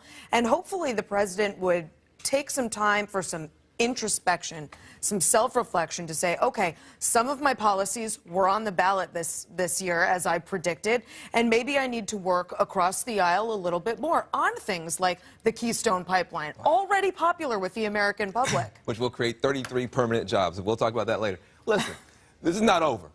First of all, look, it feels like the curse is starting to kick in, all right? We knew going into this thing, historically, Bill Clinton, in his 6th year, he lost some seats. Reagan lost some seats. W lost some seats. So the curse may be kicking in. But this thing is not over. And I think we need to focus on what's going on right now. I think what's shocking to a lot of people is the struggle Democrats are having in Florida and Virginia. That is surprising. I don't think anybody expected to see a weird 96% of the vote in, and you got Chris struggling for his life. I think Democrats came in here expecting to do better in Florida. I think when you're talking about Virginia, this is the curse is there. That is. And are those votes against the president, or those? Look, I guarantee you right now, you got Democrats across the country scratching their heads and worrying about this thing. This thing is not over. I'm encouraged though by some of the places where we are doing better. I do think that Orman's going to be able to pull this thing off. Listen, I don't want to start talking about tomorrow. Tonight, I think you got people across the country who are There were a couple of races that Republicans were going to be really giddy if they managed to pull out. Virginia Senate was one, Maryland governor would be one, and Rhode Island governor would be one. Those are long shots. If any one of those comes true, Republicans are going to feel really good about the way that tonight went. Newt, I just see you shaking your head. Well, I mean, first of all, notice how rapidly we go back to partisanship. The fact is, if we elect a governor in Massachusetts, that is an enormous breakthrough. It's just that people have already accepted it. We're going to win control of the Senate decisively tonight. That's a big breakthrough. And McConnell has said clearly in a speech he gave at the beginning of the year, he intends to go back to the way Mansfield ran the Senate, which would require a bipartisan, rational approach in the Senate and a radical change from Reid. The real question for the president is going to be simple. Is he prepared to meet with Boehner and McConnell? Not bring in a gaggle, have a big show, say, oh, look, I talked to him. Sit down in a closed room with two serious professionals who will just have one power and have an honest talk among the three people who have to govern America. We're getting some more races here. I'm standing by for a big projection, and I want to go for Wolf for that. All right, we got a major projection, Anderson, in the fight for control of the House of Representatives. Democratic leader Nancy Pelosi may have had some dreams of becoming the Speaker of the House again, but John Boehner and the Republicans have been counting on holding on to power in the House. So which party is coming out ahead? Get ready for that major projection right now. And CNN projects Republicans will keep control of the United States House of Representatives. Not a major surprise by any means. The Republicans had a huge advantage going in. Even Democratic leaders were suggesting Republicans would probably gain some seats, but now enough votes have been in that we can project the Republicans maintain control of the House. Let's see what happens in the Senate. Dana Bash is our chief congressional correspondent. Dana, John Boehner wanted to remain Speaker. I assume he's going to be the Speaker in the next House of Representatives, unless he decides he doesn't want to run. Oh, according to everything he's saying, he's running. The question is whether he'll be challenged. But if you sort of look at this big picture, you're right, Wolf.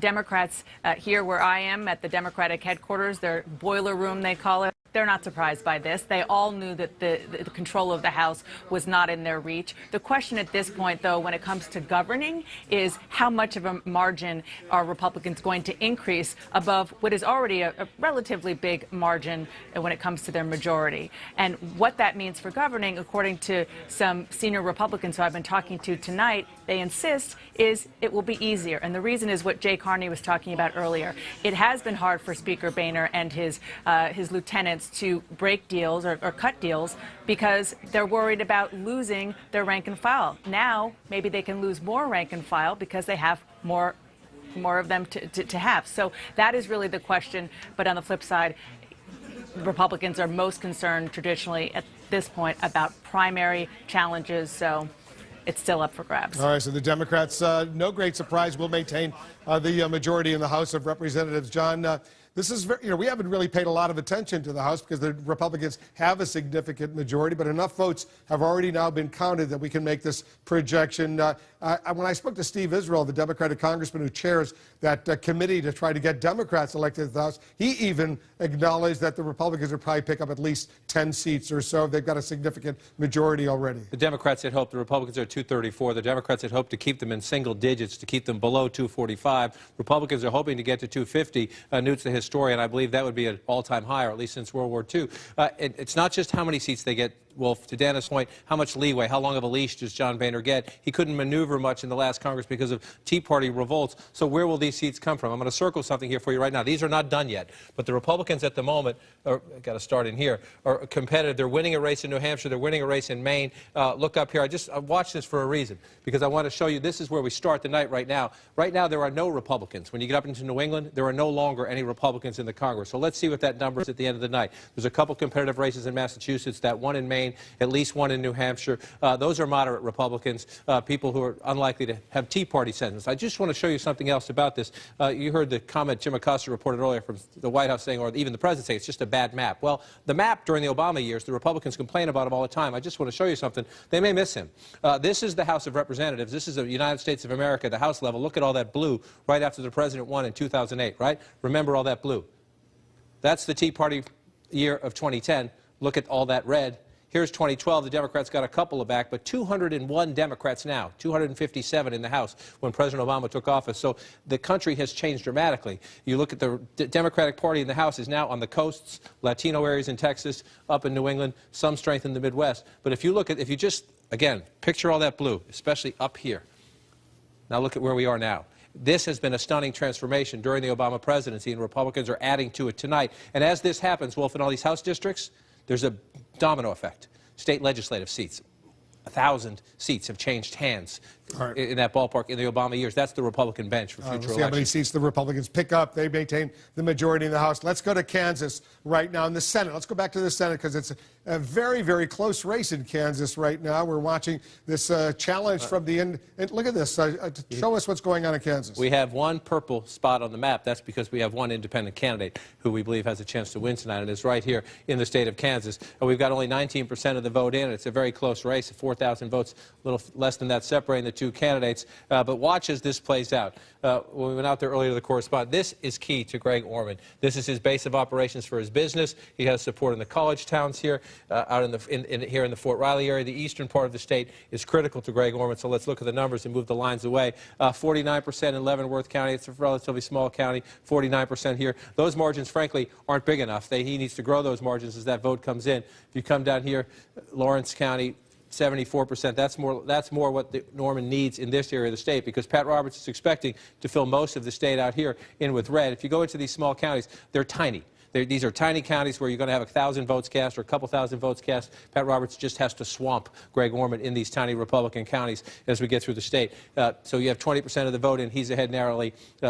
Can't make any statements based on that. And again, you get into the population centers here.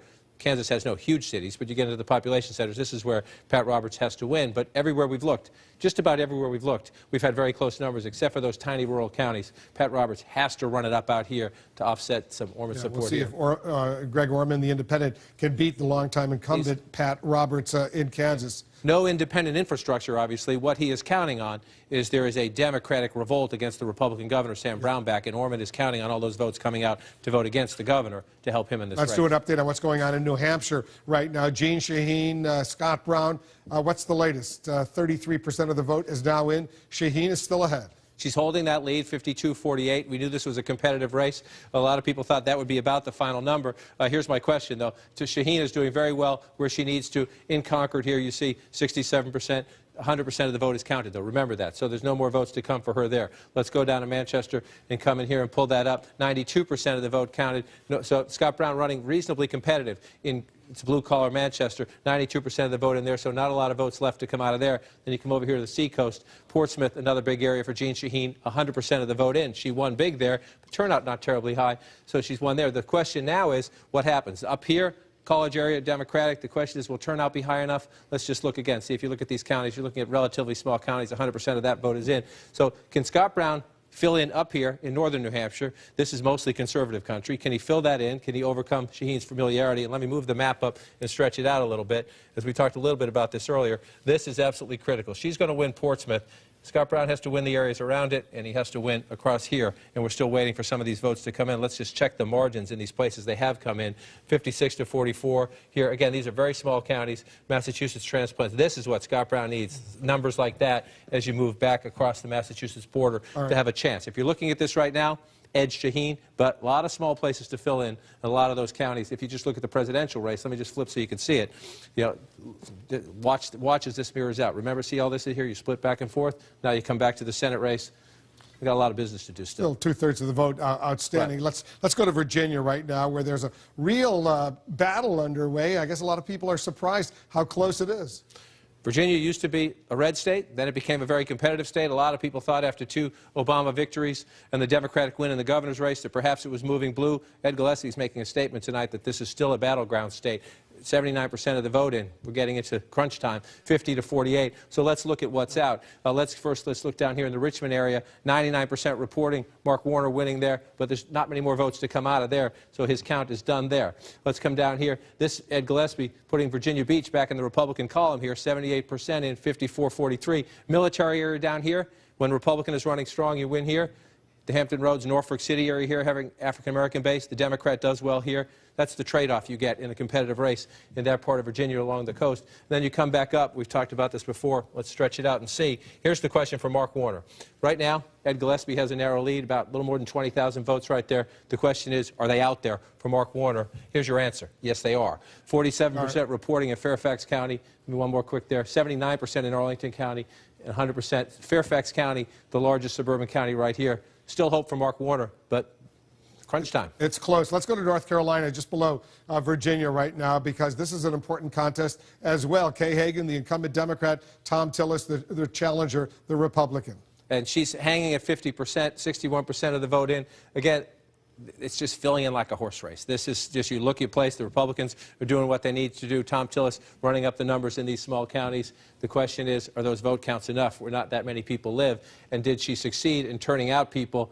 Mecklenburg County, nearly 10% of the population, only 3% of the vote count in here. That bodes well for Kay Hagan. You're winning the race right now, and you've only got 3% of the vote in one of the largest counties in the state, place where a lot of Democrats are. So that bodes well for her as that count comes in. You move up here to the Raleigh-Durham area. The reason that is so important now is you look at a lot of her votes in here when you get up to Wake County, and you move over here to Durham County, 65% of the vote in. She's running up the numbers in the Democratic areas where she needs to. The reservoir of votes still to be counted down in Charlotte could help her out. If you move out here, it's a little bit more competitive. She's still winning out here, though. If you look at the map right now, those uncounted votes would give a bit of a sigh of, we're doing okay. But there's still some, again, we're not done Democrats, they really need to hold on to this seat. Let's go to Florida right now. This governor's race is very, very close. A big 97% of the vote is now in. So here's your question. 97% of the vote in. You're looking at what, about 100,000 votes there, maybe 120,000 votes? Is my math doing quick there? Are they out there? So you look at where Charlie Crist is winning. 98% of the vote is in there. There's not much to count there. And it's come down here. 90% in Palm Beach County. Look at the gap. So Charlie Crist is winning big here. So there's a big chunk of votes there if the margin holds up when they count the rest of the votes. Only 22% in Broward County. Broward County, we've seen this movie before. Always seems to be late, if not last, to give us the big vote count. And here's, Fort Lauderdale. Again, only 22% of the vote in. Right there, 120,000 vote difference with 22% of the vote in. If that stays steady and multiplies, that's a big basket of votes for Charlie Crist. So you see that. What about Dade? You see the 90%. Let's come down to Dade. They're up to 74%. But again, if the percentages hold and you get that other 25%, you're adding some serious votes, some math to Charlie Crist. So if you look at the 97%, you think Rick Scott's starting to breathe easy. However, as always, we're waiting for those three southernmost counties. A lot of votes still out. So there's clearly some hope for Charlie Crist in those counties. Let me go back to Anderson. Anderson, these races, Republicans are doing well in several of these states. It's not over with by any means yet. That's certainly true, but the numbers are not looking good, certainly for Democrats in a number of these races. Jake Tapper's here, David Gergen, Gloria Borger as well. I mean, the fact that we're still talking about Virginia here at this time is really fascinating. You know, the path is clearly narrowing for the Democrats to keep control. There have been 3 pickups for the Republicans. We haven't heard from Montana, Iowa, Colorado, states like that. And so, you know, obviously it's you know, as Jay was saying, it doesn't look like a great night for the Democrats. And I think, you know, to Newt Gingrich's point before and to Jay's point before about what happens next, Newt Gingrich, when he became Speaker of the House, had a contract with America in which he laid out what he was going to do when he became Speaker of the House. I know because I covered him. And Republicans have no such agenda at this point. And I think there is a little bit of peril here for them in this, unless they have one. Well, yeah, I'm not going to comment. First of all, John Boehner gave a speech, which was not noticed much, at the American Enterprise Institute in mid-October, where he outlined 6 major areas of reform. Now, this is a guy who's a very serious, you know, very sober kind of guy. He had worked on the speech for over 6 months. And if you read that speech, he is outlining some pretty bold, including litigation reform, tax reform, I mean, things that you wouldn't, that he's sort of putting stakes in the ground and saying, look, I've been around here a long time. If we win a big victory as Speaker, I want these things. McConnell, I believe, is going to come back And I think everybody who wants to understand the Senate should read McConnell's speech and then Lamar Alexander's follow-on speech early in the year, where he really outlines a radically different Senate. And he says, let's go back to the Senate where you actually have to have both parties talking to each other. Now, if he lives up to that, you guarantee that virtually every bill that goes to the president will have bipartisan support. How does he make that happen? And if I could, remember, first of all, Mitch McConnell is a masterful politician, and he is pretty transactional.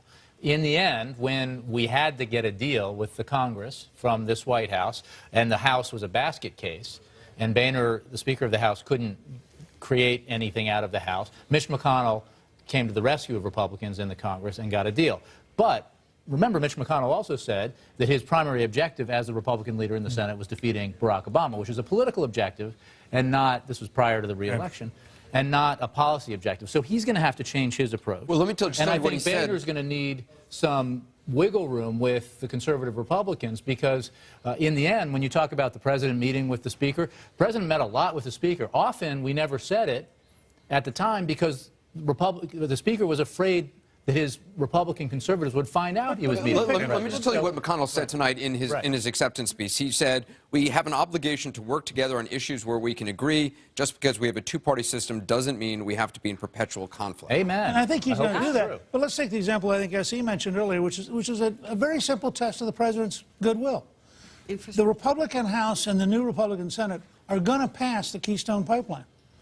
I mean, it's a fact, and the country favors it by better than 2 to 1. Now, does this president agree that he can live with that, or does he say, you know, I've got to do what my environmental left wants so bad? But why would that be the linchpin? Look at all the things that this president has tried to pass that were purely bipartisan, that were actually pro-Republican, that the Republicans rejected their own stuff. Republicans shot down a small business tax cut from this president because they didn't want this president to succeed on that. The president tried to help veterans. That's a Republican issue. I believe you would agree. And Democrats. This is the problem. Van wants the president to have a very long memory. And what Republicans want is for the president to start fresh tomorrow on new things that he can get accomplished. Let's not get in the weeds here. David, look, I think if there's one message we haven't talked about out of this election tonight, it's not whether Republicans are winning or Democrats are winning. It is the fact that across the country there is disgust and anger with the politics of bickering and trying to, and all this little small stuff. People are angry. I don't think we can remember an election where people have set a pox on both their houses so firmly as they've said in this election. Usually one party's up and one party's down. In this case, both parties are to that point, I just want to show you some numbers right now. In Kansas, the Senate race, Greg Orman, 1,407 votes ahead, 21% of the vote counted, 48.6% to 47.9%. Pat Roberts.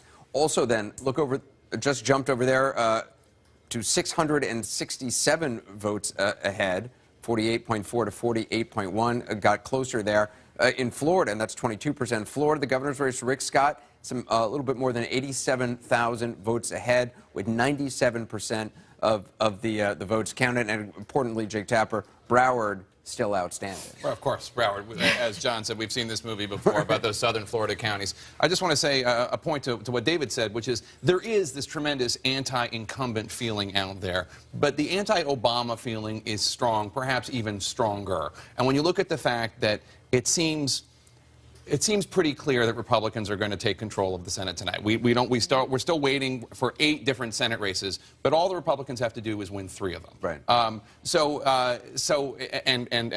Keep Kansas. But it seems very clear that this is not. I wouldn't say that this whole night is a repudiation of President Obama, but it's not an encouraging sign for President Obama. And when you look at the poll from the Wall Street Journal the other day, 2/3 of the American people said they want President Obama to change direction in his leadership style, and that included almost half of the Democrats. So in terms of whether or not Mitch McConnell needs to change or John Boehner needs to change, I think it's very clear from tonight's election results and from poll results we've seen that President Obama, whether or not he thinks that he has reached out across the aisle as much as any human being could, that's not the person. Let's ask Jake. Jay, you know this president better than anybody. Here's what I take heart from, which is I know that Barack Obama is a very competitive person. And I know that he will look at the final 2 years of his presidency as an opportunity to secure his legacy by getting some things done. And if the only way to get something done is by reaching out and trying to find bipartisan compromise with a Republican Congress, I believe he will try to do that. And I think he'll be open to some stylistic changes as well. Let me read you something that Senator Corker said, told Politico about President Obama. He said that President Obama seems tired. He said, quote, "It's almost as if he's wishing for a 6-year term instead of an 8-year term." Do you buy that? I don't buy that. I think that Barack Obama is like a lot of Americans. Don't forget that if he had walked in this room 10.5 years ago, none of us would have known who he was, and he's been president for 6 years, so he is unique in that. And like a lot of Americans, he's sick and tired of what's happening. Let me just point out Kansas again. 133 vote difference right now. Wow. Pat Roberts ahead by 133 votes, 22%. But that's the anti-incumbent story there. Pat Roberts had every establishment Republican out there, including Bob Dole, out there campaigning for him to sort of get him over this. And look at how tight this race is. And I would argue that on President Obama, what the Democrats seem to me to be doing in this election is they're kind of slicing off constituencies, trying to peel off women in Colorado, trying to peel off minorities here and there, and see if they can sort of cobble together a coalition. They don't have a single message. They didn't run on the economy, which I know some people in the White House think they should have run on. And the Republicans also, to Newt Gingrich's one-time agenda, don't really have an agenda. I want to go to Jake, but again, now Virginia tightening now. Ed Gillespie in the lead, 23,526 votes ahead with 84% of the vote counted. Jake. Wow. And when you look at the different county by county, Ed Gillespie way outperforming other Republicans, way outperforming other competitive Republicans in that state. It's very strange. Something's going on with polling in Virginia. We didn't see Eric Cantor coming. Eric Cantor's defeated in the primary. Ken Cuccinelli, who ran for governor against Terry McAuliffe.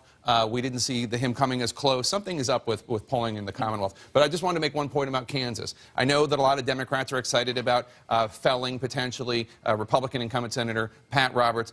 Greg Orman will caucus with Republicans if they are the majority party. He's not a Democratic vote. The only question is what happens if he is the one breakaway and it's all up to him. Then we don't know what he's going to do. But he has said he'll do what's best for Kansas. And if there are 51 Republican senators, he'll caucus with the 51 Republican senators. Let me go out on a limb here.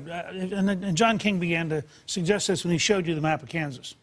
Orman was ahead early because eastern Kansas, which is the most liberal part of the state, was coming in. All of the rural small towns now have to come in.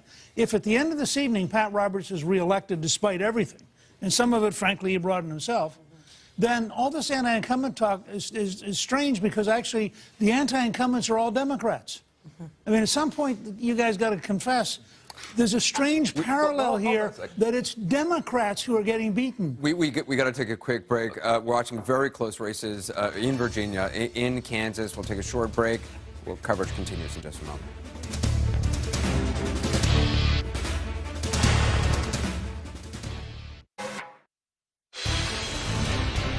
It's time to check back at the top of the Empire State Building. The mast is now red and blue, and those colored columns are rising as CNN projects more Senate races for Republicans and Democrats. Let's figure in our latest projections and see what happens. As of right now, 40 Democrats guaranteed to be in the Senate, but 43 Republicans. 43 Republicans, so you see that red rising at least a little bit as we have now confirmed or projected there will be at least 43 Republicans in the next Senate, at least 40 Democrats. In the meantime, we have a key race alert. All right, look at this, North Carolina. Look at how close it is. The incumbent Democrat, Kay Hagan, she's only got a 9,000 vote lead with 67% of the vote in over Tom Tillis, the Republican challenger. Look at this, 48.5% for Kay Hagan, 48% for Tom Tillis. Almost 2 million votes cast, only a 9,000 vote advantage. Still plenty of votes left out there. In Kansas, also very close. 24% of the vote is now in. Pat Roberts with 49%. He's the longtime Republican senator. Greg Orman, the independent challenger, 47%. About a 4,000 vote advantage for Pat Roberts, 24% of the vote in. Look at Virginia right now, 87% of the vote in, and it's narrowed dramatically. 48.8% for Ed Gillespie, 48.5% for Mark Warner, the incumbent Democrat. 87% of the vote in. It is very, very close. 6,415 advantage for Ed Gillespie. Let's take a look at the Florida governor's race right now. This is very, very close in Florida as well. 97% of the vote in. Rick Scott has 48%. Charlie Crist has 47%. Nearly 100,000 vote advantage, though, for Rick Scott with 3%. 3% of the vote still outstanding. North Carolina, 69% of the vote in. And now Tom Tillis, 2,352 votes ahead of Kay Hagan, 69% of the vote in. Tom Tillis, the Republican challenger to the incumbent Kay Hagan, slightly ahead. We're watching this race very closely. Pat Roberts, as you see, still over there, 49 to 47% over Greg Orban. Only 24% of the vote is in. These are close. These are incredibly close races in Florida. It's amazing what's going on there. In North Carolina right now, all of a sudden, Tom Tillis has a slight advantage. Pick your wow. You want to start in North Carolina? We'll start in North Carolina. A lot of fiercely close races. You mentioned Tom Tillis. He's been behind all night. He just has passed. We're up to nearly 70% of the vote counted in here. Now you start looking at the map. You're saying, what's left, right? So what's left? So let's check earlier. I told you Mecklenburg County, a huge piece of Democratic vote, only 11% in. So at Hagan headquarters, they say, okay, we've got a basket of votes still to come in. So they're looking at that. If you're the Tillis campaign, you're looking around saying, what's left out there for us, or what's full for the Democrats. Nearly 70% of the vote counted in Cumberland County, Fayetteville area. That's a Democratic area. Still some more votes there potentially for Hagan. 90% in here in Wake County. I want to move over here as well to Durham County. 74% in. Still some votes out here for Kay Hagan to come into these traditionally Democratic areas. And that's the question. That's the question for Tom Tillis. As these rural votes have come in, and these counties are up to 91% here, 76% here. So still a little bit out here. There's not as many people, 100% there. The question for the Tillis campaign is, as they've moved into that very narrow lead, it came as these counties came in. Are there any more pockets of votes for them out there to offset? There's still some votes for Kay Hagan there. That's a wow. We're going to be counting that one. We got 30% of the vote left to go. Let's just move up to neighboring Virginia, because this one has tightened even more. What's that, 6,000 votes? This is very, very tight. We're at 87% of the vote counted in. And again, I'm going to just tap a few counties randomly just to show you. In these Republican areas, 100% in, 100% in, 100% in. So if you're at Gillespie campaign headquarters, you know this. There are still some votes out in the Washington suburbs, and this is, you see it shaded blue, this is Democratic areas. Right now, 83% in Prince William County. That's more exurbs. You start moving out of the suburbs into the exurban area. Democratic country, but Ed Gillespie putting up a good fight. This is where close races are won in Virginia, putting up a good fight. 17% left of that. We'll wait and watch that vote. Fairfax City, 100% in. So Mark Warner knows nothing left in the basket there. Fairfax County, though, you still got some votes to come in a Democratic area. This could be the key. It's normally, these in a close race, it's the Washington suburbs. Fairfax County is Mark Warner's biggest basket of potential votes. As you watch that one play out, where you want to go next? We got a lot of wow going on. Let's take a peek at Georgia, 59-39. This is very interesting. Now, we got a long way to go at 42%, and I want to come up here and just see how we're doing in these Democratic areas here. Only 24% in. You move over to Fulton County. We don't have any big vote totals there. So if you're looking at those numbers, the Republicans have to like those numbers. At the same time, we got a lot of big baskets of Democratic votes to go out. And remember, in Georgia, you need 50% plus one to avoid a runoff in January. Right, 50% plus one. So we'll watch that. If you're at Purdue headquarters, you like what you see so far, but you also know some big baskets of Democratic votes that haven't come in yet. And now we'll go down here. We'll switch this to the governor's map, and we can say, wow, again. The question is, when we talked earlier last about this, Wolf, I said there was still math enough down here for Charlie Crist to make it up. Here's the question. Can he make it up? What's the margin in that race there? 90,000. 90,000 votes. So the question is, are they out there? Well, they're not in Palm Beach County, because Palm Beach County has now reported 100%.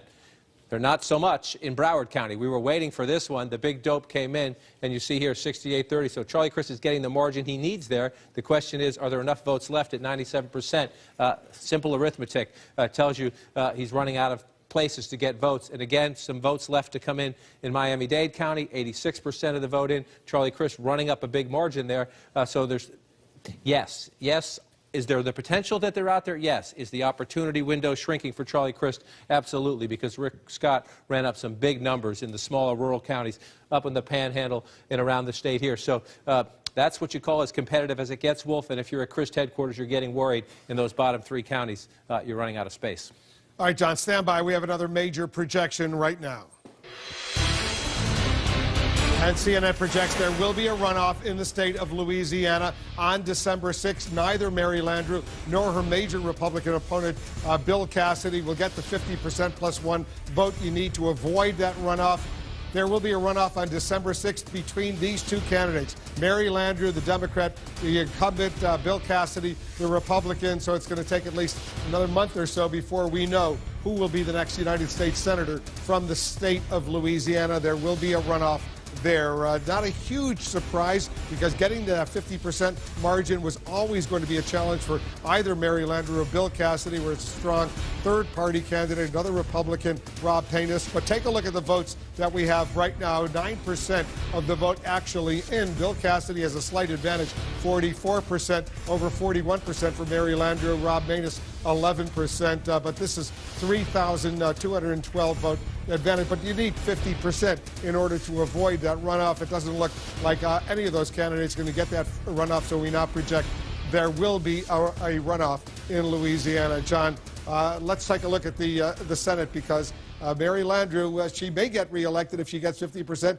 but in a runoff, a lot of people thought she's not going to, in a one-on-one contest with a Republican, she's going to be in deep trouble. In our exit poll today, we asked that question, and she loses. Not within a huge margin, so there's time to make that up, but she loses. Let's leave that one gold. I've jumped ahead of you in a few places. I want to make that clear to our viewers. If you're watching this map, it's different from what you see there. What we do here for this hypothetical is we've assigned Montana as a Republican pickup because Democrats assume that's going to happen. We've already made the call in Idaho and Oregon. So we've assigned the races the way we think we're going to go. On this map, we still have Virginia blue. Let's watch as that one plays out, but let's leave it there for now and assume Mark Warner pulls it out late in the end. But if you give up the races that we think are all but certain to go one way or another, here's where you would have it. 47 Republicans, 45 Democrats. So the question is, how do Democrats keep their majority? Well, at the moment, we haven't called this race, but at the moment, Jeanne Shaheen is winning up in New Hampshire. Let's assume she holds that narrow lead for the sake of this hypothetical, right? So then we move on. We're going to be counting these votes all day tomorrow, but Republicans think they're going to win in Alaska. If that happens, and again, it's a hypothetical. We'll watch and we'll count the votes. We promise you. If that happens there, it gets you up to 48, 46. Now, right now in Kansas, Pat Roberts is inched ahead. Let's assume this one holds right here. And Wolf, will come back to this in just a second. We understand you've got a projection. I have a major projection right now. Jeanne Shaheen will be reelected, the United States Senator from the state of New Hampshire, defeating Scott Brown, the Republican, the former senator from Massachusetts. Another big win for the Democrats tonight. They desperately needed to maintain this seat in New Hampshire if they had any hope left of being the majority in the United States Senate. So Jeanne Shaheen, we project, will be the winner.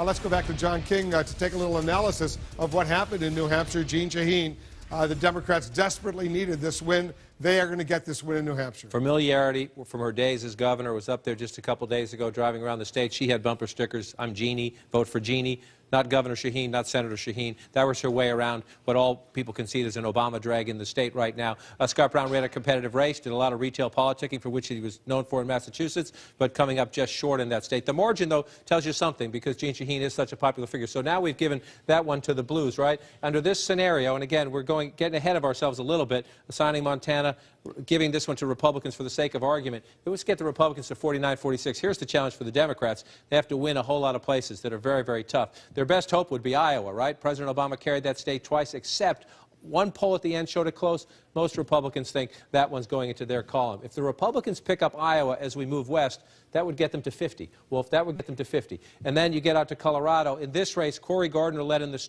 late polls. The Democrats say Mark Udall are going to prove you wrong on Election Day with a massive turnout operation. Colorado would be the key right now. The Republicans think this is one that's going red. I'm, for the sake of this hypothetical, going to say if Democrats can pull that one out of a hat somehow, then you get into these great races here. The North Carolina race we're still dealing with. If Kay Hagan can hold on, Tom Tillis is slightly ahead at the moment, but if she can hold on, here's where we could be at this a while. We would still have the race in Georgia, which might not be settled tonight, the race in Louisiana, which we know won't be settled tonight. So it's conceivable we don't have a final answer tonight. Now, Republicans think this one's going their way. They think some others might go their way. But it is conceivable still as we watch. This would be the big turnaround. The Colorado race right now, in terms of races that we think will be settled at least before sunup, the Colorado race could decide the balance of power, and these could be the add-ons. All right, stand by, John. We're watching several cliffhanger races in the battle for the United States Senate. Will there be more at the top of the hour? That's when polls close in Iowa, where a former hog farmer and a Tea Party favorite could turn the Senate seat from blue to red. It's one of the key races that could bring Republicans closer to winning Senate control.